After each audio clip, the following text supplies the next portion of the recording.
Some places don't stay silent. They wait for someone to hear what the dead left behind.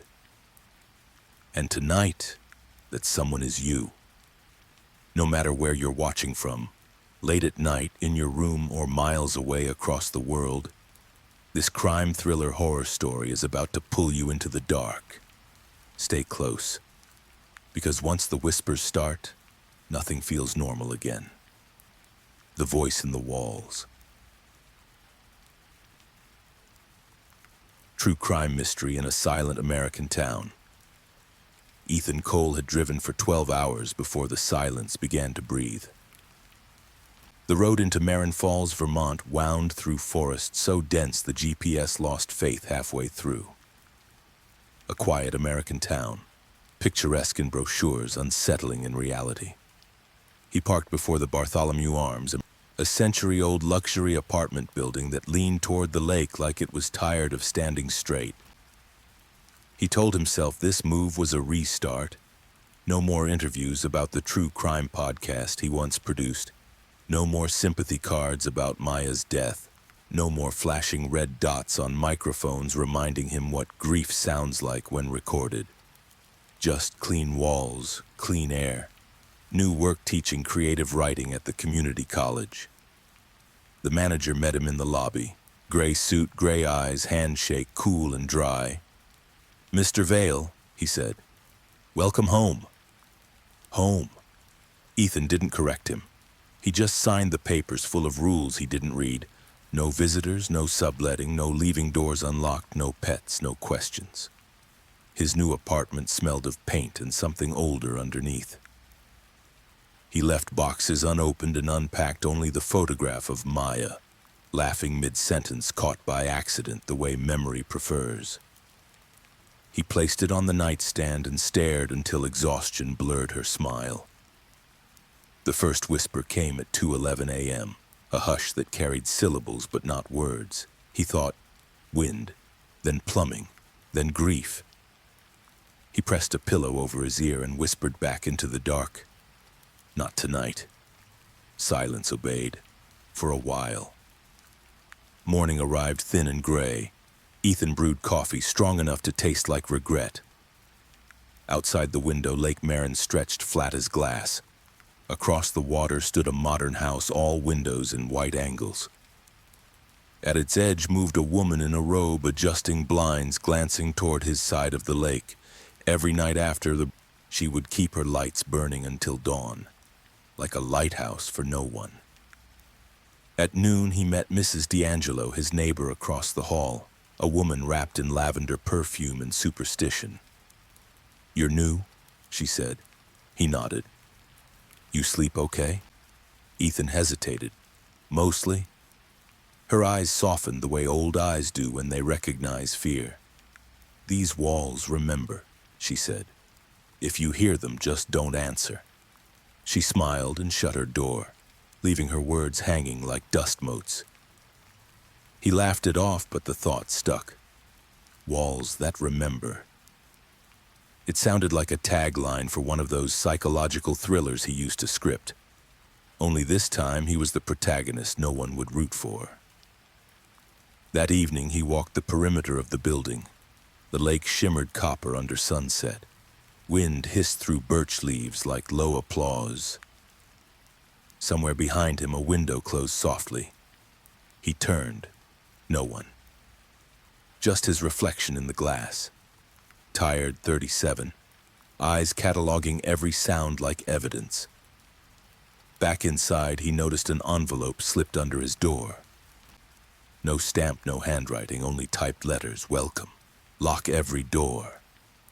He smiled at the irony. Someone inside a secure building warning him about security. Still, he slid the chain across the latch before sleeping.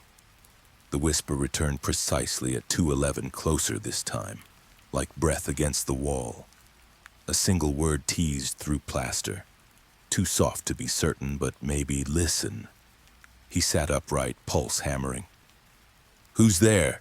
he asked before realizing how absurd the question sounded in an empty apartment. The whisper stopped. The silence afterward wasn't peace. It was a pause. like a narrator waiting for the next line in a crime story narration. He spent the next morning convincing himself it was pipes or old insulation shifting. He opened cupboards, checked vents, knocked on walls. Sound traveled strangely here, echoes folding over themselves, vowels swallowed by plaster. Still, he couldn't shake the sense of being observed, not by ghosts, but by the building itself. He walked to the small grocery 2 blocks down. Locals nodded politely, eyes flicking to the key tag that marked him as a Bartholomew resident. When he asked if they delivered, the clerk said, "Not up there. Signal dies after the hill." She meant cell phone signal, but Ethan heard something else, a warning wrapped in hospitality. That night he recorded ambient noise on his phone, a leftover reflex from his podcast days. At playback, he caught faint tapping under the hum of the fridge. Tap, tap, tap, tap, a rhythm too deliberate to be random. He replayed, amplified, filtered frequencies. Behind the taps, a human breath trembled, then a phrase stitched from panic. "Don't let him in." Ethan stared at the waveform glowing on his screen. There it was, a spectral pattern of consonants and fear. He rewound once, twice, but the more he listened, the more uncertain he became whether it was real or just his mind sampling trauma. At 3 a.m., footsteps shuffled in the hallway, measured, slow, dragging rubber soles. He looked through the peephole. Darkness swallowed everything beyond a few feet. A low whistle drifted past his door, tuneless, tired. He backed away, heart thudding. The whistle faded, then the building sighed, as if settling deeper into secrets. He spoke aloud to Maya, to the walls, to whoever took attendance in sleepless hours.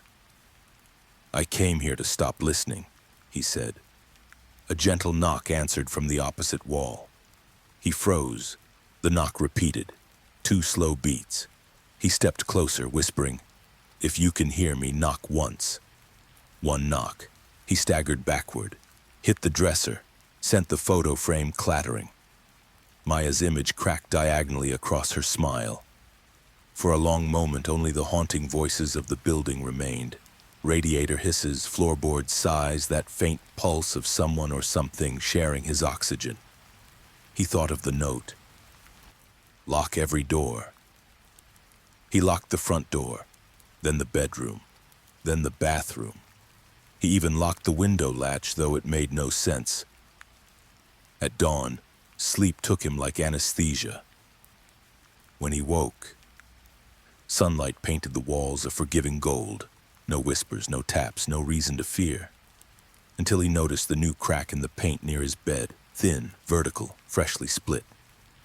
He touched it gently. Warm.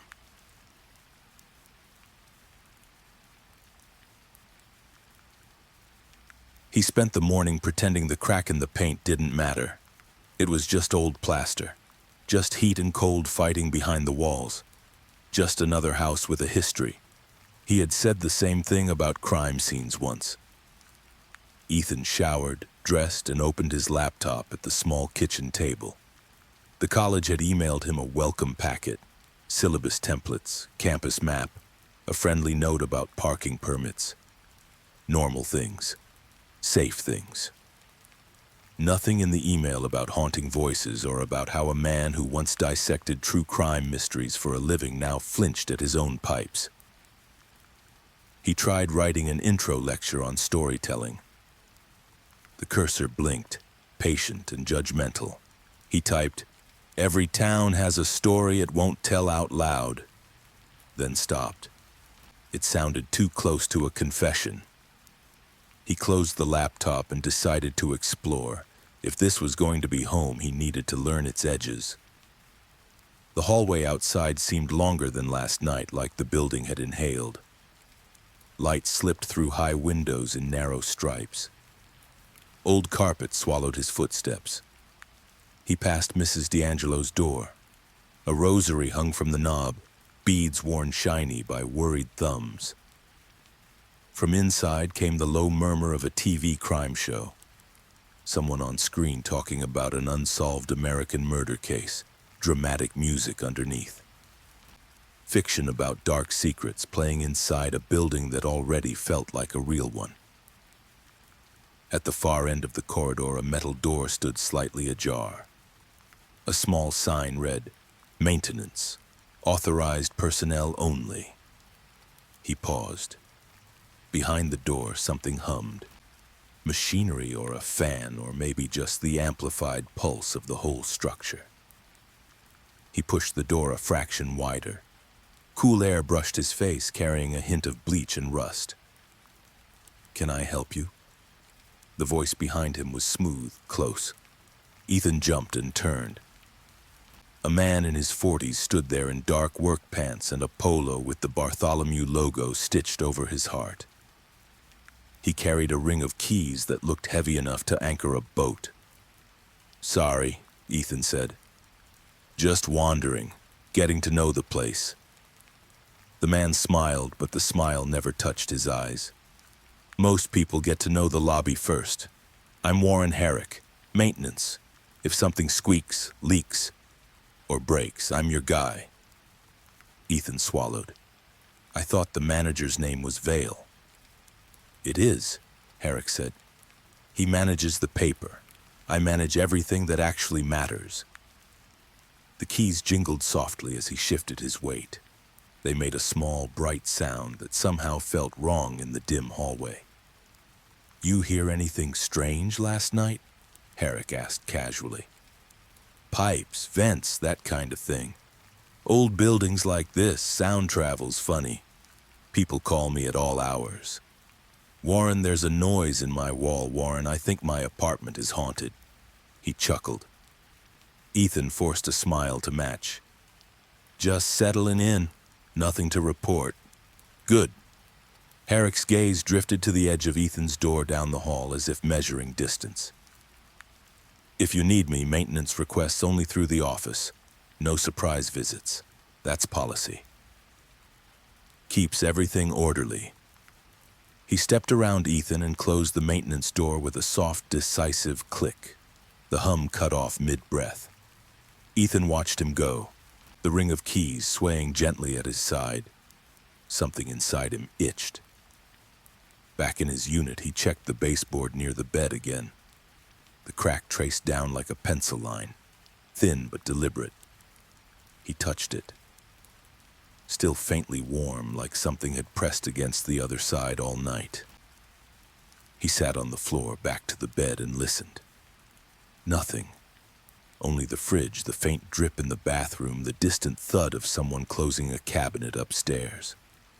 "Say something," he whispered. "Ridiculous. He knew it."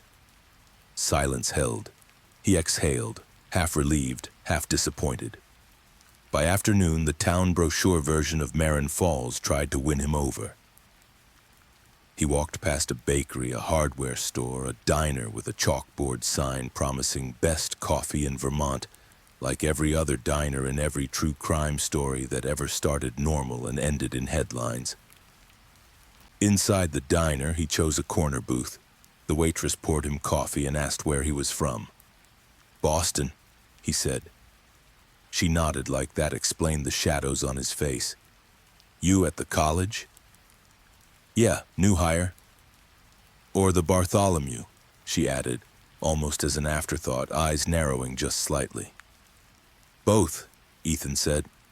"Just moved in there." She paused, pot hovering. "Good pay up there?" "I guess." He hadn't really thought about it.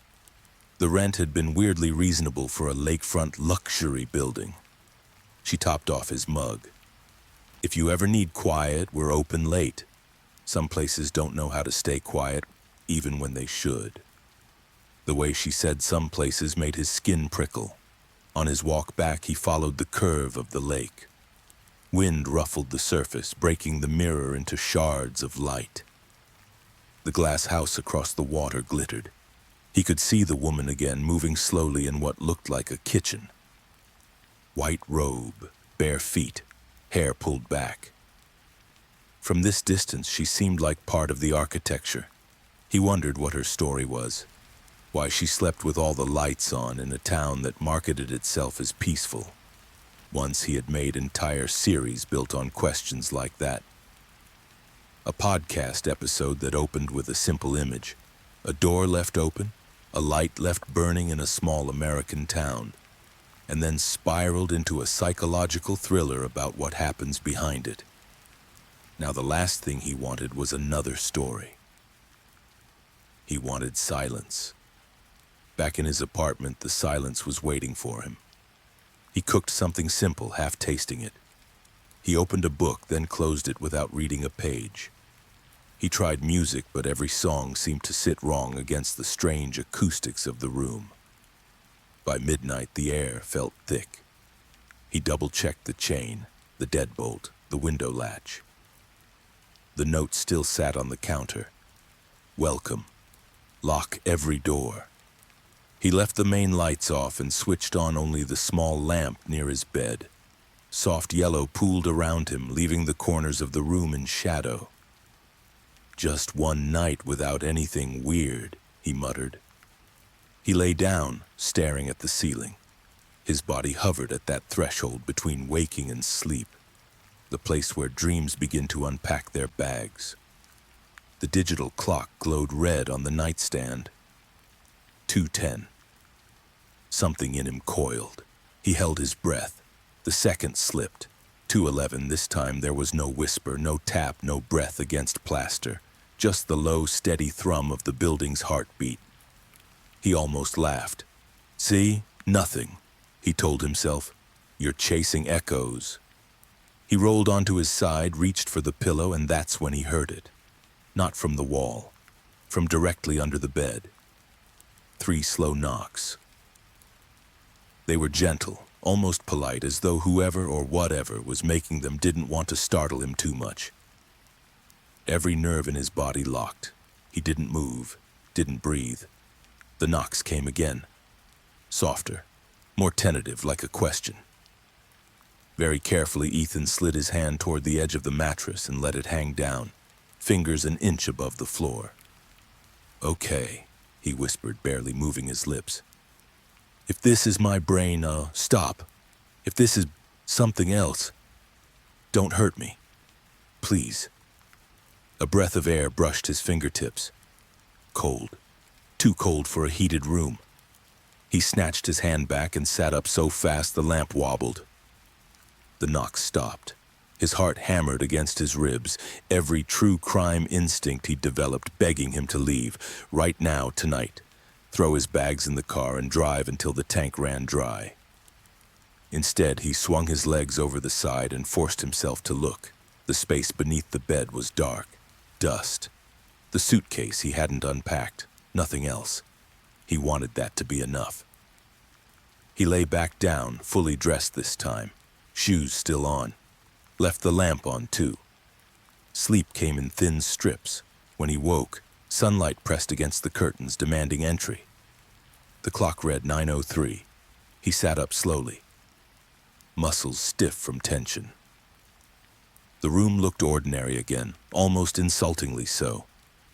He moved the bed away from the wall inch by inch. The floor underneath was scuffed, the marks of every tenant who'd done the same thing before him. Near the headboard, just at the intersection where wall met floor, he saw it. A faint little circle in the paint, about the size of a coin. The edges were smoother than the rest of the wall, like something had once been screwed there, then removed and hurriedly patched. He pressed his ear to that spot, nothing. Then very faint, like someone speaking through layers of cloth. Don't let him in. Ethan stepped back, dizzy.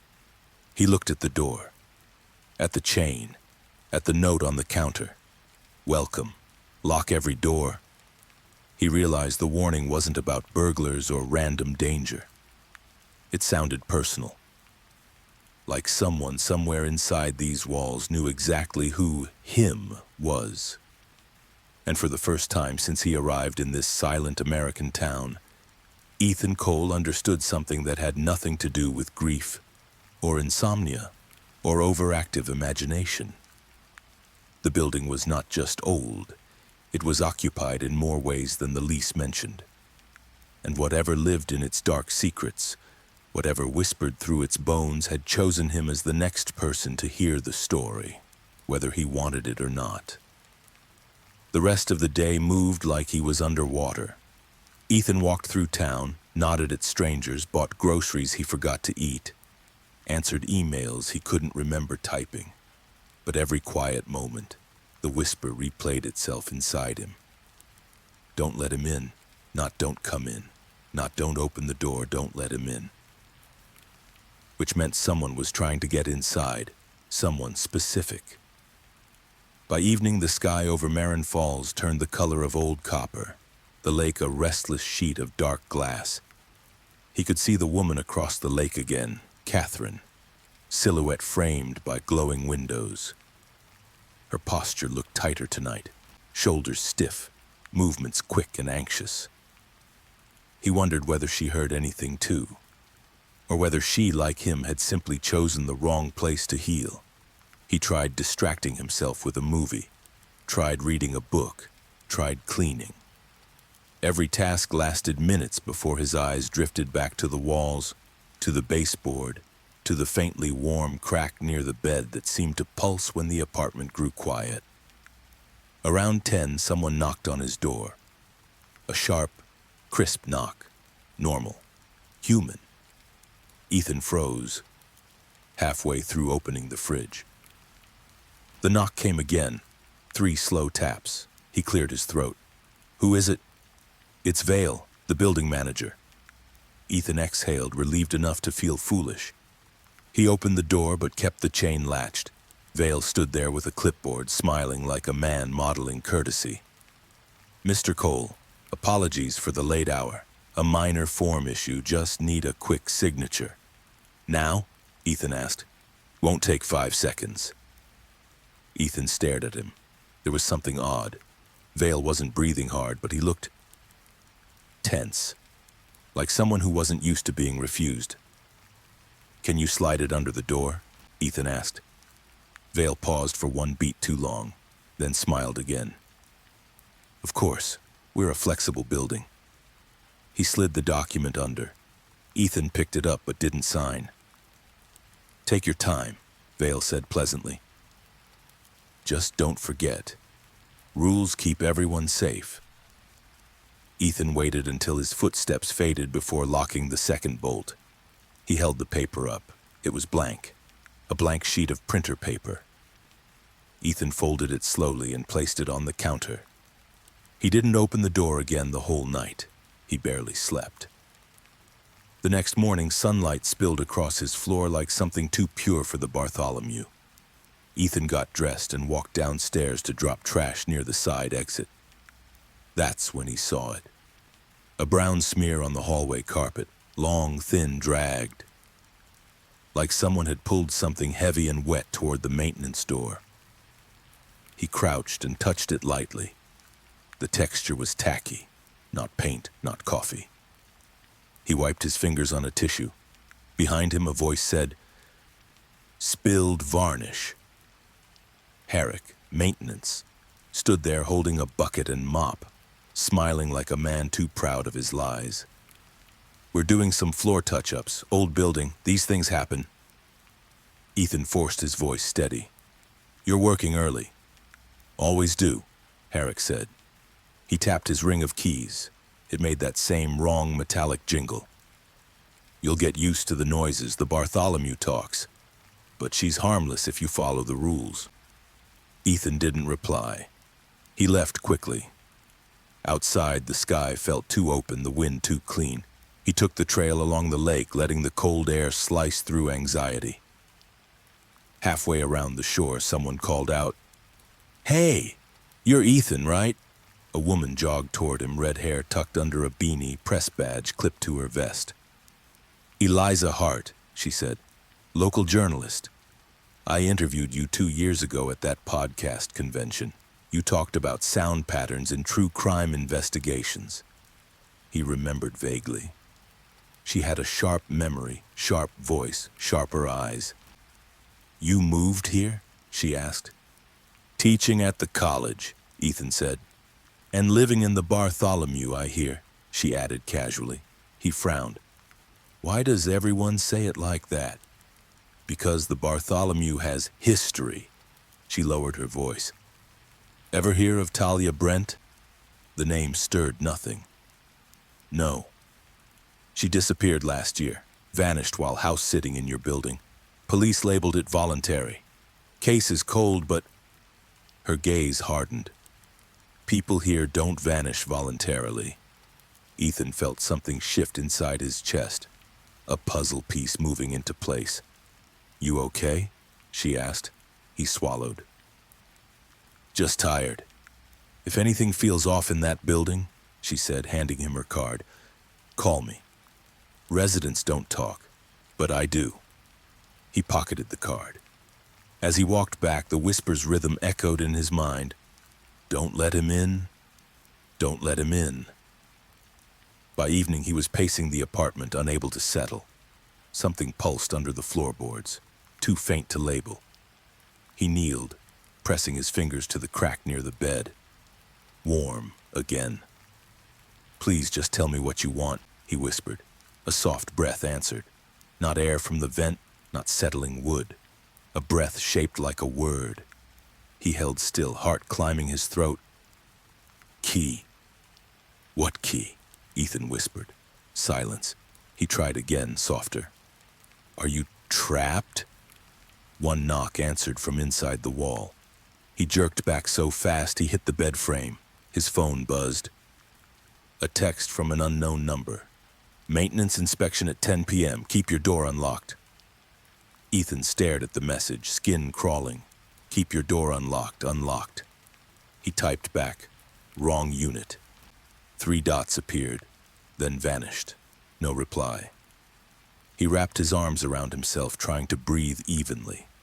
The building creaked like something exhaling. 10 p.m. approached. He turned off all lights except the lamp near the kitchen. He stood behind the door, not daring to breathe. 9:58.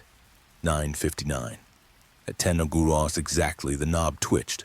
Once, twice, slowly, patiently. Then a second knock, gentle, rehearsed. Mr. Cole? It was Herrick's voice. I need to check your boiler. Ethan didn't move. Another knock. Softer. Almost polite. Building policy, Herrick said through the door. This won't take long. Ethan whispered, I'm not opening. Herrick's voice dropped into something quieter, something thinner, more dangerous. Mr. Cole, the rules aren't optional. Silence stretched, then footsteps retreated. Ethan didn't relax, not even when the hallway remained quiet for 10 whole minutes. At 10:14, the whisper returned, trembling with urgency. Closet. He turned to the bedroom. The closet door was slightly open. He didn't remember leaving it that way. He moved slowly, pulse making his fingertips vibrate. The closet smelled like dust and cedar. He pulled the string for the small bulb. The back wall looked wrong. A faint outline, like a square patch of plaster installed quickly. He pressed his palm against it, hollow.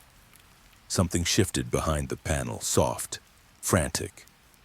Ethan stepped back. No, this isn't real. But the whisper came again. A single breath shaped like a plea. Help. Ethan's eyes burned. Someone was behind the wall. Someone real, alive, trapped. And he was the first person to hear them in God knows how long. He pressed his forehead to the plaster and whispered, I'm here. I'm not leaving you. Another knock answered, delicate, hopeful. He wiped his eyes, breath shaking. He should call someone. He should break the wall. He should run. Instead, he whispered, tell me what to do. From behind the plaster came the softest, smallest voice he had ever heard. He has the key. And suddenly all the wrongness of the building, the blank paper, the dragged stain, the knocked underbed, the twitching doorknob, the whisper at 211, all of it rearranged into something horrifyingly clear. Someone in the Bartholomew Arms had a key to every apartment. And Ethan had just made contact with a witness they thought was gone, a witness hidden in the walls. He stepped back, heart pounding so hard it felt like the building itself could hear it. "What's your name?" Ethan whispered. Silence, then, "Talia." His entire body went cold. Talia Brent, the missing tenant, the one who vanished. She was alive, and Ethan realized, the moment he knocked on her wall, the moment he answered her whisper, the moment he refused to open the door, he became the next target. By morning, Ethan's world had divided cleanly into two categories: things he could admit out loud and things that only existed in whispers and plaster. Out loud, he could say, "I'm new in town.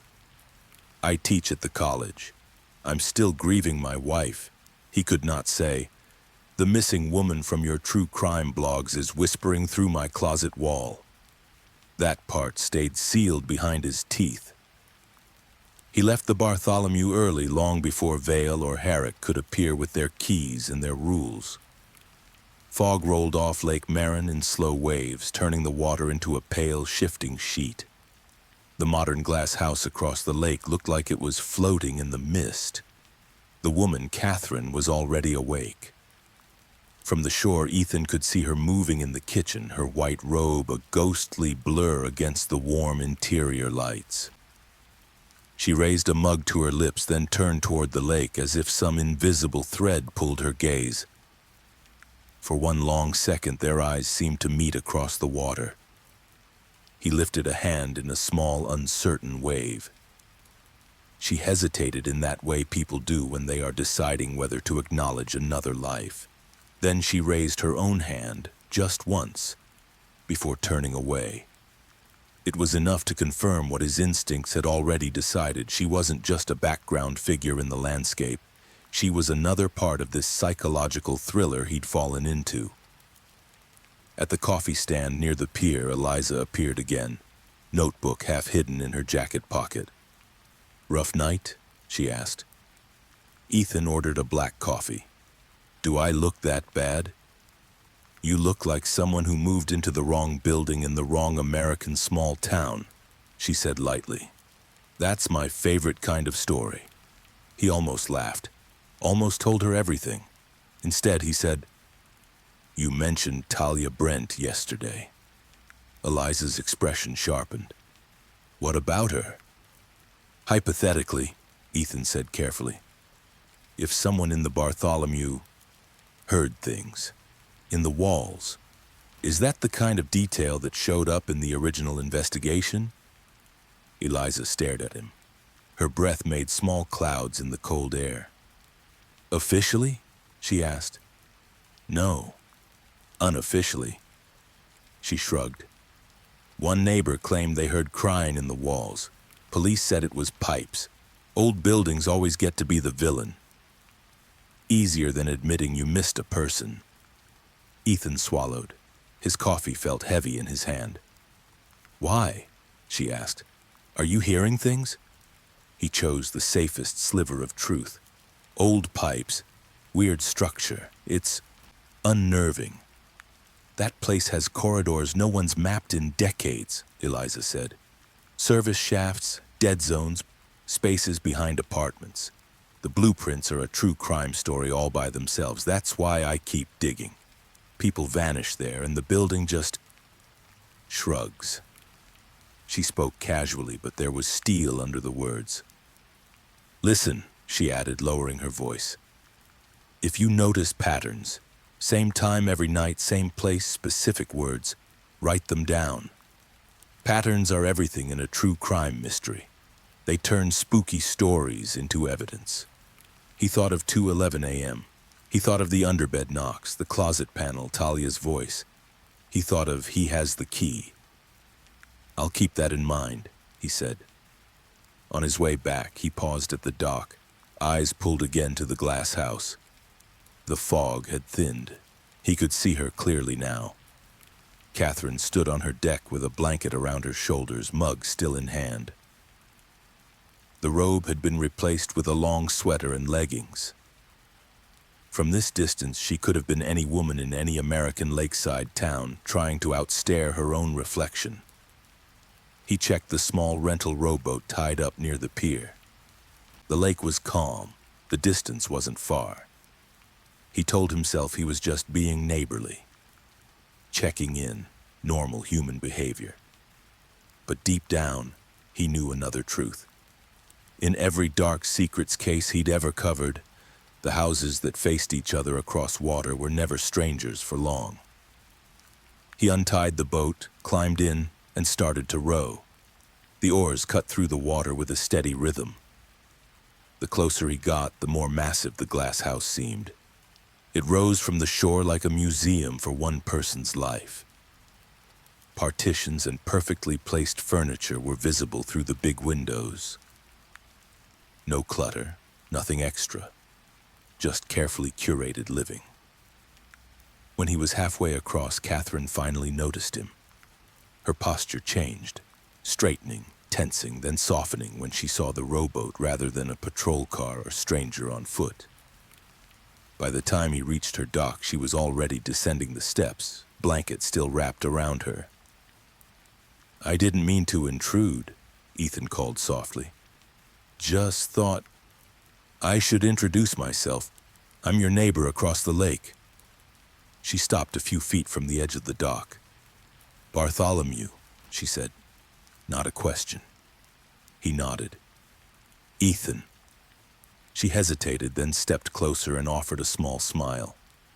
"Catherine, that house over there keeps changing people. Yours doesn't." He blinked. "Excuse me?" "Tenants," she said. "They come and go. Lights shift, curtains change. But the building feels the same. Like it has its own personality." "You watch us a lot," he said, more curious than accusing. Catherine looked embarrassed. "I have insomnia. The lights help, and if I'm honest..." She glanced past him, eyes on the Bartholomew's silhouette. "I don't like feeling like I'm the only one awake." He understood that more than he wanted to. "Lived here long?" he asked. 3 years, she said. "Long enough to know that the lake keeps secrets, and so do the people who build houses next to it." Her tone was light, but the words landed heavy. Inside the glass house, someone moved, a shadow crossing the upper floor. Catherine stiffened so slightly he wouldn't have noticed if he hadn't been paying attention. "My husband," she said. "Tom, he's not a fan of visitors." Ethan nodded. "I won't stay long." A gust of wind lifted the edge of her blanket. He saw the bruise, dark, fresh, blooming along her forearm like spilled ink. She noticed his gaze and tugged the fabric down quickly. "Kitchen cabinet," she said. "Stupid accident." He heard the lie in the way her voice thinned on the last word. "I used to work with victims," he said quietly. "In stories, I mean.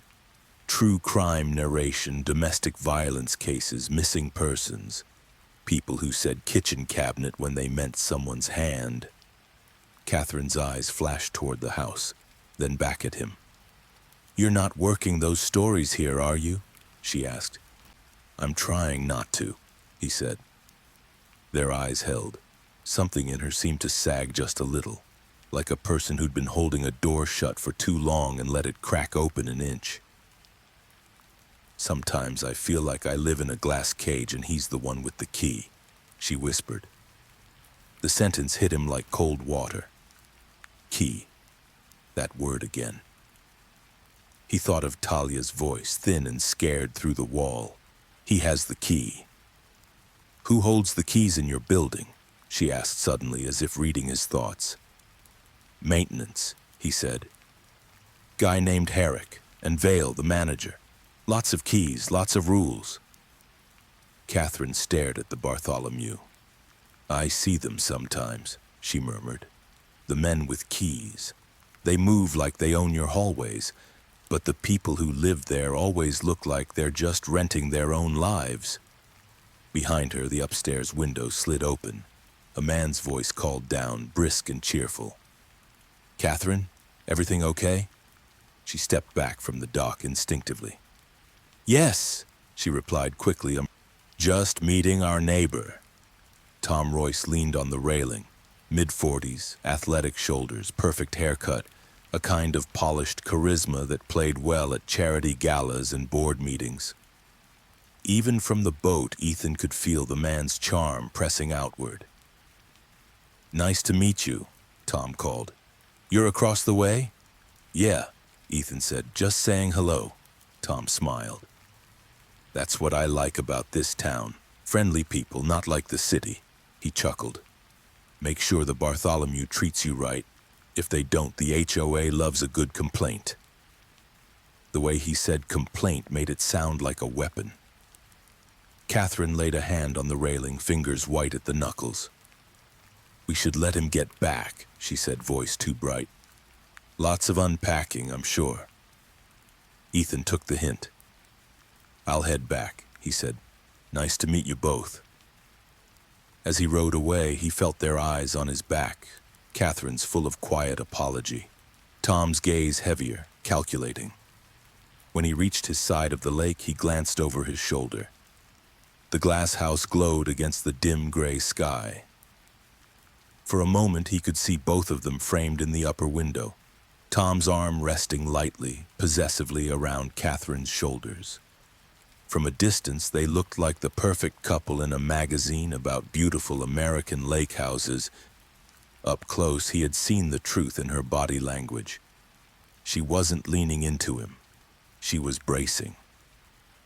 Back inside the Bartholomew, the air felt immediately thicker. He locked the door, then unlocked it again, then locked it once more, the deadbolt clicking like a nervous tick. He pressed his ear to the closet wall where Talia's voice had come from last night. Are you there? He whispered. Silence. For a long moment he thought he had imagined everything, that the haunting voices were just grief wearing a new mask.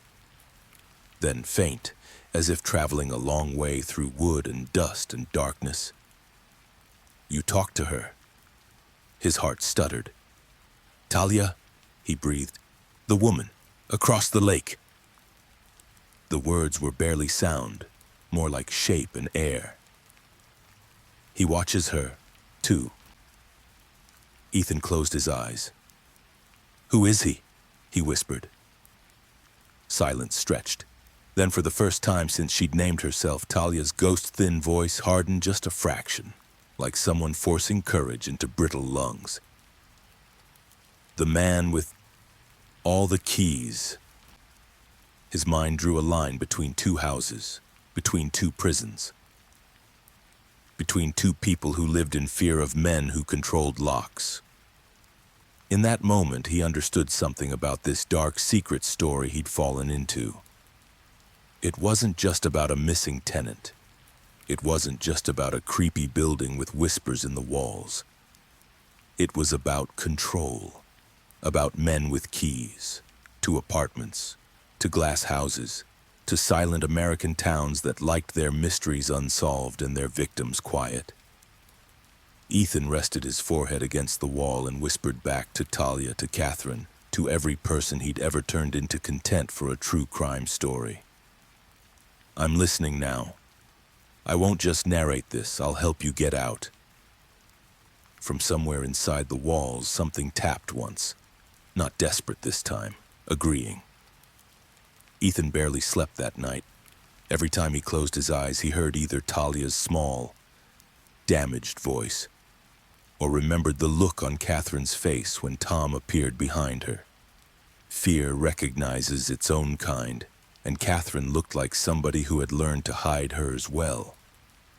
By dawn, Ethan already had coffee brewing. He stood by the window, watching the lake shift from black to blue to silver as the sun climbed. A flock of birds cut across the water, scattering the quiet. At exactly 7:13 a.m., his phone buzzed. A message from an unknown number. You shouldn't talk to her. No name, no context, just the warning.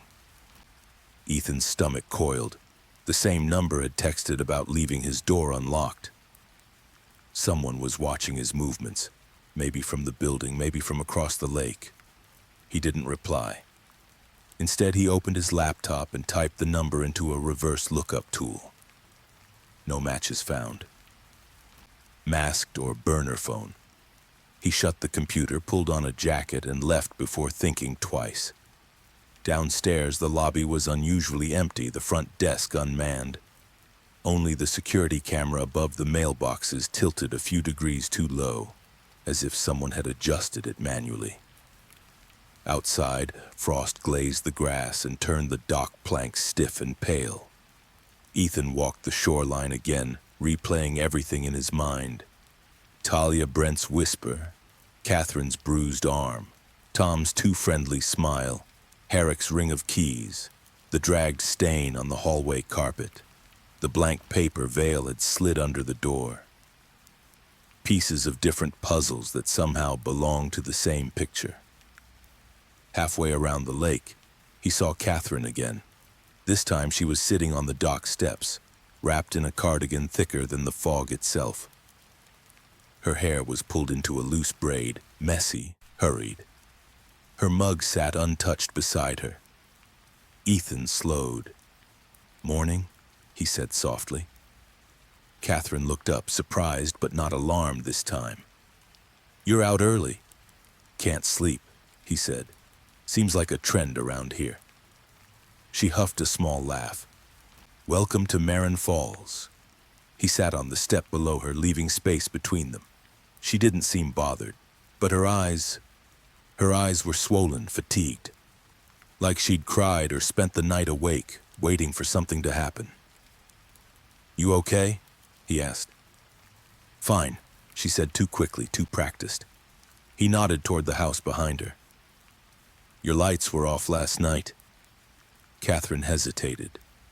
"Tom shut off the power breaker. Said I rely on lights too much." She rubbed her arm where the bruise hid under her sleeve. He was stressed.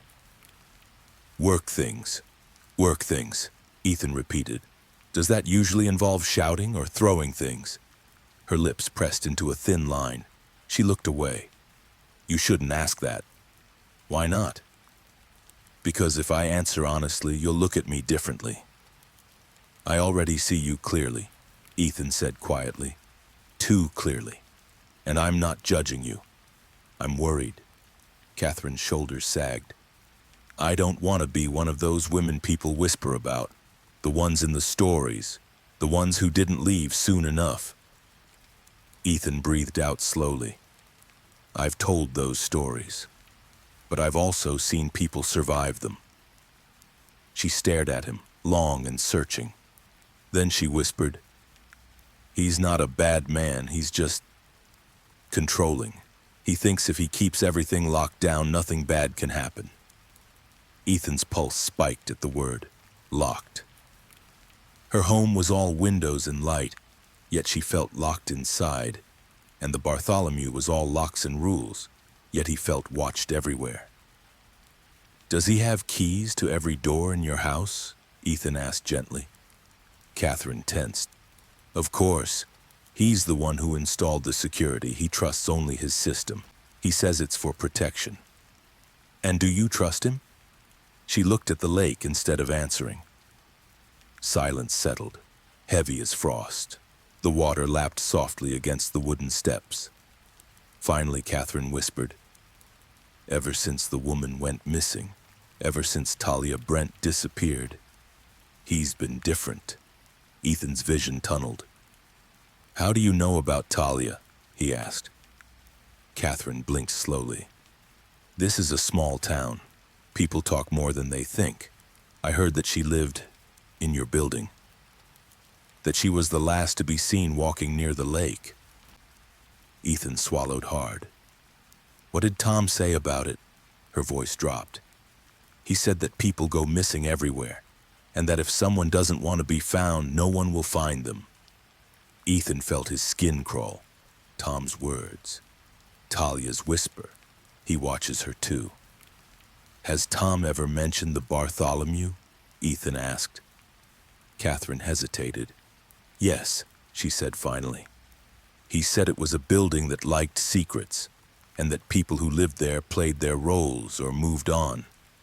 Moved on, Ethan echoed. Catherine nodded slowly. Sometimes I think he knows more about that building than he should. Wind lifted her hair. She hugged herself tighter. Catherine, Ethan said softly, if you ever need help. She shook her head. I can't. Tom checks my messages and my calls. And the security logs. He even checks where my eyes linger when I'm outside. Ethan's stomach twisted. That's not protection. That's surveillance. She looked down at her shaking hands. I know. Just then her phone buzzed. She flinched before checking it. It's him, she whispered. He's awake. She rose too quickly, nearly tripping on the step. Ethan caught her elbow instinctively. She stopped, just for a second, leaning into him. Her voice came out small and hollow. I don't want to be trapped on either side of this lake. Ethan nodded. I won't let you disappear. Their eyes met, her fear, his promise, and then she pulled away. I have to go, she said, almost breathless. Please don't come back today. He'll get suspicious. And before he could answer, she walked quickly up the steps toward the glass house. Ethan watched her disappear inside. Lights flickered on one by one. As he turned to head back to the Bartholomew, his phone buzzed again. Another unknown text. Stop talking to her. Last warning. He pocketed the phone but didn't slow his steps. He walked faster. Because for the first time since he arrived in Marin Falls, Ethan wasn't just hearing voices in the walls. He was finally seeing the pattern. 2 buildings, 2 captives, 2 men who controlled keys. And one lake between them, reflecting secrets from both sides like a mirror that refused to lie. On the walk back to the Bartholomew, every instinct Ethan had ever honed during his true crime years screamed the same thing. Someone was monitoring him. Someone with access. Someone with keys. The lake wind clawed at his jacket as he hurried up the hill. Behind him, the glass house glowed brighter. The kind of house that should have felt safe. It didn't. He reached the Bartholomew just as Herrick stepped out from a side door holding a toolbox. The man looked up slowly, his expression flattening into something unreadable. You're up early, Mr. Cole, Herrick said. Couldn't sleep, Ethan replied. Herrick wiped his hands on a rag. Strange. People usually sleep well here. Quiet building, good walls. Ethan's chest tightened. Good walls. He pushed past without a word. He didn't owe Herrick a conversation. Not anymore. On the second floor, footsteps echoed behind him, slow, unhurried, tracking his pace. He turned sharply. Mr. Vale stood in the hall, arms crossed, smile thin as a razor. Everything all right? The manager asked politely. Why wouldn't it be? No reason, just checking in. He paused. You left very early. Nothing wrong with your apartment, I hope. Ethan's voice dried in his throat. He hadn't told anyone he left early. He hadn't passed Vale in the lobby. No cameras faced the side exit. How did you know? Ethan asked quietly. Vale blinked his mild, professional blink. This is a small building. I pay attention. He stepped closer, lowering his voice. And I suggest you be careful who you talk to in this town. People misunderstand things. Gossip spreads, especially around certain neighbors. Ethan met his gaze. You mean Catherine? Vale's smile didn't reach his eyes. I didn't say that. He took a step back and nodded toward Ethan's door. Maintenance will continue routine checks today. Just leave your keys on the counter and we'll handle everything. I'll be home, Ethan said. That won't be necessary. We prefer residents to stay out during inspections. Well, Ethan said, I prefer the opposite. The mask slipped just slightly. Vale's jaw clenched before he forced his smile back in place. As you wish, he said and walked away. Ethan stood still until the echo of Vale's shoes faded. Inside his apartment, the air felt charged, like a storm waiting to snap. The closet door he'd left half open last night had drifted fully shut. He stepped closer. The wallpaper near the baseboard had shifted, subtle but noticeable. A faint bulge beneath the paint, something trying to push through. "Talia," he whispered. "Are you there?" Silence, then a faint scratch, not frantic, not fearful, more like someone tapping a message in code. He saw. "You leave," Ethan swallowed. "Who? Vale?" "Both." The whisper thinned, strained. "Don't trust anyone." Ethan crouched, heart hammering. "I need to get you out," he said softly. "But I can't break the wall in daylight. They'll hear it." Talia's breathing hitched, a tiny panicked sound muffled by plaster. "He comes when doors unlock." Ethan nodded. "I know. I'm not opening for anyone." For a long moment neither spoke, just the hum of the building, the quiet breath of someone surviving behind a wall, and the distant hiss of the lake wind. Then Talia's voice formed one fragile word. "Help." "I will," Ethan whispered. "I swear." By noon, he was pacing like a caged animal. He kept replaying Catherine's words. "He checks where my eyes linger. He's not a bad man, just controlling. Sometimes I think he knows more about your building than he should. 2 houses, 1 lake, 2 prisoners, different cages. He needed help. Someone outside the Bartholomew's reach. Eliza. He found her at the diner, typing furiously into her laptop, coffee turning cold beside her. "You look like you saw a ghost," she said as he sat across from her. "Close enough," Ethan muttered. Eliza closed her laptop slowly, sensing something real beneath his tone. "Talk to me." Ethan glanced around, then leaned closer. "If someone were trapped in the building somewhere no one checks, would you believe me?" Eliza didn't blink. "That building has eaten people before. I'd believe anything." Ethan exhaled shakily. "Her name is Talia, and she's alive." The room swayed gently around them, the smell of frying eggs, the clatter of plates, the chatter of tourists. But Eliza was still as a bloodhound locating a scent. "You're sure?" she whispered. "She talked to me through the wall." Eliza's jaw tightened. What did she say? "That someone has keys. Someone goes into apartments uninvited. Someone watched her. Someone took her." Eliza cursed under her breath. "That tracks with everything I've been digging up. Herrick's been dead 3 years. Stroke. But someone kept signing inspection logs under his initial. Someone who works in that building with full access." "Vale," Ethan breathed. "And maybe not just him," Eliza said. "There's a maintenance substitute, a contract worker, someone the town doesn't talk about, someone Tom Royce donated money to keep employed. A community favor." Ethan stared at her. "Tom Royce? Catherine's husband?" Eliza nodded slowly. "He's connected. Very connected. Money talks. It also buys silence, and it buys people like Vale." Ethan's pulse pounded in his ears. "You're telling me the man who controls Catherine also controls the Bartholomew," Eliza finished. Everything inside Ethan locked into place. The bruises on Catherine's arm, Talia's whisper. He watches her too. Tom's rehearsed smile, the empty hallway photo, the dragging stain, 2 places, 1 man, a predator with money, keys, and silence. Eliza leaned forward.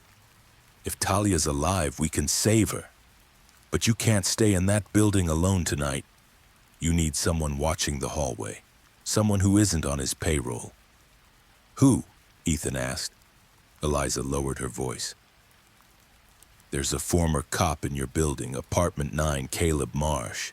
Quiet guy, keeps to himself, but I've heard rumors he's the only person who ever challenged the wrong men around here." Ethan nodded. "I'll talk to him.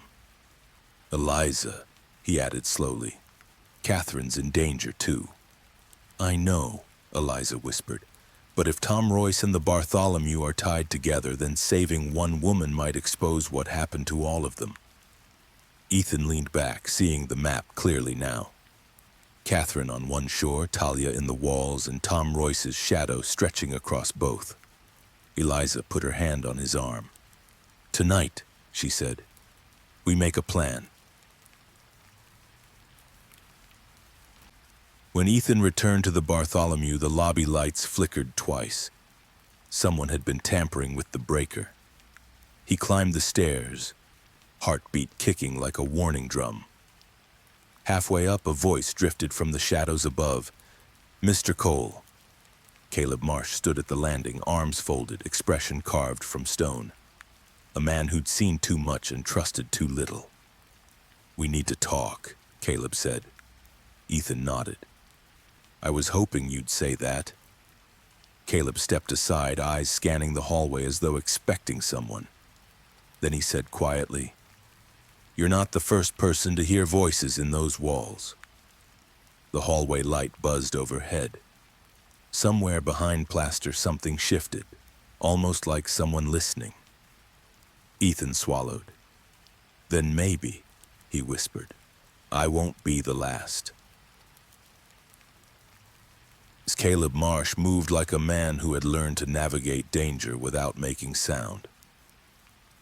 He didn't speak until he and Ethan reached the end of the second-floor hallway, far from the lobby, far from the maintenance door, far from any camera that might tilt its lens a degree too low. He stood beneath a burnt-out light fixture and crossed his arms. You've been hearing things, Caleb said quietly. Whispers, scratching. Someone knocking from inside the walls. Ethan froze. How do you know that? Caleb's jaw tightened. Because I lived in your unit 2 years ago. The words hit Ethan like a shove. You lived in 2B? Ethan whispered. Caleb nodded once. And I moved out the moment I realized the building wasn't normal. What did you hear? Ethan pressed. Caleb stared at the wall, expression carved from worry. A woman's voice, he said, broken, faint, asking for help. And someone else moving through the crawl space at night. Ethan exhaled sharply. Talia, Caleb's eyes snapped to his. You've spoken to her? She's alive, Ethan whispered. She's still in there. Caleb closed his eyes briefly, grief and rage flickering across his face. I knew it, he muttered. I knew they didn't take her out. I knew they kept her somewhere inside. They? Ethan said. Herrick? Vale? Someone else? Caleb looked up and down the hallway before answering. There's more than one set of keys to this place. Vale has a master ring. There's a second ring for the maintenance substitute. And there's a third ring that shouldn't exist. Who has it? Ethan asked. Caleb hesitated, then he whispered, Tom Royce. Silence snapped through the hallway like a whip. Ethan felt his stomach plummet. Catherine's husband? Yes. How do you know he has keys? He doesn't live here. He doesn't have to. Caleb's voice hardened. He funded the last renovation of the Bartholomew, donated over $100,000, under the table. In exchange, he gained access. Emergency privileges, Vale calls it. The room tilted around Ethan. Why would Tom want access to apartments? Ethan asked softly. Caleb stared at him. You really want the truth? He said. You're not ready for it. I am, Ethan said. Caleb stepped closer, voice low and firm. Tom Royce has been connected to 3 missing women in the last 5 years, 2 in Boston, 1 in Albany. Police never charged him. Money protected him. Ethan's heart hammered. And Catherine? She's the one who doesn't disappear, Caleb said. The one who survives. The one he keeps. A cold shiver crawled up Ethan's spine. What does he do with the others? Caleb looked away. Whatever he wants. A heavy silence settled between them. Finally, Ethan whispered, "Talia told me he watches Catherine, too." Caleb nodded slowly. "I believe it. He watches you, too." Ethan swallowed. "He texted me today, warned me to stay away from Catherine." Caleb cursed under his breath. "He's watching your movements. He's scanning the building's activity logs. You're not safe here." Ethan pressed a hand to his forehead. "My God, Catherine. She said he checks her calls, her messages, her eyes, everything." Caleb's expression darkened. "He's a controller, a collector, and the Bartholomew is a perfect hunting ground. Long hallways, no cameras in apartments, rules that make people isolate themselves. Tenants come and go quietly." "And Talia?" Ethan whispered. Caleb's voice lowered even more. "They snatched her during a maintenance inspection. Not a break-in, not a front door attack. They used the crawl space." Ethan's blood ran cold. "The crawl space," Caleb nodded. "It connects apartments. It's narrow and filthy, but someone small could be dragged through if unconscious. I heard movement in the walls the night she vanished. I reported it. Vale said it was rats." Ethan gripped the railing. "I have to get her out tonight." Caleb shook his head sharply. "You won't get far alone. They'll cut the lights. They'll pull the fire alarm. They'll corner you in a dead zone. They've done it before." "Who else?" Ethan whispered. "How many before Talia?" Caleb didn't answer. That was enough answer. Ethan closed his eyes. "Then what do we do?" Caleb stepped closer, voice steady and tactical, like a man resurfacing into the cop he once was. "You need a plan, a real one, a crime case strategy. We coordinate, we collect proof, we get the sheriff involved before Vale or Tom can clean this up." Ethan exhaled shakily. "I have Talia's voice on recording." Caleb nodded. "That's a start. But we need time, and time is what men with keys control." Ethan swallowed hard. "We don't have time. Tom's watching Catherine more closely, and Vale is planning another inspection." Caleb froze. "When?" "Tonight," Ethan whispered. "At 10. Caleb didn't blink. "You cannot let them into your apartment, not tonight, not ever." Ethan nodded. Caleb continued. "For now, stay in public spaces. Don't be alone in the hall. Don't let your phone die. And if you hear footsteps outside your door after midnight, don't speak. Don't move. Don't answer anything." Ethan's breath trembled. "Caleb, are you afraid of them?" Caleb stared at him for a long, heavy moment. Then he said quietly, "I'm afraid of what they do to people who hear the whispers." Ethan swallowed hard. "What do they do?" Caleb looked toward the maintenance door. "They silence them." A chill wrapped around Ethan's spine. He whispered, "And Talia?" "They didn't silence her," Caleb answered without looking at him. "They tried." Silence.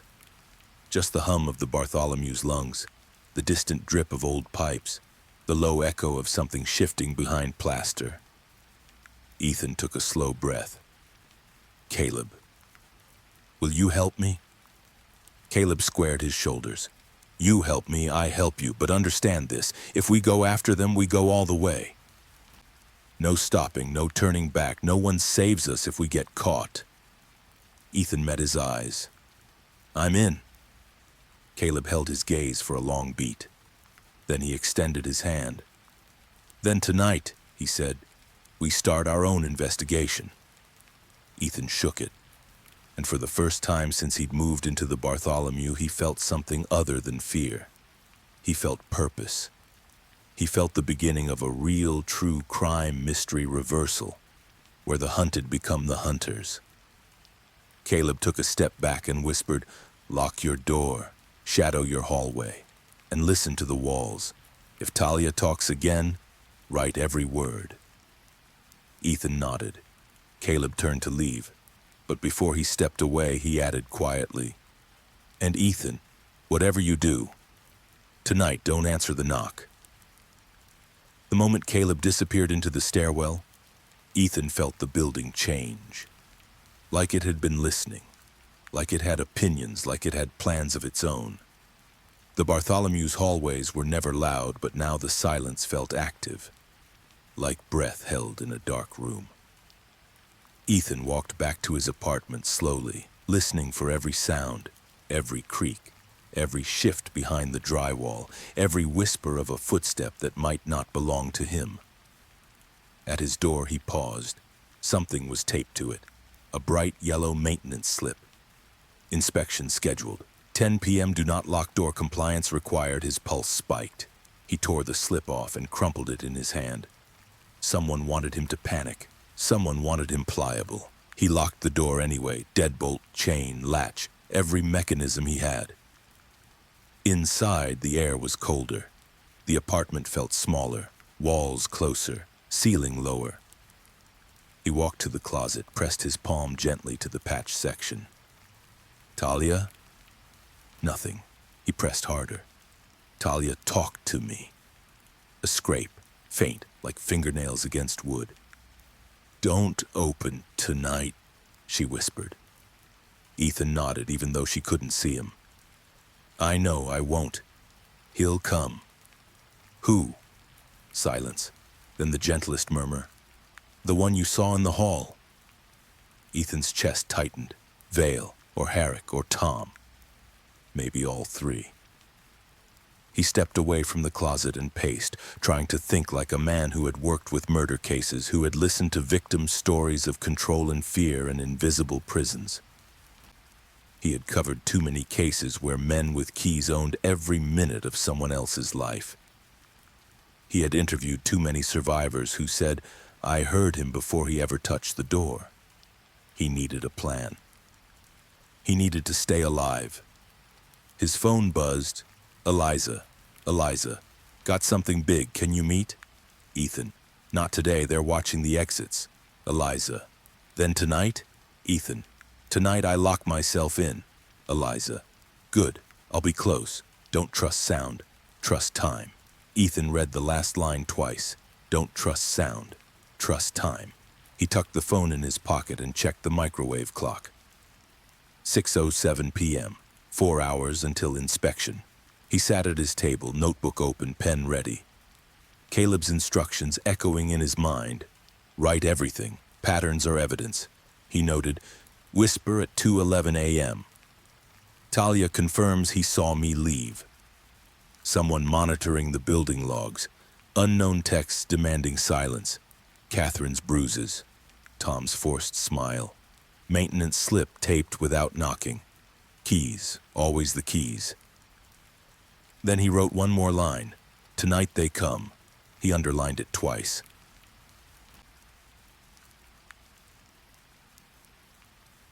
At 7 p.m., something clanged in the hallway. He froze. Footsteps, slow and heavy, metal jangling. Ethan crept to the door and peered through the peephole. Herrick, standing directly outside his apartment, staring at the door as if he could see through it.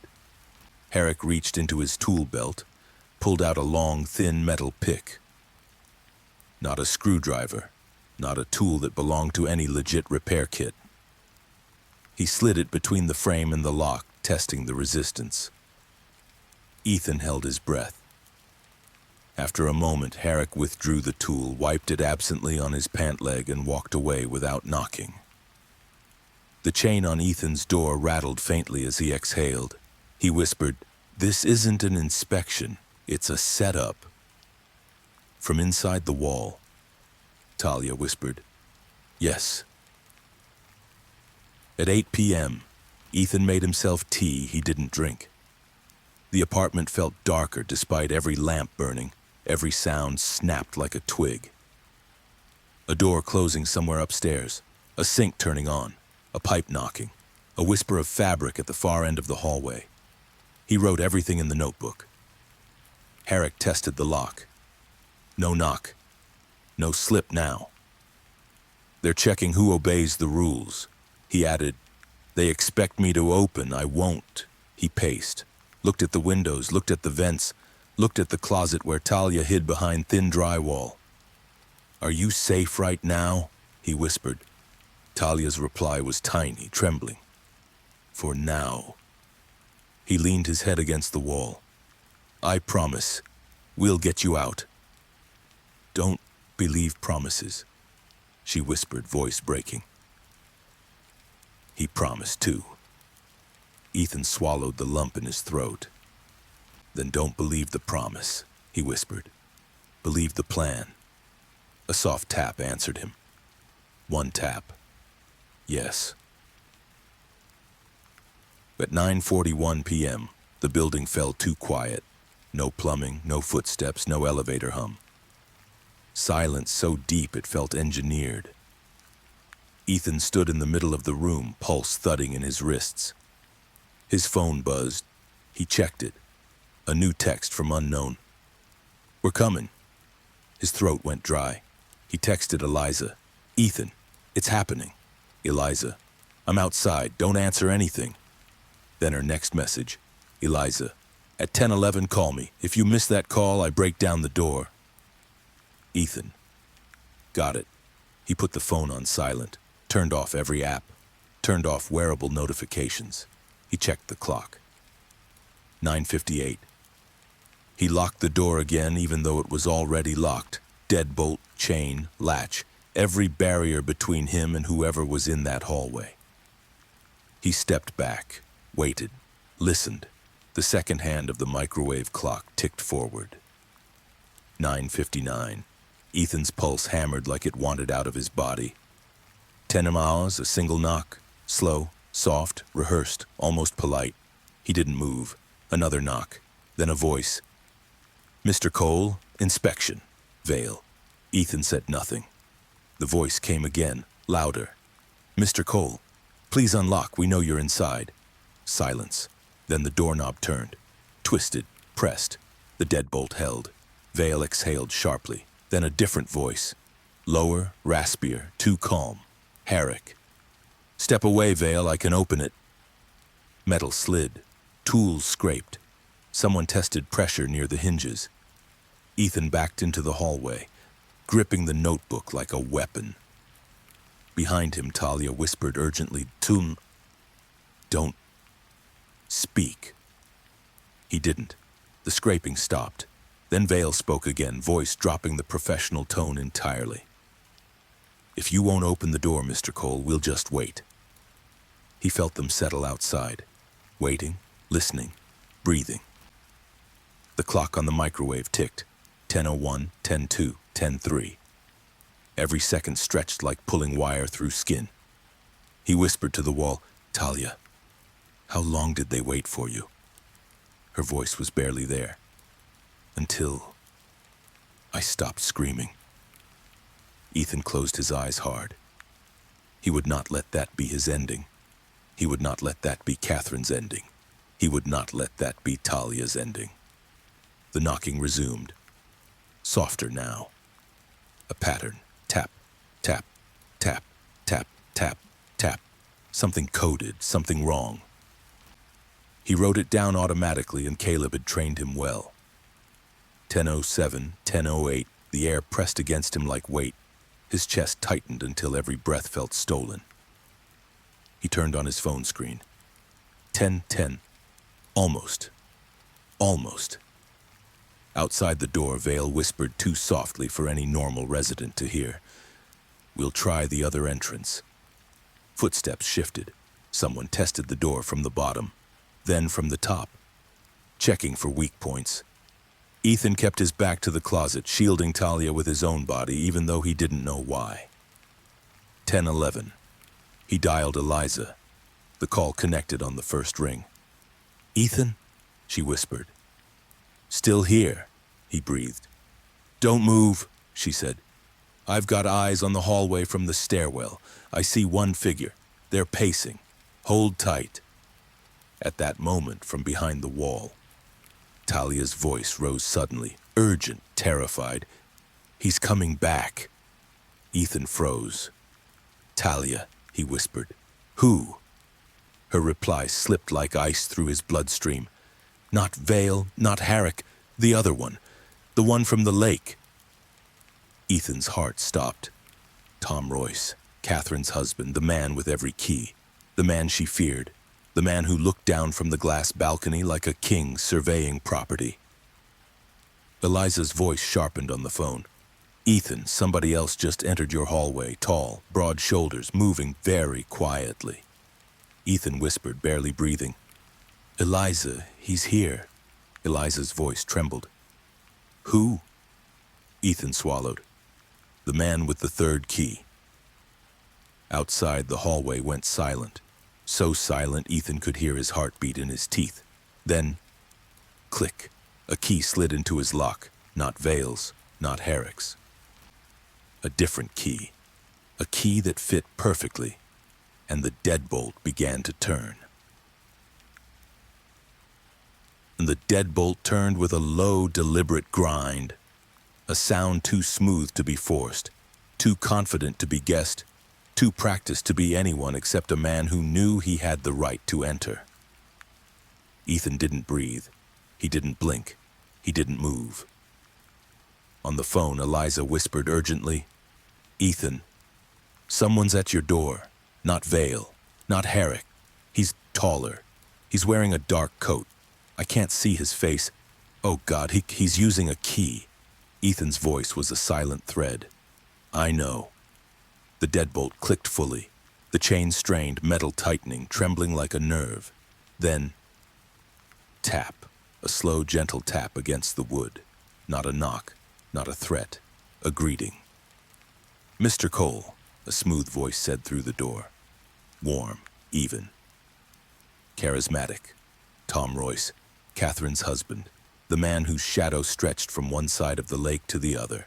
The man Talia feared enough to whisper through walls. The man whose charm could peel skin from truth. We haven't had a proper introduction, Tom said softly. I was hoping we could fix that. Ethan's chest tightened. He gripped the phone so hard the plastic creaked. Eliza, he whispered, don't let him leave. I'm trying, she said, breath catching. But he's unnervingly calm. Tom's hand brushed the door again, fingertips grazing wood. Mr. Cole, he said, tone almost affectionate, your door seems stuck. Why don't you unlock it for me? Ethan forced his voice steady. Why are you here, Tom? A soft laugh. Neighbors check on each other, especially when someone's been talking to my wife. Ethan's pulse pounded. I don't answer uninvited visits. You should, Tom said gently. You really should. The chain quivered, metal strained. Ethan stepped back, instinct screaming. He pressed himself against the closet door, shielding the wall where Talia hid. Talia, he whispered under his breath. Stay quiet. Through the plaster came the faintest sound, a single tap. Agreement, or warning, or both. Tom cleared his throat politely. I know you've been poking around, talking to Eliza Hart, talking to old residents, talking to Catherine. Ethan closed his eyes. You're scaring people, Tom continued, not angry, not emotional, just stating facts in that calm, confident tone abusers used to call truth. And in a quiet little American town like this, Tom said softly, that kind of behavior worries me. From the stairwell, Eliza whispered urgently, Ethan, he's leaning toward the door, he's listening. Whatever you do, don't talk, don't move, don't respond. Ethan held his breath.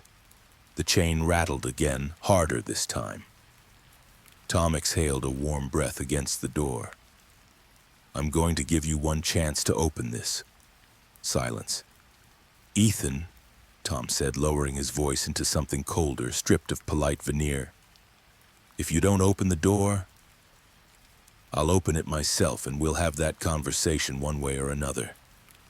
Ethan stared at the door, heart beating so violently he thought it might alert Tom. Then, a loud noise exploded from the hallway, a sharp metallic bang behind Tom. Footsteps, quick, determined. Tom muttered a low curse and turned. A voice cut through the hallway. "That's enough, Tom." Caleb, tall, dead-eyed, calm. A cop's voice pulled from some locked drawer in his soul. Tom straightened slowly. "Well," he said, "look who crawled out of hiding." "This building's not your hunting ground anymore," Caleb replied, voice flat as gunmetal. Tom chuckled. "You think you can stop me?" "I know I can," Caleb said, "and I know exactly what you did to Talia Brent." Tom's smile sharpened. "And what would you know about that, Caleb Marsh? You couldn't protect her then. You couldn't protect anyone." Something dark flickered behind Caleb's eyes, but his posture didn't break. "You're not touching him," Caleb said, "and you're not touching Catherine again." Tom stepped closer to Caleb. "Are you recording this?" Caleb's jaw flexed. "Maybe." Tom leaned in. "Well, then I'd advise you to turn it off, because if there's one thing money can erase, it's evidence." He turned slightly as if preparing to walk away. But then he paused and bent down. Ethan saw his shadow move through the crack under the door. Tom pressed one eye to the peephole from the outside. Ethan felt it. Felt the gaze travel through the glass, through the dark, through him. "Mr. Cole," Tom murmured, voice low enough only Ethan would hear, "this isn't over." He straightened. His footsteps moved away, slow, deliberate, unhurried. Caleb didn't follow, just watched, listened. Only when the echo of Tom's steps disappeared down the far stairwell did Caleb speak again. "Ethan," he said through the door, voice low, "you need to sit down." Ethan slid down the wall, legs shaking. On the phone, Eliza breathed hard. "He's gone. For now." Ethan whispered through the closet door. "Talia, he's gone." But she didn't answer. Only the faintest trembling sound carried through plaster. A whimper of someone who had lived too long in fear of keys. Caleb knocked once gently on Ethan's door. "Listen to me," Caleb said. "They're cornered now, and cornered men are the most dangerous." Ethan closed his eyes. "Tonight," Caleb said softly, "wasn't an inspection. It was a test. And you just failed to play the part they expected." Ethan's voice shook. "What does that mean?" Caleb hesitated. Then, with the weight of someone who had seen the aftermath before, he whispered, "It means they're going to accelerate whatever they planned for you." A long silence followed. Talia sobbed once, muffled and broken, and Ethan finally understood. There was no more time. Not for him. Not for Talia. Not for Catherine. The Bartholomew wasn't waiting anymore. It was hunting. The Bartholomew had always felt old, but tonight it felt awake. Every pipe grown deeper, every floorboard exhaled louder, every shadow stretched in ways shadows shouldn't. Like the building itself knew Ethan had crossed a line, and now it was waiting to see what he would do next. Caleb hadn't left. He stood outside Ethan's door, arms folded, listening for any sound that didn't belong to the living. "Eliza's keeping eyes outside," Caleb said through the door. "I'll hold the hallway. If he comes back, he won't reach you." Ethan rested his head back against the wall. "Caleb," he whispered, "what does Tom want with me? With Talia? Why does he even care?" Caleb sighed. The sound weighted and tired. "Because he's done this before. And you're the first one to hear the truth instead of ignoring it." A pause. "He doesn't like people who hear things." Ethan swallowed hard. He looked at the closet, the thin layer of paint separating him from a girl who had been missing for nearly a year. "Talia," he whispered gently, "Tom's gone. You can talk now." A long silence, then a soft, shaky breath. "You made him angry," she whispered. "He'll come back." Ethan crawled closer, pressing his forehead to the wall. I won't let him get to you, he said. I swear. Talia's reply was quieter this time, fragile like a leaf caught in a storm. He doesn't want me, he wants you. Ethan felt a chill crawl along his spine. Why me? Because you heard what I heard, and because she told you the mood. He stiffened. She? Who do you mean? Pause. The woman across the lake. The breath left Ethan's lungs. Catherine, he whispered. But Talia didn't speak again. And the rest of the evening moved slowly, like the building's clocks were dragging time behind them. Ethan tried to distract himself, made coffee, then poured it out, washed dishes twice, checked the locks 3 times, paced until his legs burned. Through the wall, Talia sometimes made a soft sound, a rustle, a breath, a quick, frightened tap, but she didn't speak again. At 11:42 p.m., Ethan's phone buzzed, a message from unknown. Keep quiet. We're fixing the problem. Ethan's pulse slammed through his veins. He texted Eliza immediately. Ethan, they're planning something. Eliza, I know. 2 cruisers just drove past the lake house. Quietly, no lights. Eliza, that means Tom's making a move. He always clears the area first. Ethan, he's coming to the Bartholomew again. Eliza, then we're running out of time. Ethan pressed his palms to his face. Caleb? He called softly. The ex-cop's voice came from behind the door. Still here. We can't wait anymore. Talia, she's barely holding on. Catherine's next. We need a plan. Caleb exhaled slowly through his nose. There is a plan, but you're not going to like it. Tell me anyway. Caleb's voice dropped to a whisper. You need to get her out tonight. Ethan's breath caught. Talia? Now? How? Through the floorboards, Caleb said. That's how they brought her in. It's how you'll get her out. Ethan stared at the closet like it had just changed shape. That crawl space, Caleb continued, runs behind the walls, under the hallway, all the way to the east stairwell. If you can pull up your closet boards, you can reach her compartment. Ethan's pulse spiked.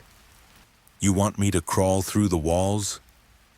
It's the only way to avoid the cameras, Caleb said, and the only place their keys don't reach. Ethan pressed a hand to his chest, steadying his breath. Okay, he whispered. Okay. What about Tom? Caleb's reply was icy calm. I'll handle him. Ethan's stomach dropped. How? I'll distract him. He wants me almost as much as he wants you. Ethan's heart twisted. No. Caleb, he's dangerous. I know, Caleb said, but I was dangerous first. Silence, heavy like the weight of decisions that change everything. Finally, Caleb added, you get Talia out. You meet Eliza outside. You get her to safety. I'll keep Tom busy until you're clear. Ethan looked at the closet, Talia's fragile breaths. A girl hidden in the darkness for months. A girl who whispered instead of screaming. A girl he now had the chance to save. He whispered, Talia, I'm coming in for you. I'm going to pull up the floor. You'll hear noise, but don't be scared. It's me.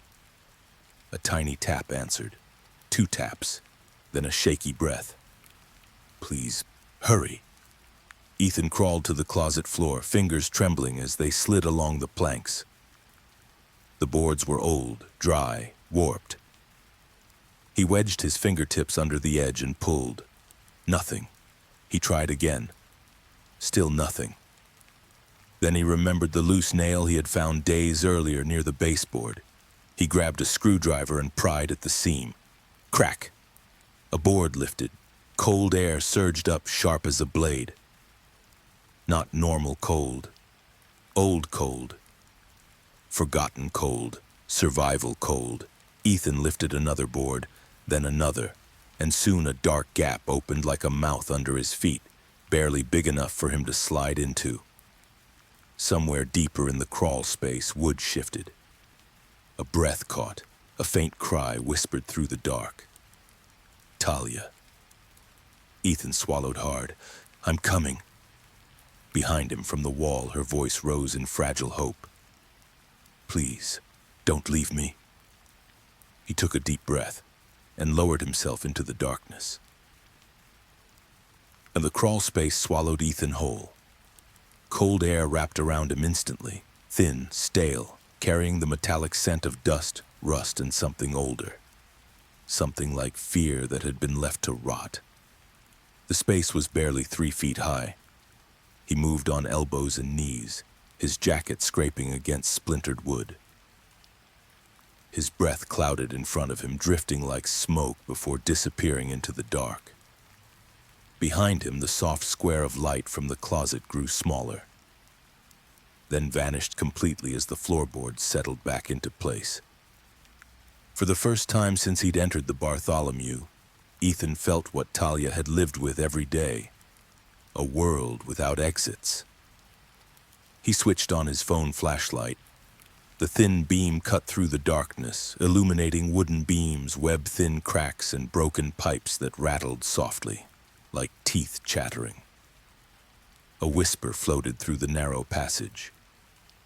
This way. Talia. Her voice was so faint it barely moved the air.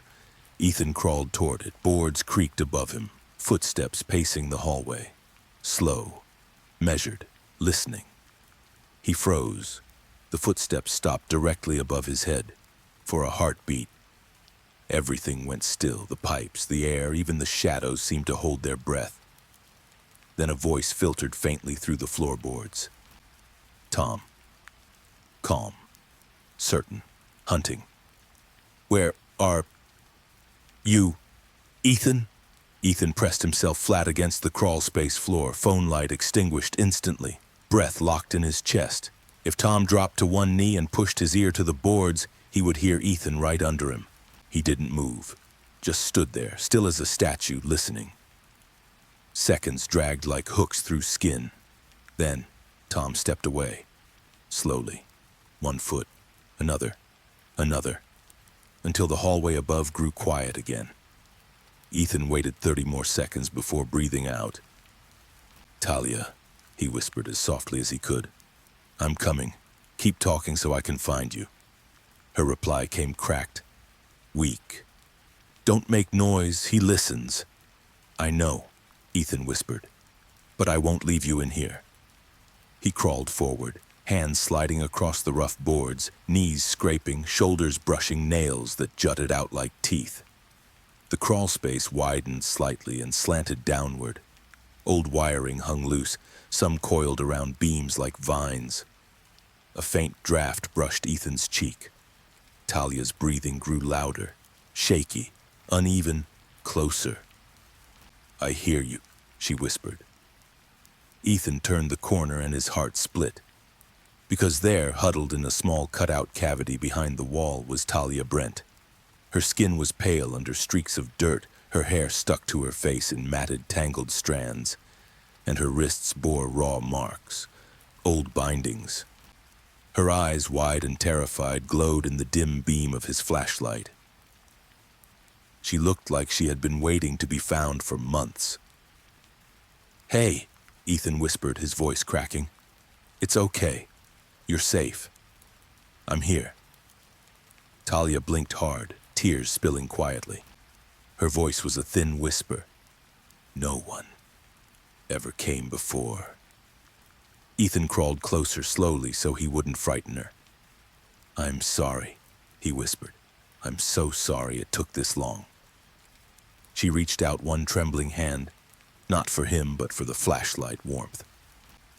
Ethan gently took her hand instead. Her fingers were ice cold. We're getting out, he whispered. Tonight. Talia's breath hitched. He'll hear. Not if we're careful. He always hears. Ethan looked into her eyes. There was so much fear in them, fear carved into bone. What happened? He whispered. Her voice trembled. He took me, through here, said no one looks in old places, no one cares. Then he locked me in, said the building would keep me, said I'd go missing quietly. Her breath broke, and they'd blame me for leaving.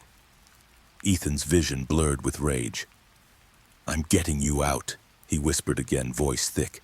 "You're not disappearing, not like this." Talia squeezed his hand weakly. "Why, now," she whispered. "Why did you come?" Ethan swallowed. "Because someone finally listened." Suddenly, a loud crash echoed above them. Ethan and Talia both flinched. Then Caleb's voice, sharp, commanding, filled the halls above.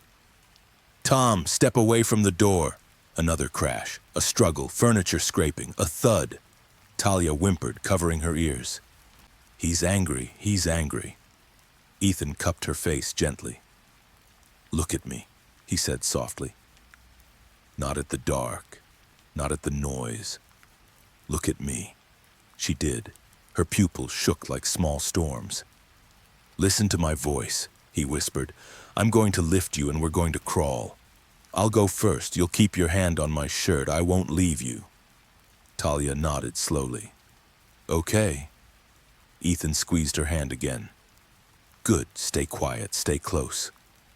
He started crawling forward, Talia behind him, small hand gripping the back of his jacket.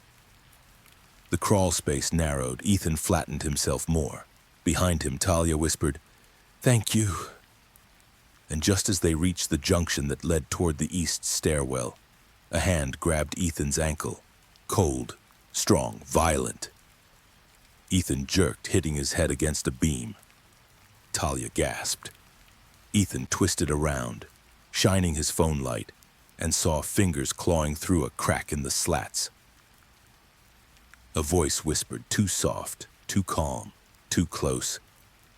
"Going somewhere, Ethan?" Tom Royce. He had found the hatch from another entry point. He had crawled in after them, quiet as a shadow. His grip tightened, nails digging into Ethan's skin. Behind Ethan, Talia began to cry silently, hand covering her mouth. Ethan kicked, twisting violently. "Let go," he hissed. Tom chuckled softly, low and sinister. "You shouldn't have listened to the girl in the walls," he whispered. "You shouldn't have talked to my wife." He dragged harder. "And you definitely shouldn't have crawled into my space." Ethan kicked again, harder. Tom's grip slipped, just for a second, long enough for Ethan to yank his ankle free. He forced himself forward, grabbing Talia's arm. "Run!" he whispered urgently. "Go!" Talia followed blindly, crawling faster than he expected from someone so thin, so weak. Behind them, Tom's furious voice filled the crawl space. "Ethan, you don't get to leave!" The walls shook, pipes rattled, dust rained from the ceiling. Ethan looked back. A pair of glowing eyes stared at him through the cracked boards. Wild, unhinged, predatory. He grabbed Talia's hand tighter. The crawl space forked. Left went deeper into the Bartholomew structure. Right led toward the east stairwell access grate. "Talia, this way," Ethan whispered, pulling her right. She crawled faster now, fear burning into adrenaline. Behind them, Tom's voice boomed. "You think you're saving her? You think you're a hero? You're just a man who doesn't know which walls to fear." Ethan ignored the words. He pushed forward, closer, closer, closer. The grate came into view. A small metal panel, bent at the corner, just big enough to kick open. "Talia, stay behind me," he whispered. He slammed his heel against the grate. Crack. It loosened. He kicked again. Bang! The metal gave way, clattering into the stairwell below. Fresh air rushed into the crawl space. "We're out," Ethan whispered. "Talia, come on!" She reached the opening and froze. Her eyes widened. Her breath hitched. "He's right behind us." Ethan turned. Tom's hand was reaching again through the slats, fingers clawing, desperate, feral. "Go!" Ethan shouted. He pushed Talia through the opening first. Her small body slipped out easily. Ethan followed, but as he did, Tom's hand reached one last time and grabbed the back of his jacket. Ethan nearly fell backward into the dark. Tom hissed, "You're not done with me." Ethan tore free, fell through the grate, hit the stairwell floor hard, and pulled Talia down beside him, shielding her with his body. Above them, something slammed against the crawl space beams. Tom, then silence. Ethan held Talia, heart pounding. "We're okay," he breathed. "We're out." But Talia shook violently. Her lips barely formed the words, "No, we're not. He doesn't stop. He never stops." And from somewhere inside the walls, deep echoing, crawling through the entire building like a living heartbeat, Tom Royce's voice whispered, "Run while you can." For a moment, Ethan couldn't tell which sound was louder, Talia's rapid, terrified breathing, or his own heartbeat slamming like a drum inside his skull. The stairwell was dimly lit, the emergency bulbs flickering in intervals that felt intentional. It smelled of metal, dust, and the kind of stale air that never meets sunlight. Ethan held Talia close, helping her steady her shaking body. "It's okay," he whispered, "and you're out. We just need to get you downstairs." But Talia's eyes were wide, pupils dilated in horror. "You don't understand," she whispered, voice thin as thread. "The building, it hides him, the way it hides me." Ethan swallowed hard and forced his voice steady. "Talia, we have to move now." She nodded weakly. They began to descend the dim stairwell toward the east exit, but halfway down, thud. A heavy footstep echoed above them. Talia flinched. Ethan froze. Another step, slow, measured. Someone was coming down the stairs. Not rushing, not stumbling, walking. Like a man who already knew he would catch them. Ethan whispered sharply, "Go, down the next flight." They moved quickly, Ethan half carrying her, making it to the next landing, the one that opened into the laundry room corridor at the building's rear. Talia pointed desperately. "This way. Faster." Ethan pushed open the laundry room door. The lights flickered violently overhead. The washers hummed strangely, vibrating harder than they should. "Talia," he whispered, "where's the back exit?"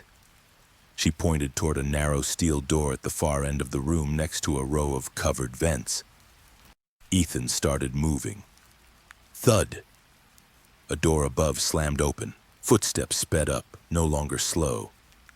Talia gasped softly. "He's running."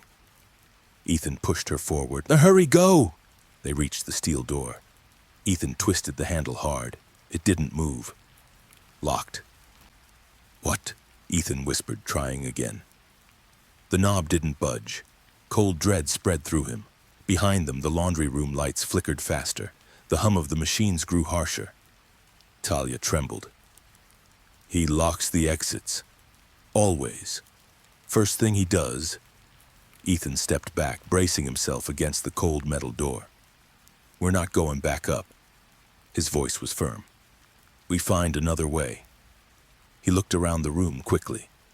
Dryer vents, maintenance hatch near the ceiling, old utility duct near the floor, broken window near the back wall but covered by metal bars. They were trapped inside a puzzle designed by a man who liked controlling outcomes. Footsteps hit the last stair, close, seconds away. "Talia, hide!" Ethan hissed. He shoved her behind a row of industrial washers, crouching low so her silhouette vanished into shadows. He ducked behind a metal laundry cart, grabbing a loose metal rod from inside it. Nothing more than a broken mop handle, but it was something. The stairwell door creaked. Ethan gripped the rod tighter. The lights flickered. Then Tom Royce stepped inside. He was calm, breathing evenly. No weapon in his hands, just gloves. Thick leather gloves, the kind designed for handling things. His eyes scanned the room slowly, thoughtfully, almost gently. "Ethan," Tom said, voice calm enough to curdle blood, "you can make this easier." He took a few soft steps forward, boots quiet on the concrete. You don't have to die tonight. I'm not unreasonable. A soft chuckle. Catherine would tell you that. Ethan stayed perfectly still. Tom turned toward the washers, his gaze lingering dangerously long near where Talia hid. Talia, he said quietly. You were such a good tenant, quiet, cooperative, until he showed up. Talia's breath hitched behind the machines. Tom smiled faintly, hearing it. There she is, he whispered. He took one step. Ethan lunged. Crash! He swung the metal rod as hard as he could. It struck Tom's shoulder with a dull, painful thud. Tom stumbled but didn't fall. His eyes sharpened. Amusement vanished. Oh, Tom said softly, that wasn't smart. He grabbed Ethan by the collar and slammed him into the laundry cart. Metal rattled. Pain shot through Ethan's ribs. Ethan tried to swing again. Tom caught his wrist midair with terrifying strength. You think you can save her? Tom hissed. You think you can save any of them? Ethan spit blood and shoved him back, barely gaining an inch. Tom pinned him harder. You're not a hero, Tom whispered in his ear. You're just another loose end. Ethan gasped for air. Behind them, bang! Something struck Tom's back. He froze and turned. Talia stood there, shaking, bloodied, terrified, holding the same metal rod Ethan had dropped. She'd hit him, hard. Tom touched the back of his coat, fingers grazing the torn fabric and the blood beneath it. Then, very slowly, he turned toward her. Talia backed away, shaking violently. No, no, no, no. Tom stepped toward her. Ethan yelled, Talia, run!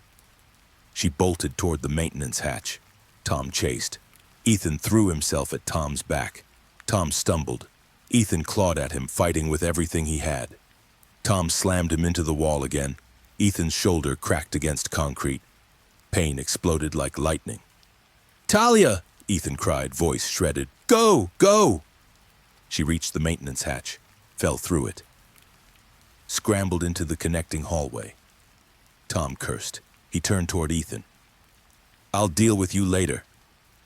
He sprinted after her, disappearing into the maintenance corridor. Ethan gasped, pulling himself up the wall, vision swimming. Talia, he whispered, stumbling forward. He grabbed the doorframe, but then silence. No footsteps, no voices, just silence. Then, far, far down the corridor, a scream, Talia's scream. Ethan's legs buckled. No! He forced himself toward the corridor, every step burning. Talia!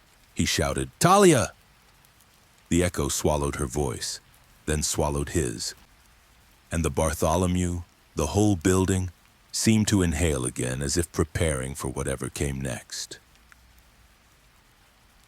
Ethan stumbled through the maintenance corridor, lungs burning, ribs aching with every breath.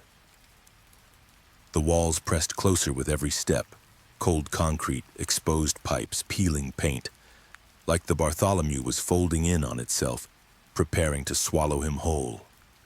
Talia, he shouted again, voice cracking.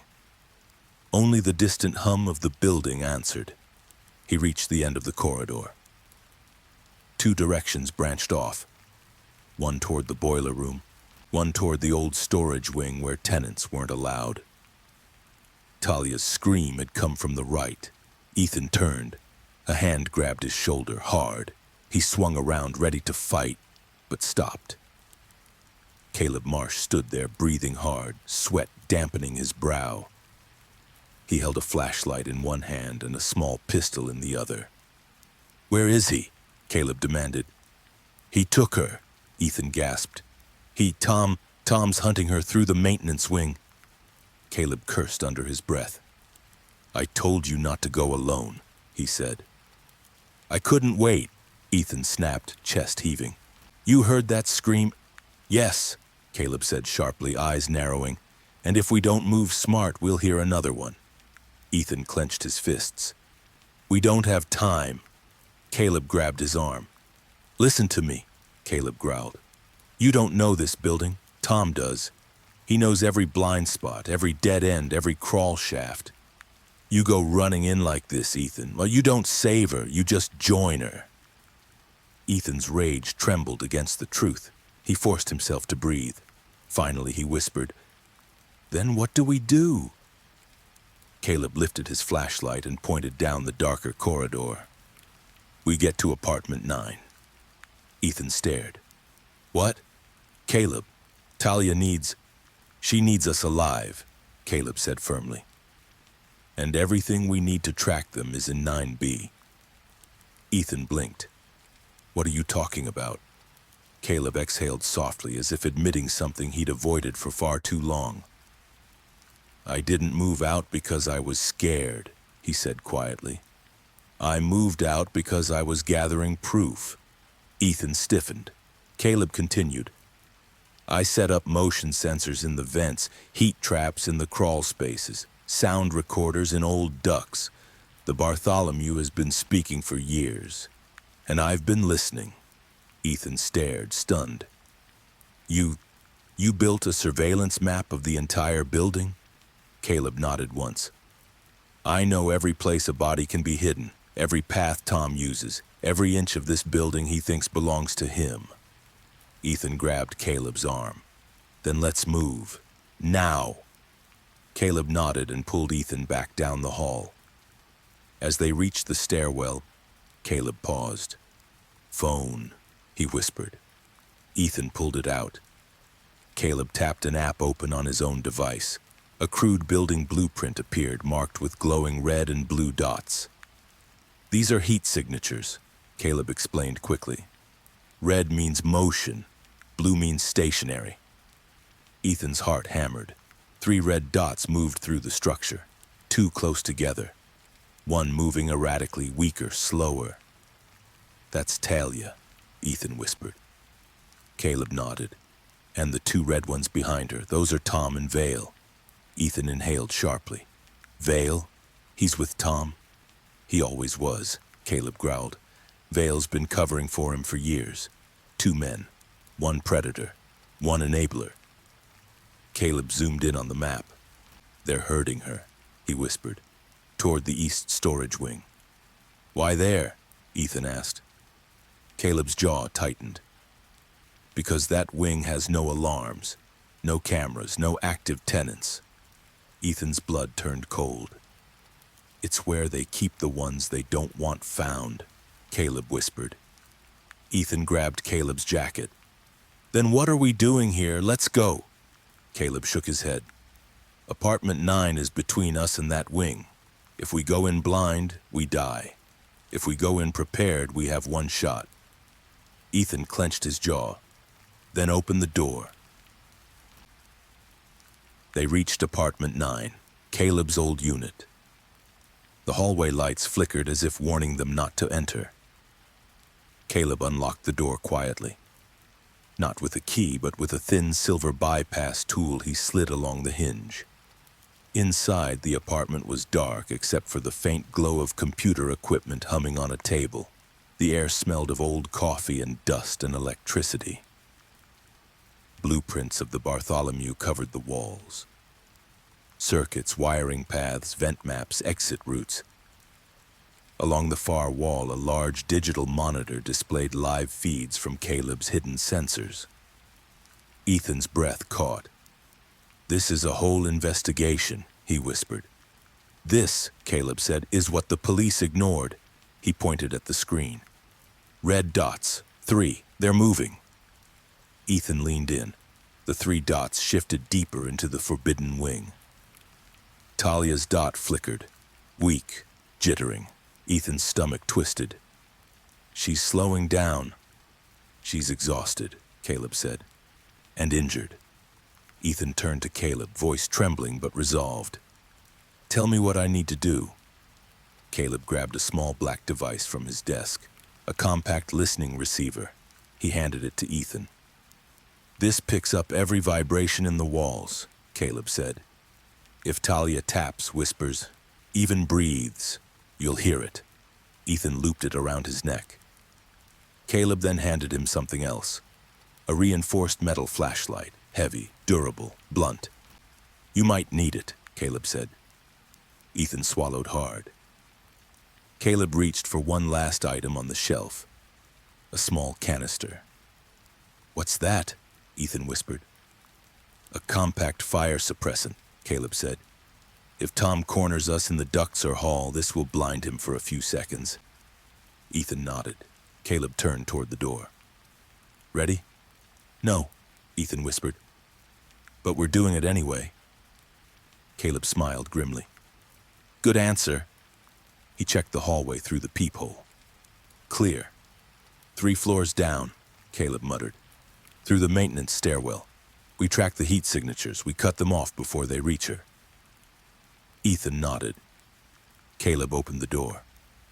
As they stepped into the hallway, and the building groaned, a deep, unsettling vibration that traveled through the walls like a warning. Ethan whispered, It knows. Caleb murmured back, Let it. They moved down the hallway, lights flickering, pipes hissing overhead, the Bartholomew's bones shifting and creaking like something alive.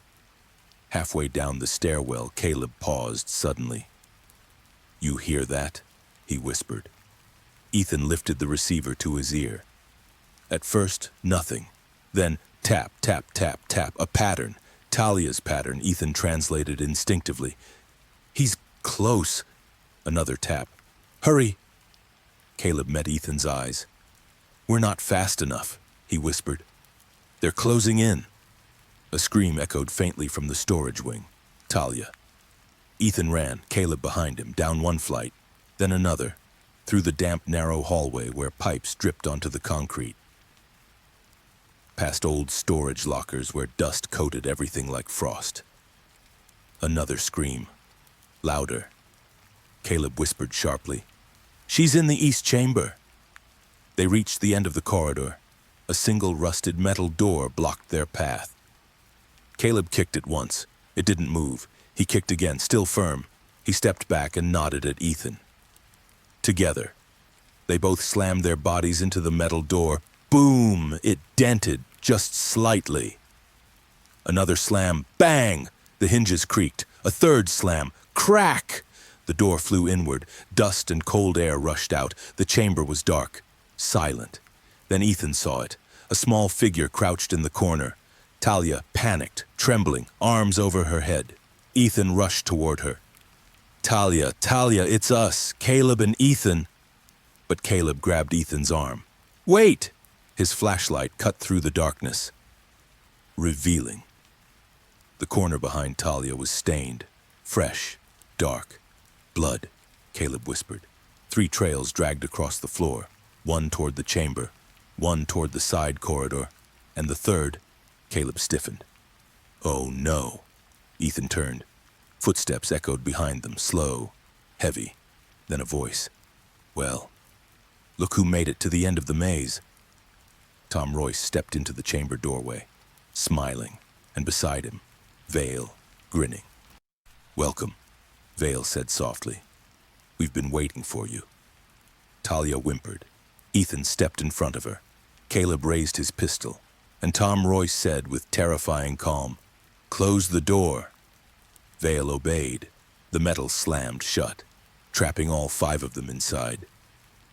In the darkest room of the Bartholomew. The metal door slammed shut with a finality that felt almost ceremonial, as if the Bartholomew itself had sealed the room, as if the building wanted this to happen. Ethan stood in front of Talia, breath shaking, heart hammering so hard he could hear it in his ears. Caleb stepped beside him, gun raised, face carved from pure focus. Tom Royce strolled forward calmly like a man entering a boardroom, not a trap room holding the woman he'd stolen and the men now threatening his control. Vale hovered behind him, smiling, twitchy, eager, the kind of man who enjoyed being useful to monsters. Tom spread his arms, his voice warm, almost friendly. Ethan, Caleb, gentlemen, we could have avoided all of this. Ethan steadied himself. This ends now, he said. We're taking her out of here. Tom laughed softly. Oh, Ethan, you came into my building and thought you understood the rules. He stepped closer. Caleb tightened his grip on the gun. Tom didn't flinch. The Bartholomew was built for men like me, Tom said. Men with keys. Men who know how to manage fragile things. Ethan felt Talia trembling behind him. Caleb's voice cut through the tension, cold, measured. Tom, step back. Tom paused, studying him. Ah, Caleb Marsh, the great failed cop. He tilted his head. You couldn't protect Talia last time. You think you'll manage it tonight? Caleb didn't move, didn't blink. Tom smiled wider. Put the gun down. No, Caleb said. Vale took a step forward. I'd listen to him, Vale said. Tom doesn't miss twice. Caleb's eyes stayed locked on Tom's. I'm not missing once, Tom chuckled. You won't shoot. You care too much about consequences. He motioned lazily to the chamber around them. This room has no sound sensors, no cameras, no cell signal. Anything that happens inside here is a ghost story. Ethan stepped forward. You hurt her, he said quietly, rage coating every word. You destroyed her life. Tom glanced at Talia emotionlessly. She was reckless, Tom replied. She went places she shouldn't. Listened to things that weren't her business. People who break rules disappear. Talia whimpered. Caleb's jaw tightened. Why? Ethan demanded. What is all this? Why her? Why Catherine? Why? Tom stepped directly into Ethan's space. Because some women don't know their place. Caleb lunged. Ethan grabbed his arm just in time. No! Ethan hissed. He wants you to shoot. Tom smirked. There you go, Ethan, you're learning. Vale spoke up suddenly, unable to hide the twitch in his voice. Tom, maybe we should... Tom raised a hand. Vale instantly fell silent. Tom looked at the three of them, Ethan, Caleb, Talia, like a man examining chess pieces. Here's what happens now, Tom said calmly. You put the gun down. You leave Talia. You walk out of this room, and I let you live. Caleb shook his head. That's not happening. Tom sighed softly. I was hoping you'd be reasonable. He took one deliberate step toward them. Caleb tightened his grip. Ethan whispered, Caleb. Then Talia's tiny voice rose behind Ethan. Don't let him take me, so please. Tom's eyes sharpened, a predator scenting a final kill, and suddenly, Talia stood, weak, shaking, barely able to support herself. But she stood. Tom smiled, teeth glinting. There she is. Talia's voice trembled. You promised. You said I'd go missing quietly, but he came. He heard me. Tom shrugged. You broke the deal. Vale chimed in, smirking. People like you should be grateful anyone even looks at you. Talia flinched at the words. Ethan felt something inside him snap. He stepped in front of Talia. Stay behind me, he whispered. No, Talia whispered back, suddenly stronger. He doesn't get to talk anymore. Tom raised a brow. Oh? And what will you do about it, Talia? She lifted her chin, shaky but defiant. I'll tell the truth. Tom laughed. The truth? People don't care. They believe men in suits and clean houses, not girls hiding in walls. Ethan clenched his fists. Caleb aimed the gun. Talia whispered, We're not alone. Tom frowned, just slightly. What? We're not alone, Talia repeated louder this time. And suddenly, Caleb's motion detector device screamed, a loud, piercing alarm from Caleb's phone. Tom spun. Vale froze. Ethan's heart jumped. What does that mean? Ethan yelled. Caleb stared at the screen. Someone else is here, Talia whispered. He's not alone, Tom snarled. What are you talking about? Caleb held up the device. Another heat signature, he said. In the room behind this one. Tom snapped toward the back wall. That's impossible. I sealed everything. Talia shook her head. You forgot one door. Tom's expression shifted, just for a second, from confidence to panic. Ethan and Caleb exchanged a look. Vale said nervously, Tom, what door? Before Vale could finish, a loud metal slam shook the chamber. A door behind the back wall, long hidden, long locked, blew open. Dust shot through the air. A figure stepped out. A figure Ethan hadn't expected to see. A figure with shaking hands but furious eyes. Catherine, Tom's wife, standing in the dark like a woman who had finally escaped the cage. She held something in her hand. Not a gun, not a knife. A key ring, huge, heavy, filled with metal. His master keys. Tom froze. Catherine, he whispered. Her voice was quiet. You said you got rid of the others. Vale's face blanched. Catherine, how did you... She didn't look at Vale. Her eyes were locked on her husband. You lied, she whispered, voice rising with years of swallowed terror. You lied about everything, all of them, all these girls, all these years. Tom took a tiny step toward her. Catherine, sweetheart, put those down. But she wasn't listening. Her voice cracked like a breaking dam. No more girls disappearing. Her hand tightened around the keys. No more lies. Tom lunged toward her. Caleb fired. Bang! The bullet hit the concrete inches from Tom's shoulder. Tom froze. Caleb leveled the gun again. One more step, Caleb warned, voice low and deadly. And I don't miss. Catherine's breath hitched. She threw the keys at Ethan's feet. Take them, she whispered. End this. Tom's face twisted into something monstrous. Catherine, don't you dare! But it was too late. Ethan picked up the keys. Every muscle in Tom Royce's body tensed. And for the first time, the predator looked afraid. The room felt electric, charged with years of terror, secrets, mormonom, and the sudden shift of power.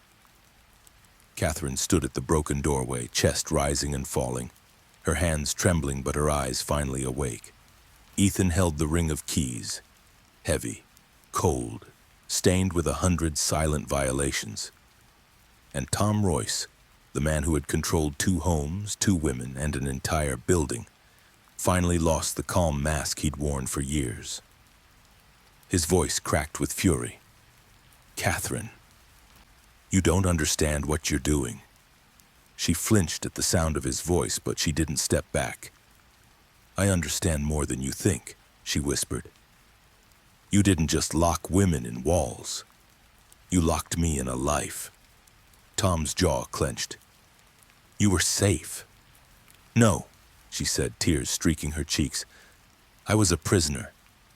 Vale shifted nervously behind Tom, wiping sweat from his upper lip. Tom, we need to leave, Vale muttered. This is getting out of hand. Tom snapped at him without looking away from Catherine. Shut up. Caleb stepped forward slowly, gun aimed at Tom's head.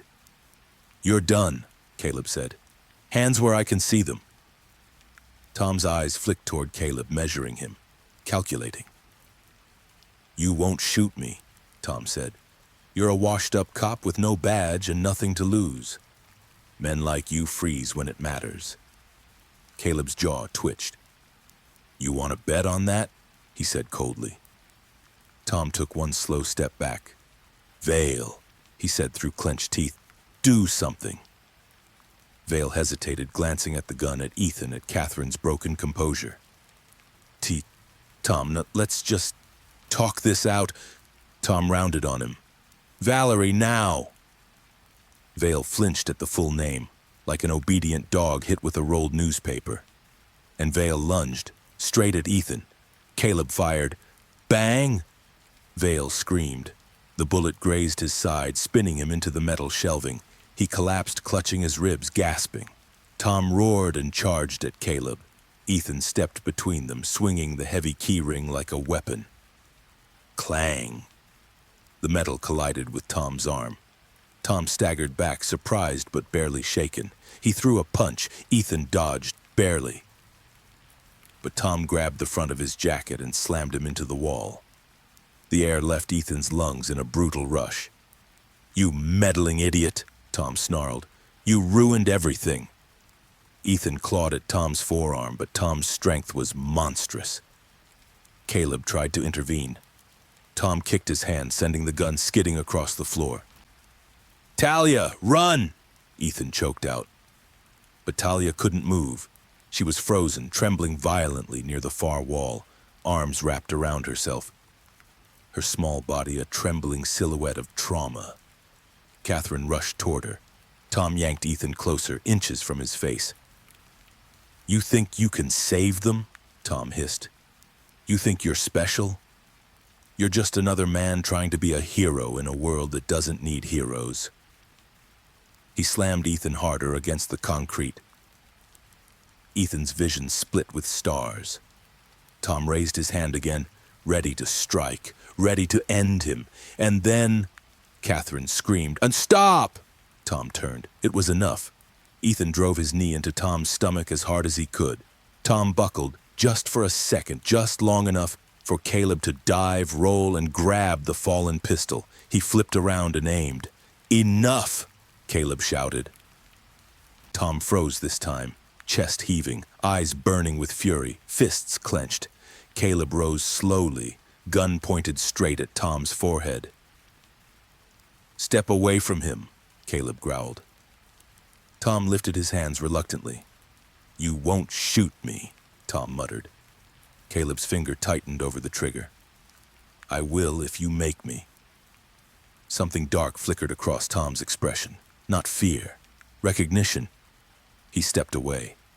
Ethan collapsed to his knees, coughing, clutching his bruised ribs. Catherine ran to him, kneeling by his side. Ethan, are you okay?" she whispered. He nodded weakly. "Get Talia." Catherine nodded and supported Talia gently, whispering soothing words, letting the girl lean against her for the first time in months. Talia's breath shook as she whispered into Catherine's shoulder. "You listened." "She never listens." Catherine cried softly and held her tighter. Ethan looked at Caleb. "Call the sheriff," Ethan rasped. "Now." "We have everything we need." Caleb reached for his phone. Tom moved. Fast, inhumanly fast. He slammed into Caleb. Caleb fired reflexively. Bang! The shot grazed Tom's arm but didn't stop him. Tom tackled Caleb, smashing him into the metal shelving. The gun flew across the room, skidding all the way to Talia's feet. Everyone froze. Ethan, Catherine, Caleb, Tom. Talia stared at the gun, her breath shaking, her hands trembling. Tom whispered harshly, "Talia, don't touch that." Catherine whispered, "Baby, don't." Caleb whispered, "Talia, step back." Ethan whispered, "Talia, listen to me. Don't do anything alone. We're right here and we'll protect you." But Talia didn't move. Her lips parted. A single tear slid down her cheek and she whispered, "He kept me in the dark." Her hand rose slowly. "He took everything from me." Her fingers brushed the handle. Tom's face twisted. "Talia, put it down." Her voice broke. "No." She lifted the gun, pointing it, not at Tom, but at the ceiling. Her hands shook violently. She wasn't aiming to kill. She was aiming to call the world. Caleb realized it first. "She's trying to make noise," he whispered. "Someone might hear." Tom lunged. "Talia, no!" She fired. Boom! The sound was deafening, echoing through the chamber, the crawl spaces, the entire Bartholomew ripping through silence like a scream carved into metal. Dust rained from the ceiling. Pipes shook violently. The building itself shuddered. The entire second floor heard it. The entire building heard it. The outside world heard it. Eliza, neighbors, the sheriff's patrol on the lake road, everyone. Tom froze mid-lunge. He had lost control for the first time. Tom Royce looked truly terrified. Talia dropped the gun, sobbing. "They'll come now!" Ethan stared at her, stunned. She hadn't fired to kill. She'd fired to be found, to be heard, to exist. Sirens wailed in the distance, fast, furious, closing in. Tom turned. Caleb raised his gun again. "Move!" Caleb growled. "And I finish this." Tom didn't move. Police footsteps thundered toward the chamber. The sheriff's voice echoed through the hall. "Put your hands up! Nobody move!" Tom's arms slowly rose. Ethan closed his eyes. Catherine sobbed into her hands. Talia collapsed against Ethan, shaking, whispering, "Thank you, thank you, thank you."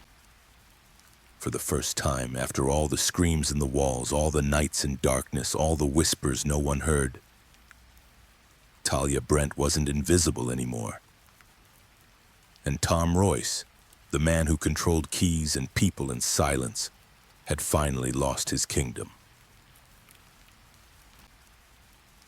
From the files beneath the floor, the Bartholomew had never been loud, but tonight it shook with more noise than it had heard in decades. Police boots thundered through the hallways, radios crackled, doors slammed, voices barked commands. The building, once a vault of silence, was filled with the sound of witnesses. For the first time in years, the Bartholomew wasn't hiding anything. It was being opened. Tom Royce was cuffed face down on the concrete. Blood dripped from his shoulder where Caleb's bullet had grazed him. His perfect mask had finally cracked. Eyes wild, lips pulled tight, chest heaving like an animal trapped in its own cage. "Don't touch me!" he roared as two deputies pinned him down. Sheriff Whitaker himself kneeled beside him, expression ripped between rage and disbelief. "I should have listened to you, Marsh," the sheriff muttered bitterly. "I should have listened to all of you." Caleb didn't respond. He stood there, breathing hard, gun lowered, hands shaking with adrenaline he was too trained to show in his face. Catherine sat against the wall, arms wrapped around herself, sobbing softly. Whispers of apology spilling from her lips over and over. "I'm sorry. I'm so sorry. I didn't know. I didn't want to know." Ethan placed a hand on her shoulder. "You did the hardest thing anyone could do," he said. "You faced the truth." Her breath shattered. She nodded barely. Beside them, wrapped in a police blanket, sat Talia, silent, trembling, leaning into Ethan so carefully, so fearfully, as if afraid he might disappear too. She whispered, "Is he gone?" Ethan looked at her gently. "Not just gone. He's done." Her lips parted. A small sob escaped her. "I didn't think anyone would ever find me." Ethan swallowed the tightness in his throat. "You found us," he whispered. "You never stopped trying." A deputy approached Caleb. "Sir, Sheriff wants Marsh and Cole in interview 1 as soon as medical clears them. They found something upstairs, something big." Caleb frowned. "What kind of something?" The deputy lowered his voice. "Hidden rooms, inside the penthouse. Looks like years of evidence." Ethan exchanged a look with Caleb. Evidence. Tom's trophies. Tom's secrets.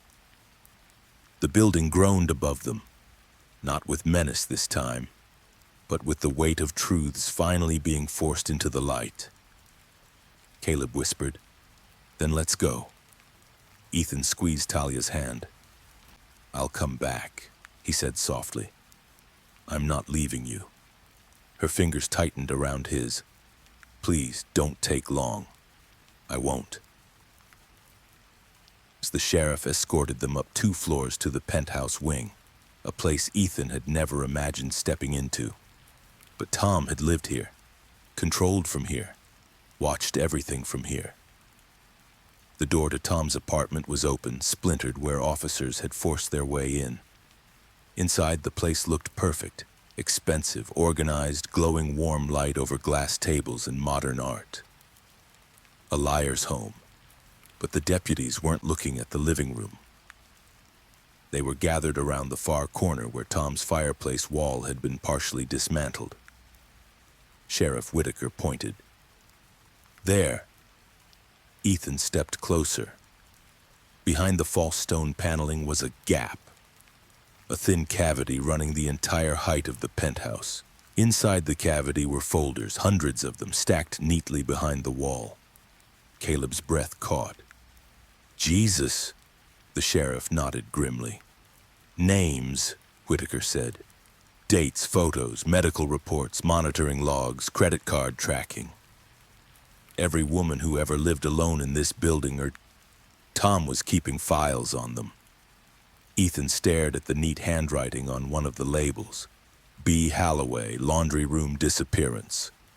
2016, his chest tightened. He picked another file. S. Crane, window fall 2019, not an accident.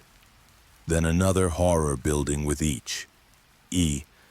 Flores, missing stairwell entry 2020. Caleb ran a hand over his face. I knew he was dangerous, but this, Ethan whispered, he's been doing this for years. Sheriff Whitaker nodded grimly, and Vale covered it up each time. Caleb clenched his jaw. There's more, one deputy added, holding a bundle of objects. Trophies from victims, jewelry, ID cards, letters. Ethan's stomach turned. Sheriff Whitaker turned to him. Tom didn't expect you to survive tonight. He didn't expect Talia to fight.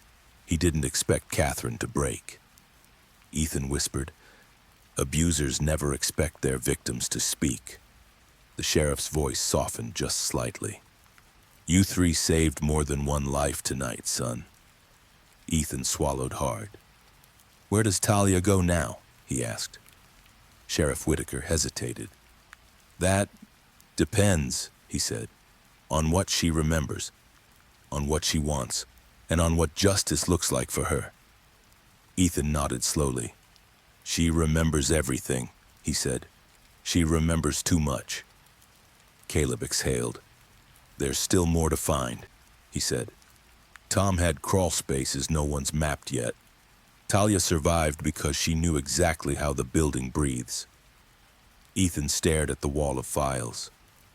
This place is a graveyard, he whispered. A graveyard he built himself. Sheriff Whitaker placed a hand on his shoulder. Then we dig, he said, and we don't stop digging until we've exhumed every ghost he hid. Ethan closed his eyes. Talia, Catherine, the women in these files, they all deserved peace, and the Bartholomew deserved to burn down to its bones. Caleb spoke again, voice firm. We're not done here. There's one more thing we need to find. Ethan turned to him. What? Caleb pointed toward the floor. The basement archives. Ethan frowned. There's an archive? Caleb nodded slowly.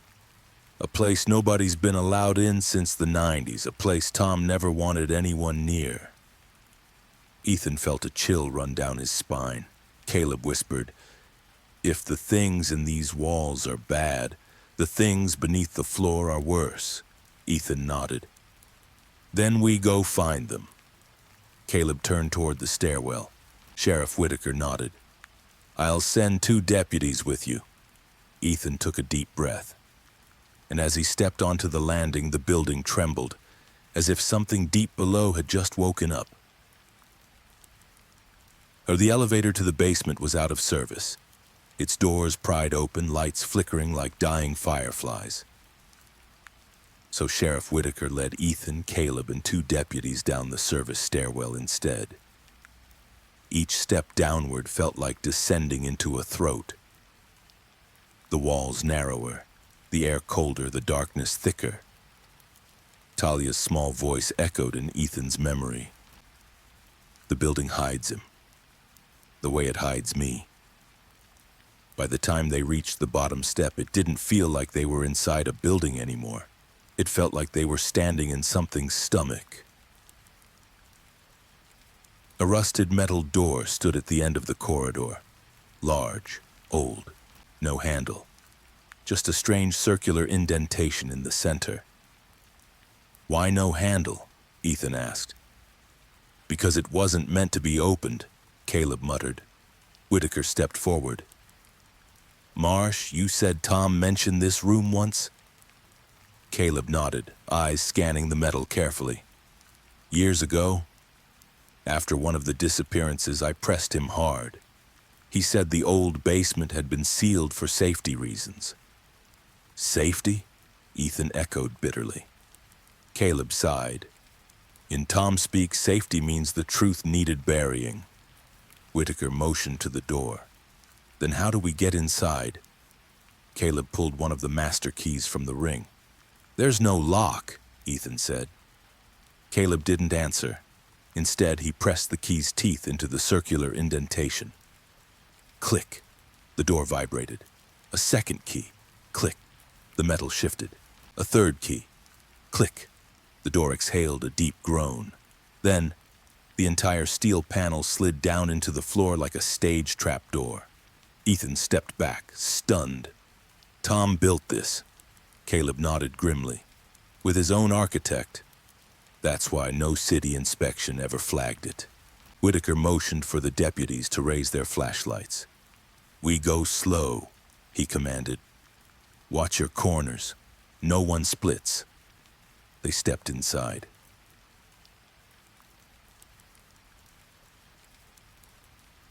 The basement archive was nothing like the dusty storage rooms upstairs. This chamber, was colder, wider, and silent in a suffocating way. Rows of metal shelves stood like skeleton ribs stretching into the dark. Not a speck of dust on them, as though someone tended this room regularly. The deputies fanned out with flashlights, beams carving through the black. Ethan whispered, "What is this place?" Caleb's voice was tight. "Tom's real office." Whitaker scanned the shelves. Boxes, containers, binders. He grabbed one. "Every one of these is labeled." Ethan stepped closer.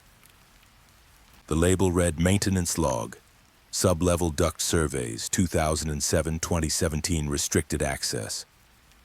He opened it. Inside were diagrams, detailed ones, maps of the building's structure, crawls, vents, blind shafts, the places where sound traveled strangely and footsteps vanished. Talia's World. Another binder. Tenant Psychological Profiles, handwritten notes. T.R. Tom Royce. Ethan felt sick. Caleb opened a large metal case. His flashlight revealed stacks of videotapes. Old, dusty, labeled only by initials. CHBSLB. Names that meant nothing to them, but meant everything to the victims' families. Whitaker swallowed hard. My God. The next case held voice recorders, hundreds of tiny tapes. Listening devices, Caleb whispered. He tracked them. Every whisper, every conversation, he recorded it. Ethan felt bile rise in his throat. This place is a monster's museum. Whitaker exhaled slowly. This is enough to bury him forever. But Caleb shook his head. There's something else missing. What? Ethan asked. Caleb pointed deeper into the chamber. That corner. The empty one.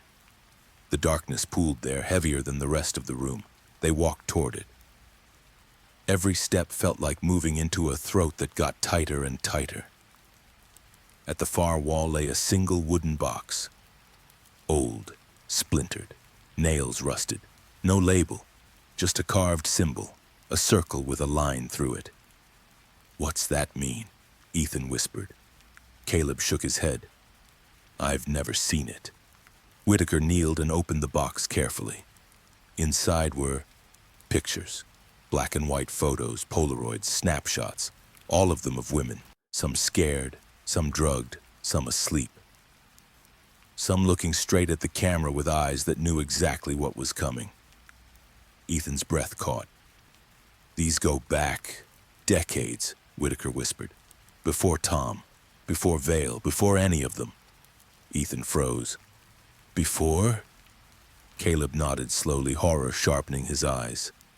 This symbol, he whispered, touching the carved circle, isn't Tom's. Ethan swallowed. Then whose is it?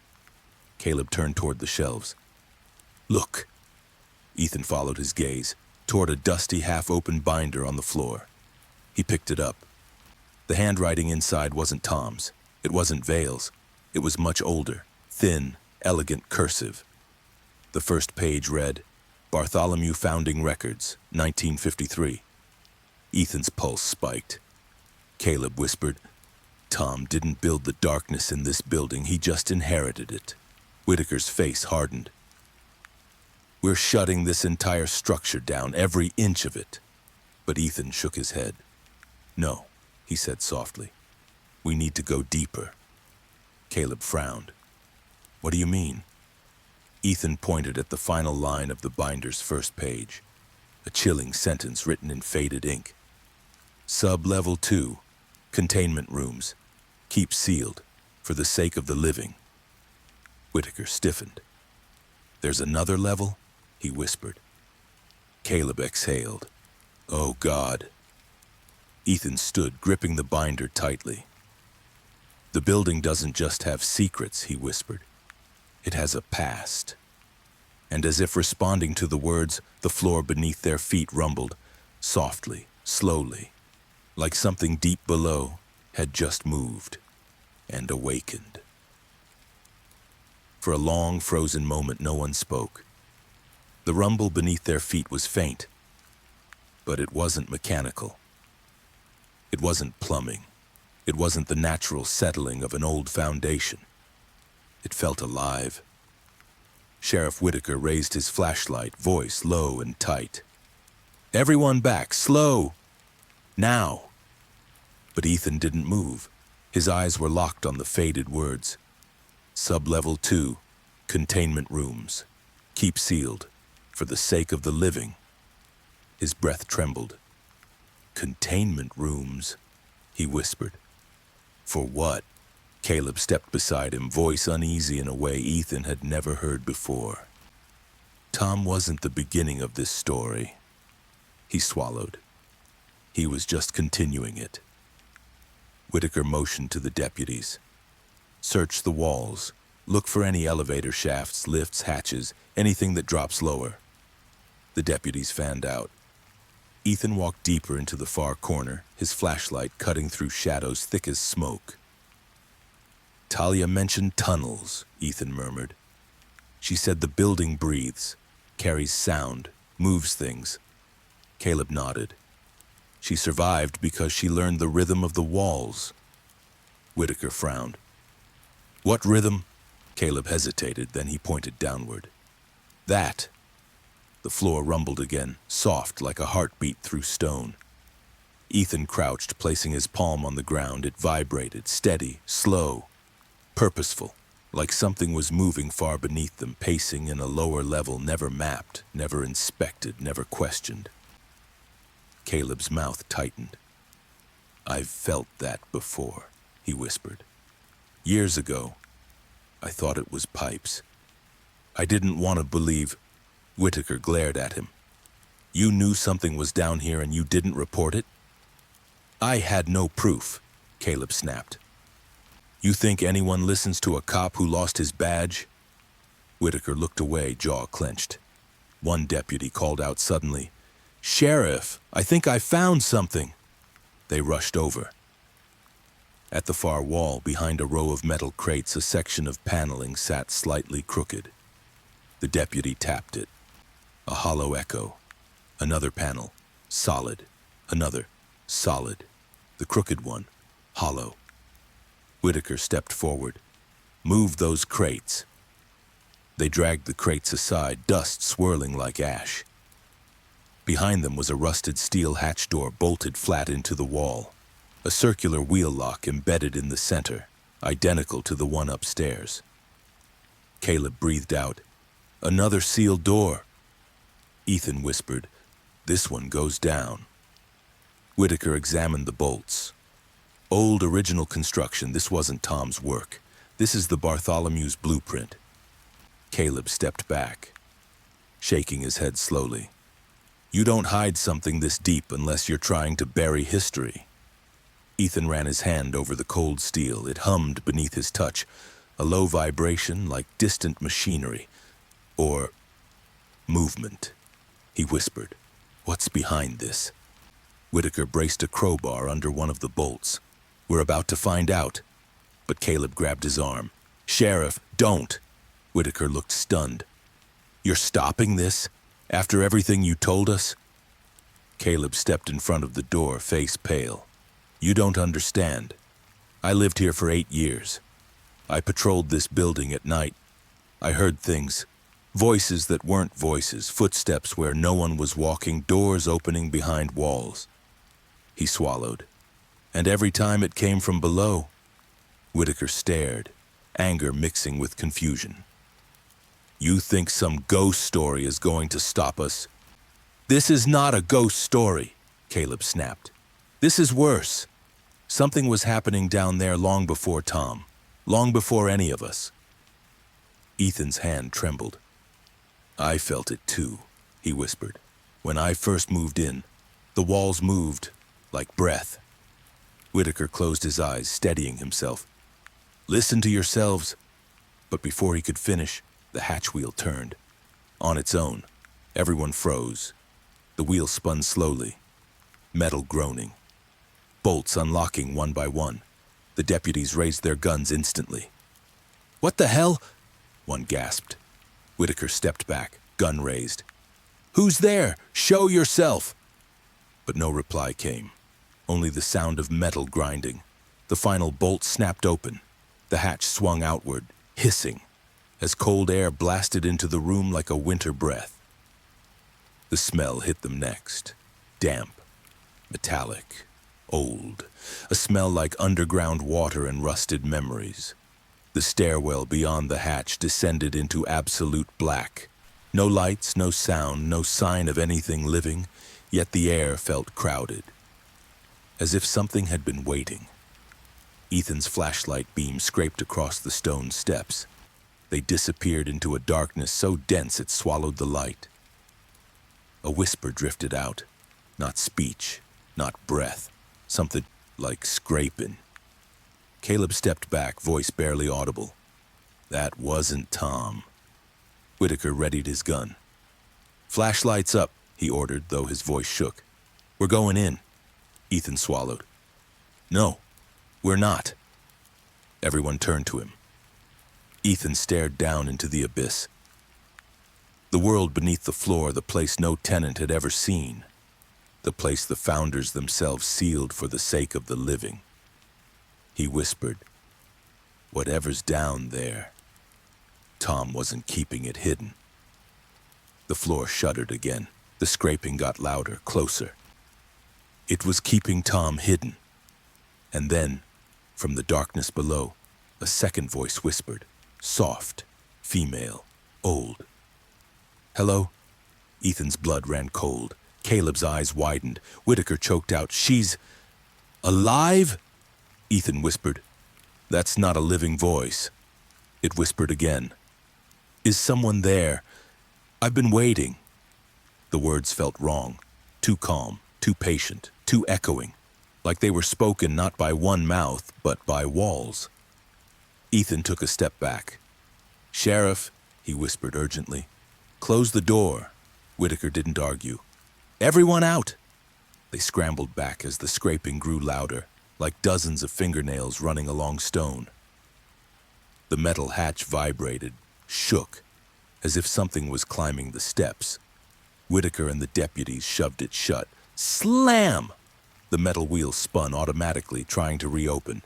Whitaker cursed. "Help me hold it!" Caleb and Ethan shoved their weight against the hatch.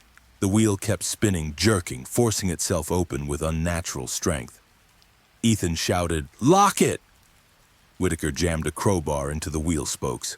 The wheel screeched, stopped. For a heartbeat, everything went still. Then, bang!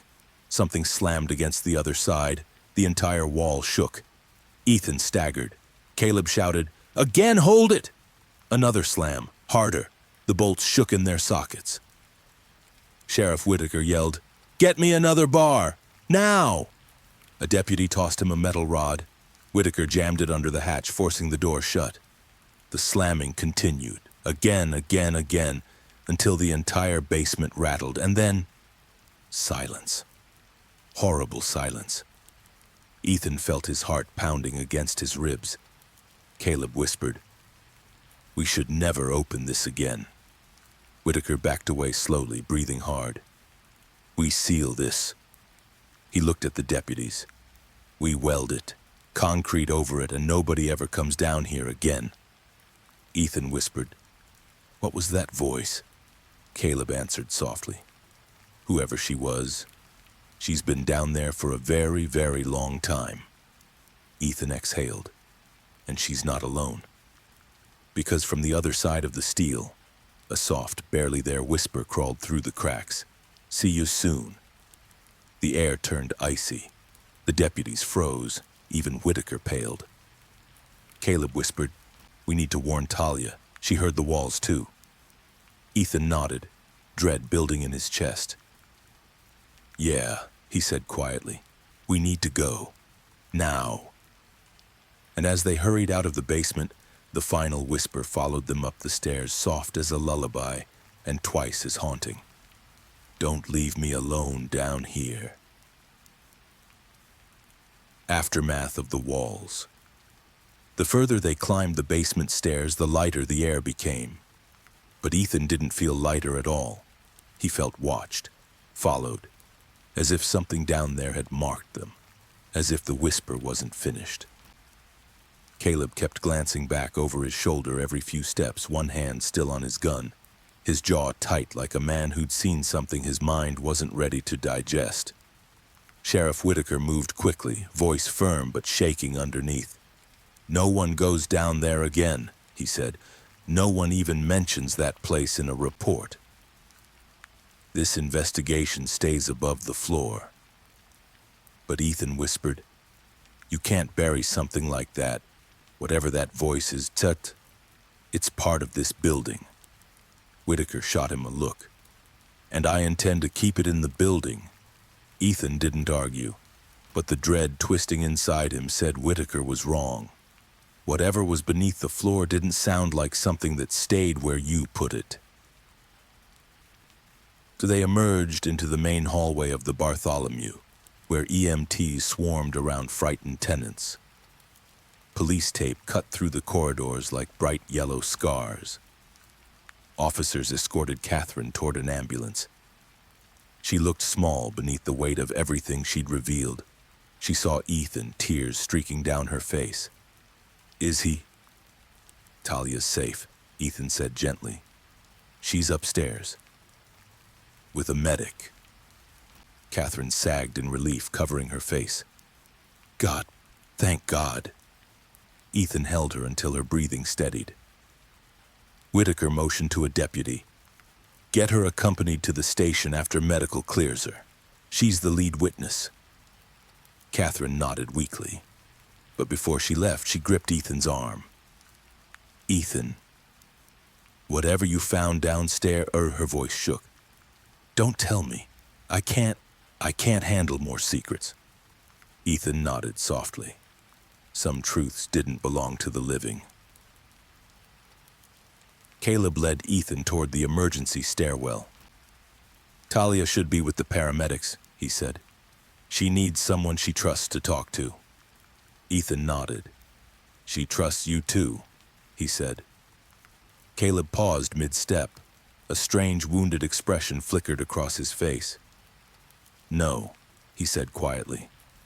"She trusted me once. I didn't save her then." Ethan placed a hand on his shoulder. "You saved her tonight." Caleb swallowed hard, but didn't push the hand away.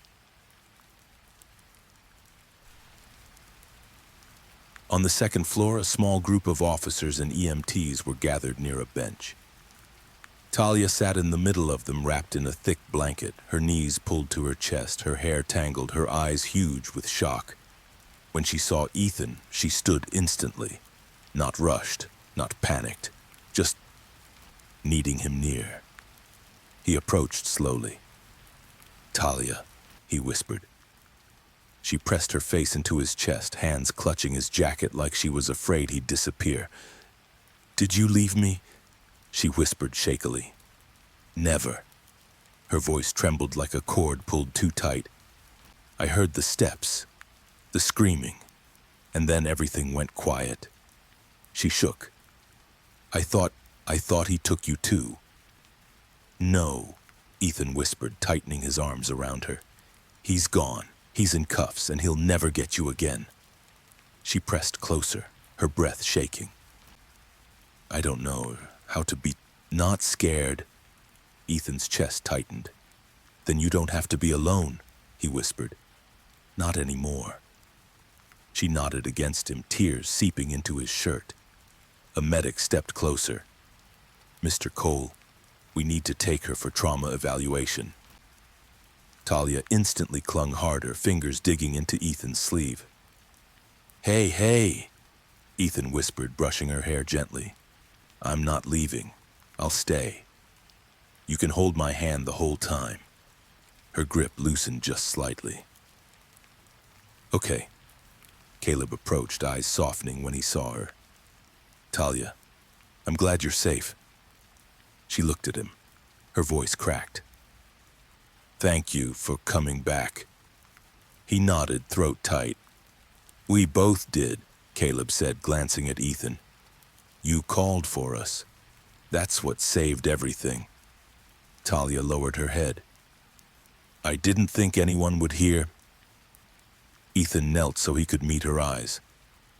"But we did," he said softly. "And we'll keep hearing you." Talia wiped her eyes. "Even the walls heard me."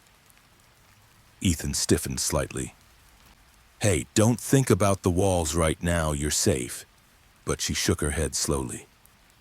"Not those walls." She looked down the hallway toward the basement stairs. "The other ones." Ethan felt his stomach twist. Caleb's expression darkened. "Talia," Caleb said gently. "What walls?"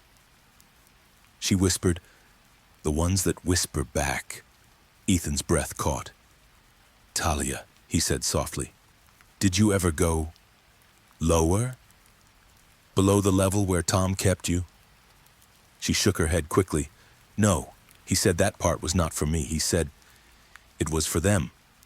Ethan's heart froze. "Them who?" Talia didn't look up. "The ones he was afraid of." Caleb's eyes widened slowly. "He was afraid?" Caleb whispered incredulously. "Tom?" Talia nodded. "He said even he didn't go down alone." Ethan whispered, "Talia, what was he afraid of?" She finally looked up at him. Her voice shook. Her eyes deepened with something worse than fear. "The woman who cries under the floor." Caleb and Ethan exchanged a horrified look. Whitaker, who had approached silently behind them, went pale. "Talia," the sheriff whispered. "How do you know that?" Talia whispered, "Sometimes, when I fell asleep, the walls repeated the voices I heard." She trembled. "And I heard her crying over and over like she was stuck between the stones." Ethan's throat tightened. "Talia, you're not talking about Catherine or anyone alive. You're talking about the voice in the basement." Talia nodded. "She cries because she's not the only one down there." Ethan went cold all over.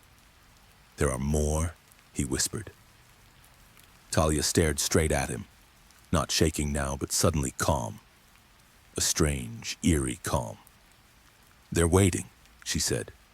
Her voice was soft, almost emotionless. "They always wait." Ethan's heart pounded. "Talia, wait for what?" She blinked slowly, then whispered the sentence that made every hair on Ethan's body stand on end. "For the building to choose someone else." Caleb stepped back sharply. Whitaker muttered, "Jesus." Ethan swallowed hard. "Talia," he said quietly. "Why did Tom never open that door? Why did he stay away?" She whispered, because even monsters know when something is worse than them.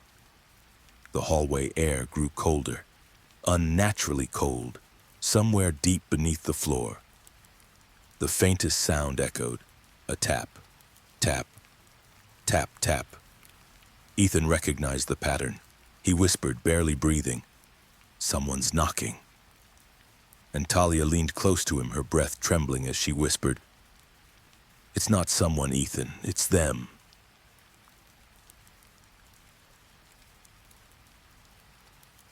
For a moment, no one moved. The entire hallway felt squeezed, like the walls themselves were drawing breath, like the building had paused to listen. The faint tapping from below echoed again. Tap, tap, tap. A rhythm, a call, a reply. Talia pressed closer into Ethan's side, her voice shaking but certain. They heard the gunshot. They always wake up when someone breaks the silence. Caleb stepped slowly backward, eyes scanning the hallway floor as if expecting it to crack open beneath them. Whitaker tried to steady his voice. "All right, everyone remain calm. We have officers on every floor. The suspect is in custody. There's no more threat inside this building." Talia shook her head violently. "He wasn't the only threat." Whitaker opened his mouth to respond. The overhead lights flickered, once, twice, then dimmed to a sickly yellow glow. The officers in the hall stiffened, hands going to their holsters. Ethan whispered, "Something's wrong." Caleb's face tightened. "This building is old." "Maybe." "No," Ethan said. "This isn't old wiring. This feels intentional." The tapping from below echoed once more. This time louder. Tap, tap, tap, tap, then silence. The EMT who was tending Talia instinctively stepped away from the stairwell, putting distance between her and the sound. "Sheriff," the EMT whispered. "What is that?" Whitaker swallowed. "I don't know." A deputy approached cautiously. "Sir, do we need to clear the building?" Before Whitaker could answer, Talia interrupted with a trembling whisper. "You can't clear the building. It clears you." Ethan and Caleb shared a tense glance. "Talia," Ethan said gently, "tell us what you mean." Talia swallowed hard.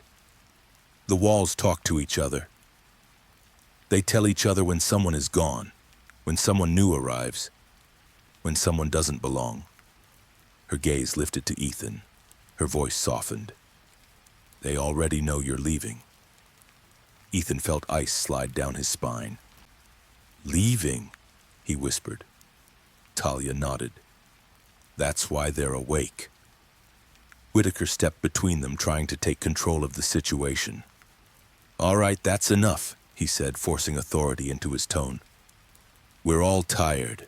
Emotions are high. There's no way walls—" A loud crack interrupted him. Everyone spun toward the far end of the hallway. The floorboards shifted just slightly, but enough that dust burst upward from the seams. The EMT gasped. The deputies raised their weapons. The crack deepened, like something pressing upward from beneath the floor. Caleb breathed out, "Oh, God." Whitaker drew his gun. "Ethan, get Talia back. Everyone move to defensive positive. Boom!" The floor violently buckled. Talia screamed. Ethan pulled her back instantly, shielding her. The floorboards didn't break open, not fully, but they rose, bowed, creaked, then settled. Silence. A horrible, unnatural silence, as if something had pushed up and decided not to come through. Not yet. Everyone stared, breathing shallow, waiting. Ethan whispered, "They know." Talia nodded slowly, eyes huge. "They know Tom's gone. And they know you opened the door." Caleb whispered, "That voice we heard down there, it wasn't trapped. It was being kept." Whitaker clenched his jaw. "You think the founders sealed it in there for a reason?" Ethan whispered, "They didn't seal it in." He looked toward the stairwell leading back down. "They sealed us out." Talia hugged herself tightly, rocking slightly. Don't go down again. Don't open anything. And they said the last time someone opened the door, the walls didn't stop moving for weeks. Ethan knelt in front of her. Talia, he asked softly, who told you that? Tom. She shook her head. The whispers, the ones that stayed awake when I slept. Caleb closed his eyes, overwhelmed. Whitaker rubbed his forehead, voice barely steady. This building, whatever it is, just became a second crime scene. Ethan whispered, no, it was always the first. EMTs led Catherine toward the exit. Deputies escorted Vale past them, bleeding, shaking, no longer smirking. Tom was already taken away in cuffs, his eyes wild, struggling against officers, shouting curses and warnings. But none of his threats were about Ethan or Talia now. They were about the building. Whitaker replayed Tom's outbursts quietly under his breath. You idiots don't know what you've stirred. I kept it quiet. I kept it fed. You're not safe, none of you, Caleb muttered. He wasn't talking about us, he was talking about down there. Whitaker didn't respond. He didn't have to. Everyone understood.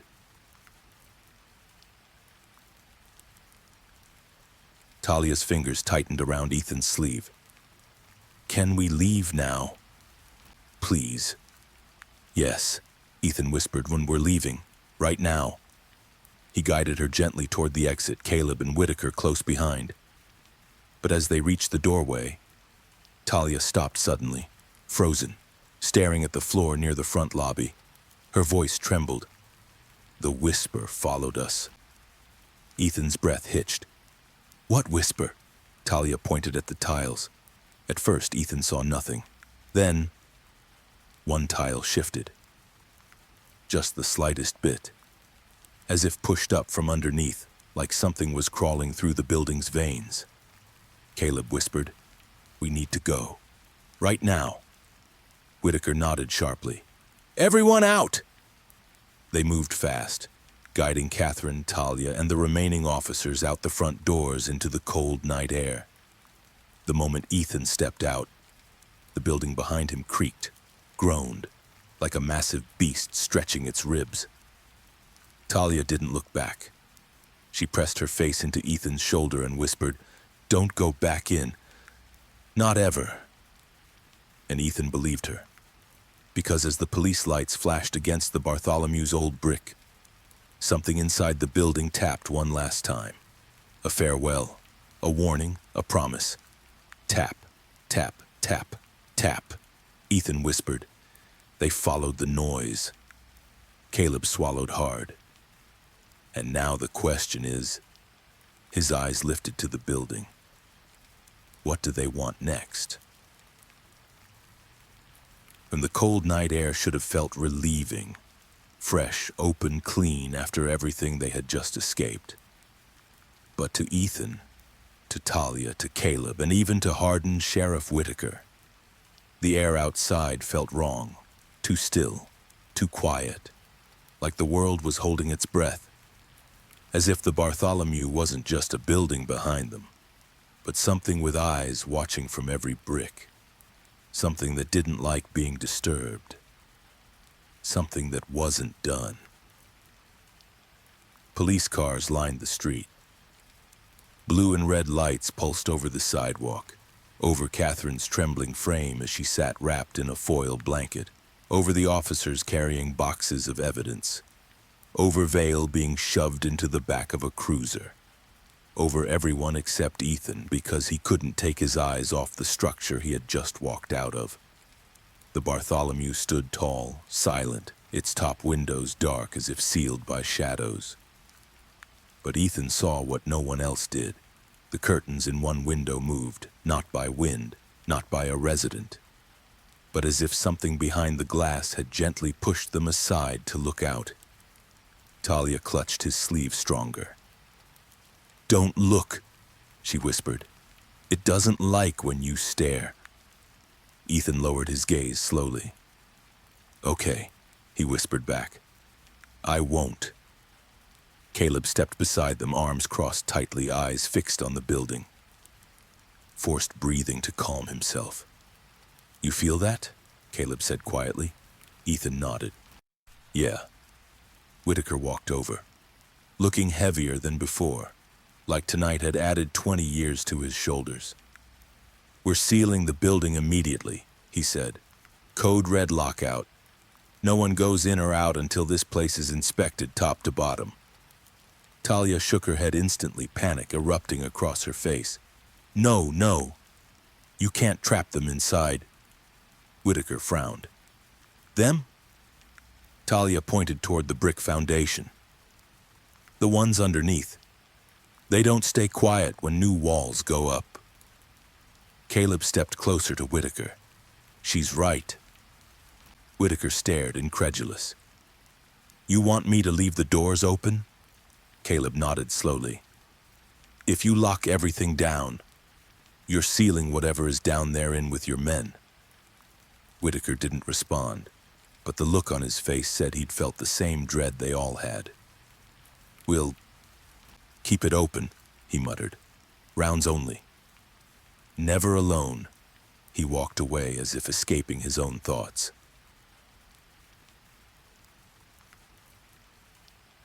Ethan guided Talia toward an ambulance, but she resisted, pulling his sleeve again. I want to stay with you, she whispered. You will, Ethan said softly. I'm not leaving, I told you, she nodded shakily, but then her eyes drifted back toward the building. She's watching us. Ethan stiffened.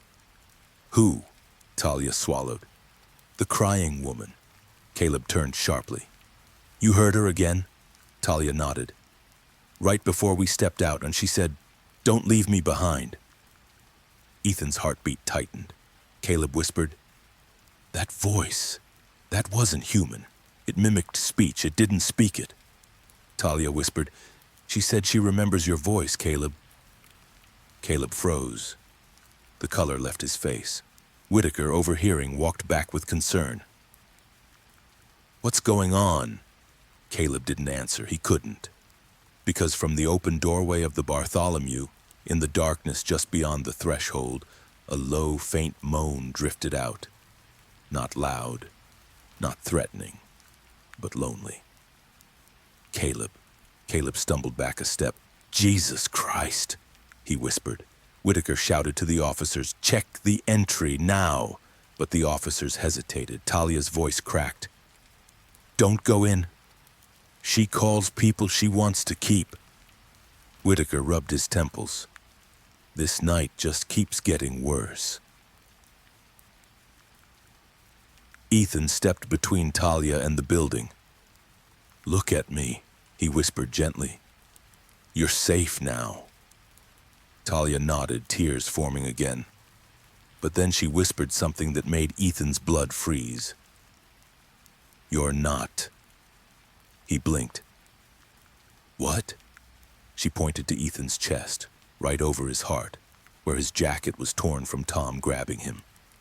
She touched you, Talia whispered. When you were down there, she touched your shirt, and she remembers everyone she touches. Ethan stared down at his torn jacket. His heartbeat felt louder, sharper, like it wasn't entirely his anymore. Ethan, Caleb said quietly, when we were by the sealed room, something brushed past us. Ethan swallowed hard. I thought it would just air. Talia shook her head. She wanted to know your name. Ethan stepped back. What does that mean? He whispered. Talia answered with a softness that cut like a knife. It means you're the one she'll call next. The wind shifted, the building moaned, and from somewhere deep inside the Bartholomew, from a place far beneath the floor, behind concrete and rusted steel and decades of buried secrets, a voice whispered through the night air. Ethan. Caleb grabbed Ethan's arm.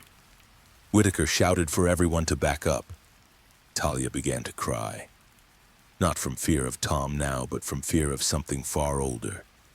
Ethan didn't breathe, couldn't, because he recognized the voice. It wasn't the crying woman. It wasn't anyone human. It was the voice that lived in the walls, and it had learned his name. The name the walls remember. The moment the voice spoke Ethan's name, the night changed. It wasn't loud, it wasn't violent, it didn't echo like a scream. It slipped into the air the same way a shadow slips across a floor, and quietly, deliberately, as if it had always belonged there. Ethan. The sound crawled across the brick, across the police tape, across the cold pavement, settling somewhere deep inside his ribs like a second heartbeat. Talia clung to his sleeve so tightly her nails dug into his skin. "She chose you," she whispered. Sheriff Whitaker looked shaken. "Everyone inside their vehicles," he ordered. "No one stands near the building. Move!" Officers scrambled. EMTs rushed Catherine into the ambulance. Vale was shoved further into the patrol car. Everyone backed away. Everyone except Ethan, Caleb, and Talia. Because the voice had only spoken one name. And it wasn't theirs. Caleb grabbed Ethan's arm. "Don't look back," he muttered.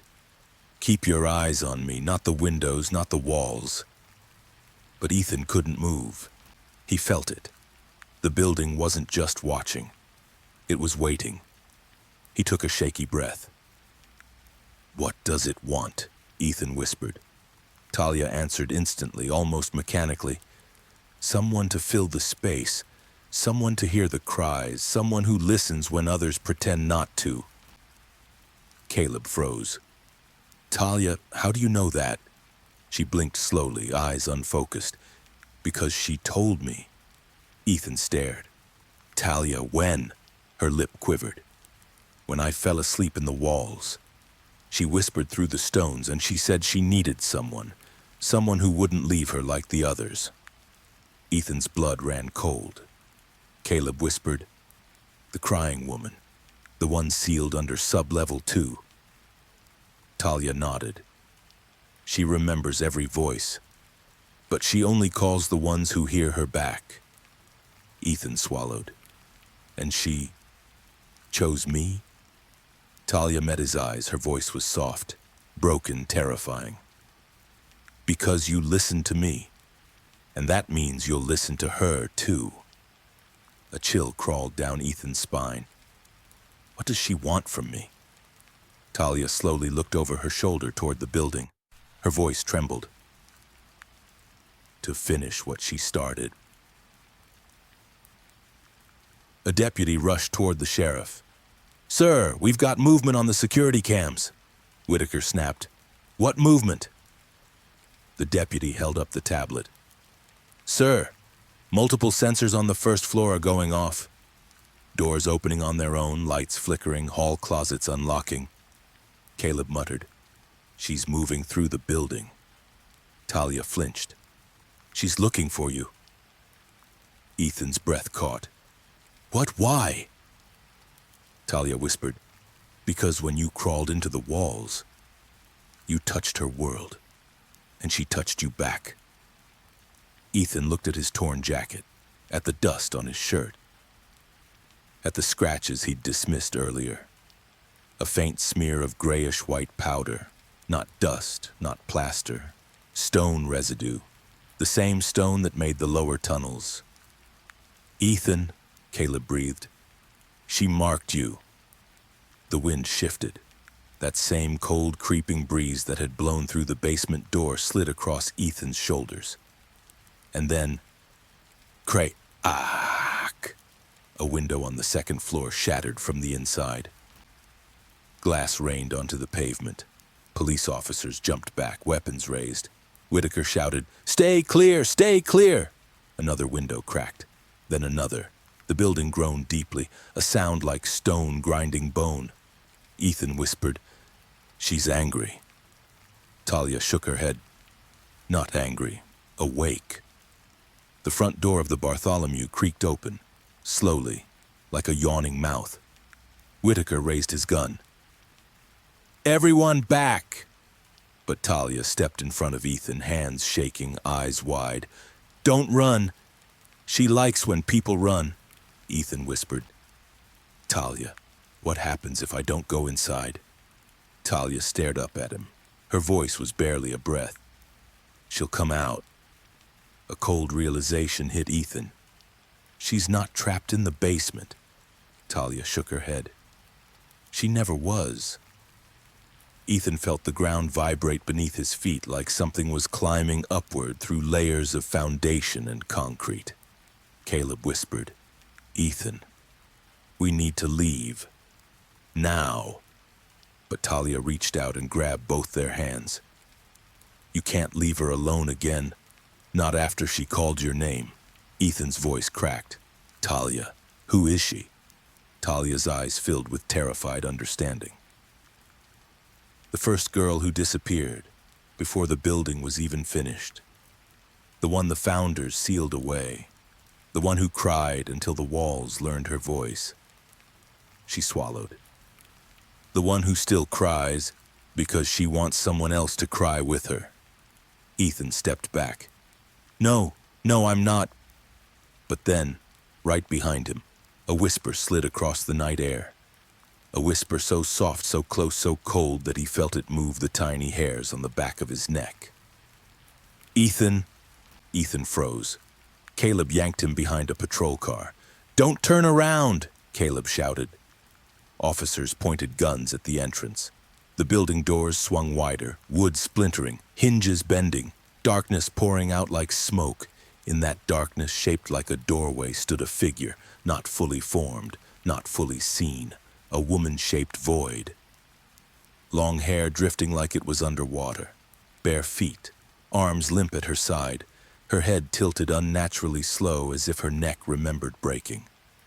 And she whispered again, Please, don't leave me in the dark. Talia collapsed into Ethan's side, sobbing. Caleb's eyes widened in horror. Sheriff Whitaker muttered, Oh dear God. Ethan couldn't move, couldn't breathe, because the figure stepped forward, and the pavement beneath her feet cracked. She was not a ghost. She was not alive. She was the building's first memory to numb, and its final hunger. And with a voice stitched from every woman who had ever cried inside these walls, she whispered, Ethan, come back inside. The figure stepped over the threshold of the Bartholomew as if crossing the boundary between two worlds. The dead one inside and the living one outside. But she didn't walk. Her feet hovered slightly above the ground, dragging the shadows with her as though the building itself was pulling her forward inch by inch. The pavement under her cracked like thin ice. Every light on the street flickered. The police officers, trained, armed, ready, were reduced to statues of fear. Sheriff Whitaker raised his gun with trembling hands. So stop right there. The figure didn't stop. Her head tilted again. The motion unnaturally slow, a broken marionette pulled by invisible strings. Her hair drifted forward as if underwater. And then she smiled, a slow, widening, impossible smile, not human, not living. A smile built from grief, stitched together with centuries of loneliness until it became cruelty. Ethan felt the air leave his chest. Talia whimpered, Don't look at her smile. It means she noticed you. Ethan stepped back.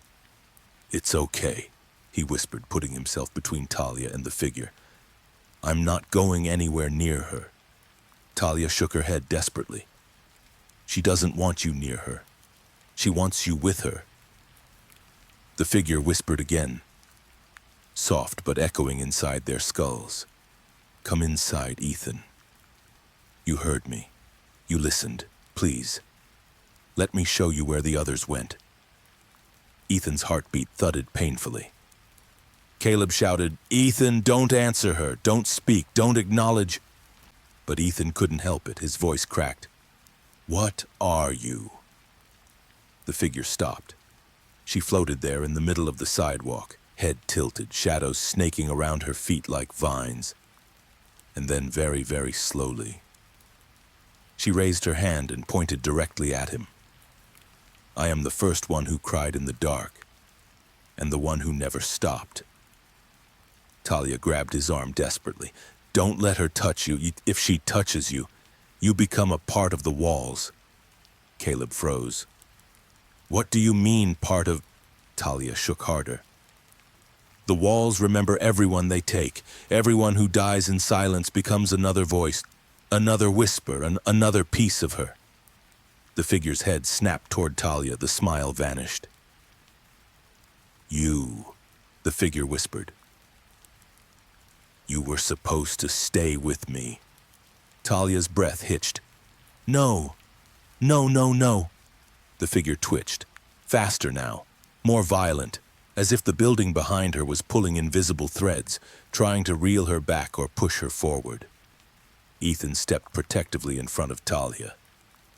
Leave her alone, he yelled before he could stop himself. Every officer flinched at the sound. The figure froze, then slowly turned her gaze back to Ethan. Her voice echoed unnaturally, layered, like multiple women crying from different walls. I don't want her. She is marked by the old one, the man with keys, not by me. Ethan's breath trembled. Then what do you want? Her answer drifted through the air like smoke. You. Ethan swallowed hard. Why me? Her hair lifted slowly as if moved by a wind that wasn't there. Because you opened a door no one else would. Because you went into the walls without fear. Because you listened to the broken girl. Because you saw the darkness in Tom Royce and still walked deeper. Another smile. This one sadder, more desperate, more human, and far more terrifying. And because the building remembers kindness, the way it remembers screams. The ground rumbled beneath their feet, cracks spread outward from the figure as if the concrete was rejecting her or begging her to stay. Ethan whispered, What do you want me to do? Caleb shouted, Ethan, stop talking to it. But Ethan wasn't talking anymore. He was listening. The voice rose again, a whisper made of grief and dust and dead air. The founders buried me alive. They used my screams to seal the stones. They built this place on my death, and every decade, the walls need another voice to keep the foundation alive. Ethan felt sick. You think I'm going to volunteer to die for this place? The figure tilted her head. Not die, stay. Her head moved closer, too close, too fast. Just stay with me in the dark, so I'm not alone anymore. Behind her, the building moaned.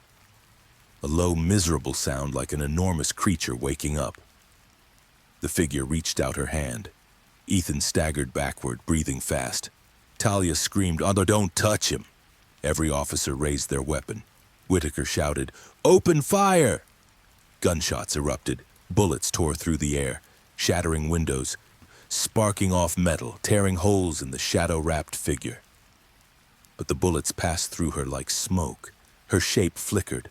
Her shadow stretched unnaturally long toward Ethan. "Ethan, come home." Ethan's fear spiked. "I'm not going anywhere with you." Her voice cracked like a sob. "Please, don't leave me in the dark again." The ground beneath her split slightly, like a hairline fracture widening. A long, pale arm reached out from the crack. Then another, then another. Shadows with fingers, hands searching, hands wanting. Talia screamed, "She's not alone! They're waking up! All the voices are all the missing ones!" Caleb grabbed Ethan's jacket and pulled him back. "Run!" But Ethan didn't move. He couldn't. Because the figure suddenly snapped her head upright and whispered with a bone-deep certainty, "If you run, I'll find you, in every wall, every room, every silence, until you hear me answer." Ethan whispered, "What do you want me to say?" Her voice chilled the entire block. "Say you're mine. Talia cried out, "Don't say it!" Caleb shouted, "Ethan, move!" Whitaker yelled, "Get him out of here!" But Ethan stood frozen, truly frozen, because the voice wasn't just outside now. It was inside him, inside his ribs, inside his pulse, inside his name. And with her hand reaching out, fingers stretching like smoke, she whispered the words that nearly broke him. "If you don't come inside, I'll take someone else instead." Ethan's breath stopped. He whispered, "Someone else who?" Her head turned, slow, toward Talia. Talia's scream shattered the night. Caleb lunged. Whitaker pulled his weapon. Ethan stepped forward instinctively, and the shadow woman whispered, "Good. You chose..." And then the pavement beneath them split open. The pavement split with a deep, cracking roar, as if the earth itself had just inhaled. A jagged line tore across the sidewalk, ripping toward Ethan's feet, splitting the concrete like it was soft, wet clay. Talia screamed and stumbled backward. Caleb grabbed her, pulling her against a patrol car. "Get down!" he shouted. But Ethan didn't move, because something beneath the crack was moving. Hands, dozens of them, pale, gray, thin as bone, reaching upward, clawing through soil and stone like drowning people grasping for the surface. A chorus of whispers rose with them, layered, desperate. "Help! Don't leave! It's cold! Don't shut the door! Stay, stay, stay with us!" Ethan felt his knees weaken. These weren't ghosts, not spirits, not hallucinations. These were the missing. Every woman the Bartholomew had ever taken. Every victim sealed under the floor for decades, alive, dead, or something in between. Talia hid her face in Caleb's chest, sobbing, "I told you that they wait. They always wait." Caleb tightened his hold on her. "Don't look, Talia. Just keep your eyes closed." Whitaker aimed his gun, voice trembling.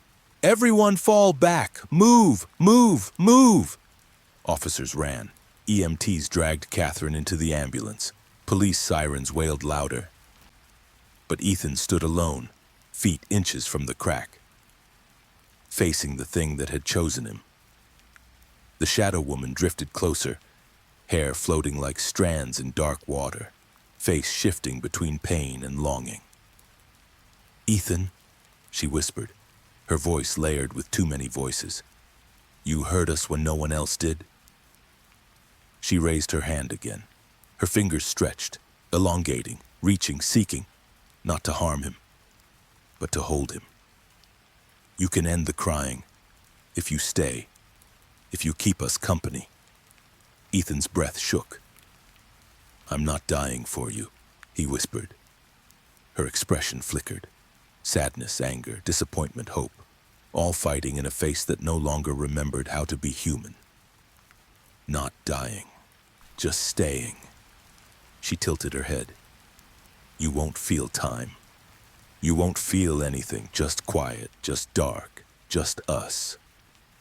A cold gust shot through Ethan's bones. His pulse slowed.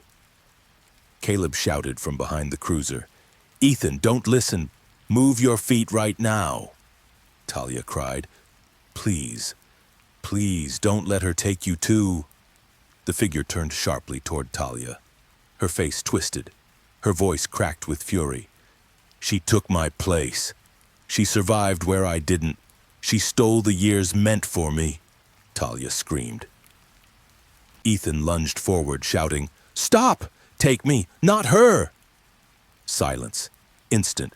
Complete. The hands beneath the crack froze. The shadow woman froze. Even the building behind her seemed to hold its breath.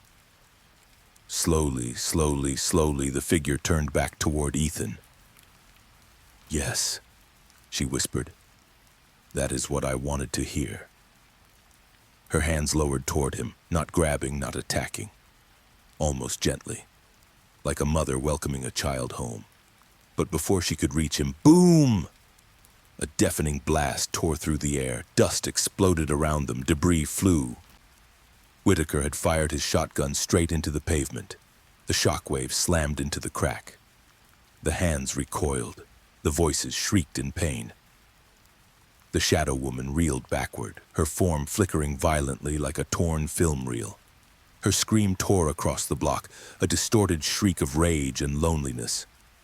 "Get back!" Whitaker roared, firing again. Another blast. This one struck the ground inches from her. The concrete glowed faintly, like whatever lived beneath it hated light. The figure writhed, her shape contorted, her hair whipped in unnatural directions. Her arms bent at angles no human joint could allow. Then she retreated, not ran, not flew, but collapsed backward into the crack like a shadow being sucked through a drain. The hands beneath the pavement withdrew at the same time, scratching, reaching, whispering Ethan's name. "Ethan, Ethan. Ethan, come back!" The pavement sealed behind her, slowly as if the building were pulling a wound closed. The final whisper slid up through the concrete, soft as a promise. "I'll find you when the walls are quiet." And then, silence. Pure, awful silence. Ethan collapsed to his knees, gasping for breath. Talia broke free from Caleb and ran to him, throwing her arms around his shoulders. "I thought she was going to take you," she sobbed. Caleb knelt beside them, gripping Ethan's back. "You idiot," he muttered, voice shaking. "You don't ever bargain with something like that." Ethan laughed weakly, a broken, terrified laugh. "I wasn't bargaining," he whispered. Talia leaned into him, trembling. "Ethan, she won't stop. She never stops once she learns a name. She whispers it forever." Ethan swallowed hard. He could still feel the echo of her voice in his chest, like cold fingers trailing beneath his ribs. Caleb's voice dropped to a whisper. "Ethan, we need to leave this town. Tonight. Right now." Ethan looked toward the Bartholomew. The lights inside flickered one last time, like a goodbye, or a warning, or a promise. And from deep inside the structure, far beyond floors or walls, a soft tapping answered back. Tap, tap, tap, tap. Ethan whispered, "She's calling me again." Talia buried her face in his chest. Caleb stood, eyes trembling with fear. Whitaker approached with 2 deputies, voice low. "The building is condemned as of this moment. We're evacuating the block." But none of that mattered. Because the entity didn't live in concrete. It lived in attention, in names, in silence. And it had Ethan's name now. Sheriff Whitaker asked quietly, "Ethan, are you hurt?" Ethan looked up slowly. His voice was barely audible. "No, but she touched my shadow." Whitaker frowned. "Touched your shadow? What does that—" Talia answered for him, voice hollow. "That means she can follow him anywhere." Ethan shivered. The night air felt colder now. Caleb whispered, "She's not finished with you, Ethan." Ethan stared at the building. "No," he whispered. "She isn't." And the Bartholomew seemed to breathe. When the walls follow home. They left the Bartholomew behind. But the Bartholomew did not leave them. The farther they walked, the colder the night became, as if the building's shadow stretched across the entire block, dragging something unseen behind them. Ethan didn't look back, not once. He knew if he did, he'd see her standing in the doorway again, head tilted, hair drifting, whispering his name. He kept his eyes forward, one arm around Talia, Caleb on his other side, and Sheriff Whitaker leading the path toward the police perimeter. But with every step, the tapping followed, soft, hidden, inside the pavement. Tap, tap, tap, tap. Caleb froze for a moment. "You hear that?" Whitaker turned, worried. "I don't hear anything." Talia curled deeper into Ethan's chest. "It's because she's only tapping for him." Ethan's breath shook. She knows where I'm walking. Talia nodded. She learned the rhythm of your steps already. Caleb muttered, "Oh, great. She's syncing with your footsteps now." Whitaker looked horrified. "What does that even mean?" Talia whispered. "It means she's following his shadow, not his body. So she doesn't need to be close." Ethan felt ice slide under his skin. "Is that why I feel like something is behind me?" Talia didn't answer. She didn't need to. They reached the police barricade. Paramedics rushed to check Talia and Ethan, but Talia refused to let go of him. Whitaker spoke with officers, issuing orders. "Evacuate the entire block. Seal the streets. Full lockdown around the Bartholomew. No one in or out." A deputy asked, "Sir, what are we telling the public?" Whitaker pinched the bridge of his nose. "Gas leak." Caleb choked. "A gas leak? What do you want me to say?" Whitaker snapped. "That the building's haunted and hungry? That the missing women are whispering through the floorboards? That the dead are following this kid home?" Caleb opened his mouth to argue, but shut it again.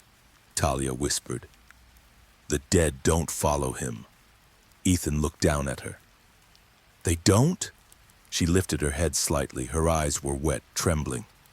"Only she does, because she marked him." Caleb shook his head. "This is insane. Ethan, we need to get you somewhere bright, crowded, open, a hotel, police station, anything." Whitaker approached them. "Already arranged, safe house, 2 units stationed outside." Ethan swallowed hard.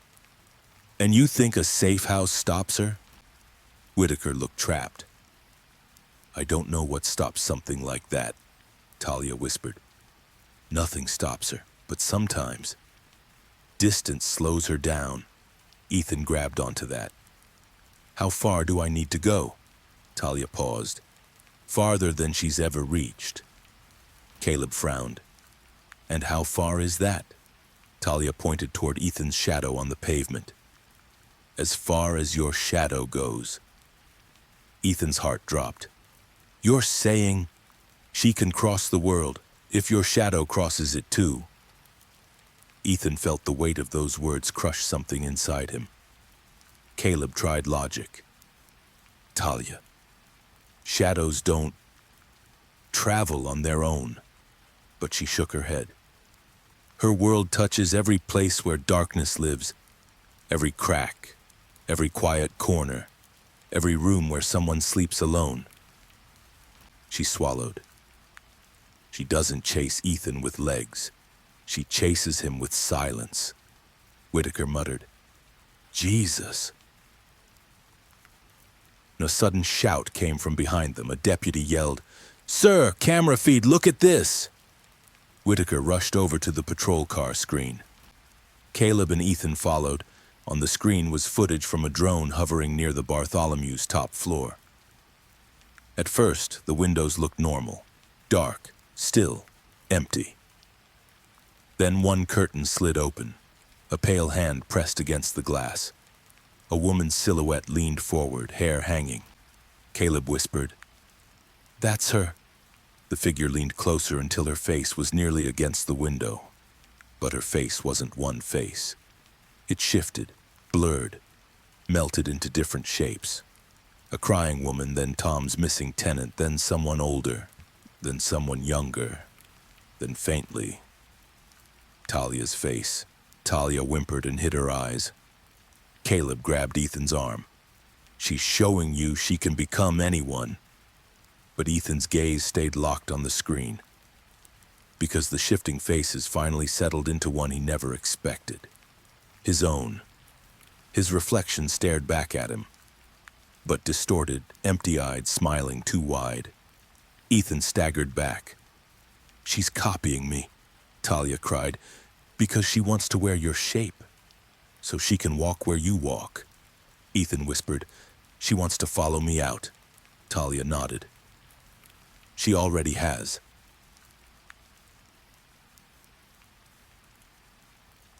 Then the radio crackled. Sheriff, movement inside the building. Sensors tripped on all floors. We've got shadows spreading across the walls, sir, like roots. Whitaker stiffened. Roots? The officer's voice trembled. Sir, they're moving toward the exits. A cold wind swept across the street. Talia clutched Ethan harder. She's coming. Not to take you back. Her voice quivered. But to take your name with her. Ethan whispered. What happens if she takes my name? Talia answered without hesitation. You stop being seen by anyone except her. Ethan's blood turned to ice. Caleb stepped in front of him. We're leaving. Now. Before she reaches the street. Whitaker shouted to officers, get the cars ready. But before anyone could move, a whisper slid across the entire block like a cold wind brushing against every ear. Ethan, don't hide. Everyone froze. Even the night seemed to stop. The shadows along the sidewalk began to stretch, pulling toward Ethan's feet like fingers, like invitations, like home. Ethan felt the darkness tug at his ankles, gentle, familiar, as if greeting him. Talia screamed, she found his shadow! Caleb pulled Ethan back with all his strength. Whitaker shouted, move, move, get him in the car! But Ethan couldn't move, because the shadows beneath him were moving with him. His own shadow stretched forward toward the Bartholomew, not away from it, as if the building were pulling it back like a leash. Ethan whispered, she's not chasing me. And then he realized the horrifying truth. I'm already connected to her. Talia sobbed. You shouldn't have entered the walls. She never lets go of anyone who steps into her world. Caleb whispered, Ethan, we need a plan. Now. But Ethan knew something. Something awful. Something undeniable. Something impossible to ignore. No safe house, no police, no distance, no daylight was going to save him. Because once the Bartholomew learns your name, its walls follow you home. The street was chaos, but a quiet kind of chaos, the kind where everyone whispers because speaking too loudly might invite something closer. Police cars revved, officers shouted, sirens wailed. But beneath all that noise, Ethan heard something else, a faint dragging sound like fingertips sliding along concrete. Scrape, scrape, scrape. He froze. Caleb felt him stiffen. What is it? What do you hear? Ethan whispered. She's not in the building anymore. Talia's nails dug into Ethan's sleeve. Shadows travel faster than people. She's already near you. Whitaker ran toward them. Get him in the car now! Two deputies opened the back doors of a patrol SUV. Caleb guided Ethan toward it. But when Ethan stepped forward, his shadow didn't follow. It stayed behind as if something were holding it in place. Caleb's eyes widened. Ethan, don't step away from your shadow. Ethan tried again. His shadow lagged a second behind like it was attached to the pavement by invisible hands. Talia whispered, she's holding your shadow, so you can't run without her. Ethan's breath trembled. What do I do? Talia shook her head, terrified. I don't know. No one ever survived this far. The dragging sound grew louder, closer. Scrape, scrape, scrape. Ethan turned slowly. The shadows on the ground were changing, stretching, twisting, reaching toward him like dark vines. One shadow sharpened into a hand, a thin, elongated hand with too many joints. It slid toward Ethan's foot. Caleb drew his gun instantly. Stay back, Whitaker yelled. Don't shoot, you'll hit him. The shadow hand reached Ethan's heel and touched his shoe. Ethan jerked backward reflexively. His shadow snapped tight like a leash, yanking him forward. He stumbled, falling against Caleb. Jesus, she has him, Caleb breathed. Ethan felt something cold thread into his spine, a whisper under his skin, not words, a presence, like another heartbeat merging with his. Talia sobbed. She's inside your shadow now. She can move it. She can pull you. She can make you walk back inside. Ethan whispered, I can feel her. Caleb shook him hard. Focus on my voice. What does she want right now? Tell me. Ethan's eyes unfocused for a moment. He heard her, inside his ribs, inside his breath, inside his shadow. Come home, Ethan whispered. She wants me to go back to her. Whitaker shouted to his team, Lights, get me floodlights now. Officers rushed to haul out portable flood lamps. Talia gasped. Yes, light weakens her. Shadows can't hold you in full light. Caleb turned to Ethan. When the lights hit you, run for the car. Don't stop, don't think, just move. Ethan nodded, trembling. Okay. Whitaker yelled, No, lights on. The flood lamps roared. Woohoom! Blinding white light flooded the street. Ethan gasped as warmth hit him. His shadow reeled backward like something had been burned. A shriek tore through the air, a high, echoing, inhuman cry. The shadow hand dissolved. Talia screamed, Run! Ethan bolted toward the patrol SUV. His shadow followed now, like a terrified animal finally set free. Caleb sprinted behind him. Go! Don't look behind you! But Ethan could hear behind him. Dozens of voices screaming, dozens of hands scraping across cement, dozens of footsteps made of nothing but darkness. He lunged into the SUV. Caleb slammed the door shut behind him. Talia climbed into the front seat, shaking violently. Whitaker jumped behind the wheel. Buckle in, we're leaving. As soon as the doors locked, the floodlights went out. Every single one. The street plunged into darkness. And from that darkness, a single voice whispered, Don't run from me. Ethan grabbed the bars on the window. Go now! Whitaker slammed the accelerator. The SUV screeched away from the curb just as something tall and thin and wrong slid out of the building's shadow and stepped onto the street. Caleb shouted, Don't look out the window! Ethan didn't listen. He turned and saw her, the shadow woman, standing in the road, her head slowly turning toward the fleeing car, eyes black voids, hair drifting behind her like smoke, her mouth stretched open, not in a scream but in a smile. And with a voice that echoed through Ethan's bones, she whispered, You can leave the building, but the dark follows the one it chooses. The SUV sped around the corner, narrowly avoiding hitting another patrol vehicle.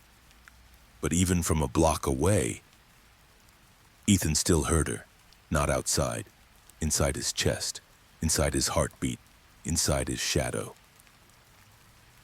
Ethan, you forgot to say goodnight. Ethan clutched his ribs, shaking. Talia turned around in the passenger seat, eyes wide with terror. She's not done. She never stops once she learns a name. Caleb wiped sweat from his brow, then whispered the truth they were all thinking. Ethan, she's coming with us. The SUV sliced through the empty midnight streets, engine roaring, sirens wailing, tires screaming around corners. But the inside of the car was silent, a heavy silence, a waiting silence, a silence that didn't belong to the living. Ethan sat in the back seat, shaking so hard his teeth clicked. He could still feel her, not on his skin but inside it. Every heartbeat carried a faint echo that wasn't his. Every inhale carried a whisper that wasn't air. Every shadow his body cast twitched like something else was breathing inside it. Caleb kept glancing at him, voice tight. Ethan, stay with me, don't fade, talk, say something. Ethan swallowed hard. She's closer. Talia twisted around in the front seat, eyes frantic. How close? Ethan pointed to his chest. Inside my breath, close. Whitaker swore and slammed the steering wheel. Jesus Christ, how do we stop something like this? Talia whispered. You don't... Caleb turned sharply. Talia, not helpful. But Talia wasn't being dramatic. She wasn't being frightened. She was being honest. Once she chooses someone, she whispered, the only thing that slows her is distance and light. Whitaker jerked the wheel. We'll head to the safe house. Full floodlights, reinforced, surrounded by officers. Talia slammed her hand against the dashboard. No, not a house! Whitaker jumped. What? Why? Talia turned around slowly. Her face was pale, eyes wide, voice shaking. Because houses have walls. The SUV fell silent. Caleb whispered, Oh, God. Whitaker exhaled shakily. So where do we go? The station? A hotel? Anything? Talia shook her head violently. No buildings, no rooms, no corners, no shadows she can hide in. Caleb rubbed his face. Then where the hell are we supposed to go? Talia answered with a trembling whisper. Somewhere wide, open, and bright, where shadows can't stretch. Ethan knew immediately. The old floodplain, he whispered. By the river, no buildings, just open ground and emergency lights. Whitaker nodded sharply. On it! He veered onto the highway ramp. Caleb braced himself against the window. Talia clutched Ethan's sleeve like it was the only thing keeping her from drowning. But as the SUV sped through the empty city, Ethan froze, because he heard it again. Not outside, not behind him, inside his shadow, a faint tapping. Tap, tap, tap, tap. He stared at the floor of the SUV. His shadow was stretched unnaturally long, even though the interior lights were dim. And inside that stretched darkness, something flickered, like a shape trying to stand up. Ethan whispered, She's moving in my shadow. Caleb jerked upright. What? Where? Ethan pointed with a trembling hand. In the corners. Look.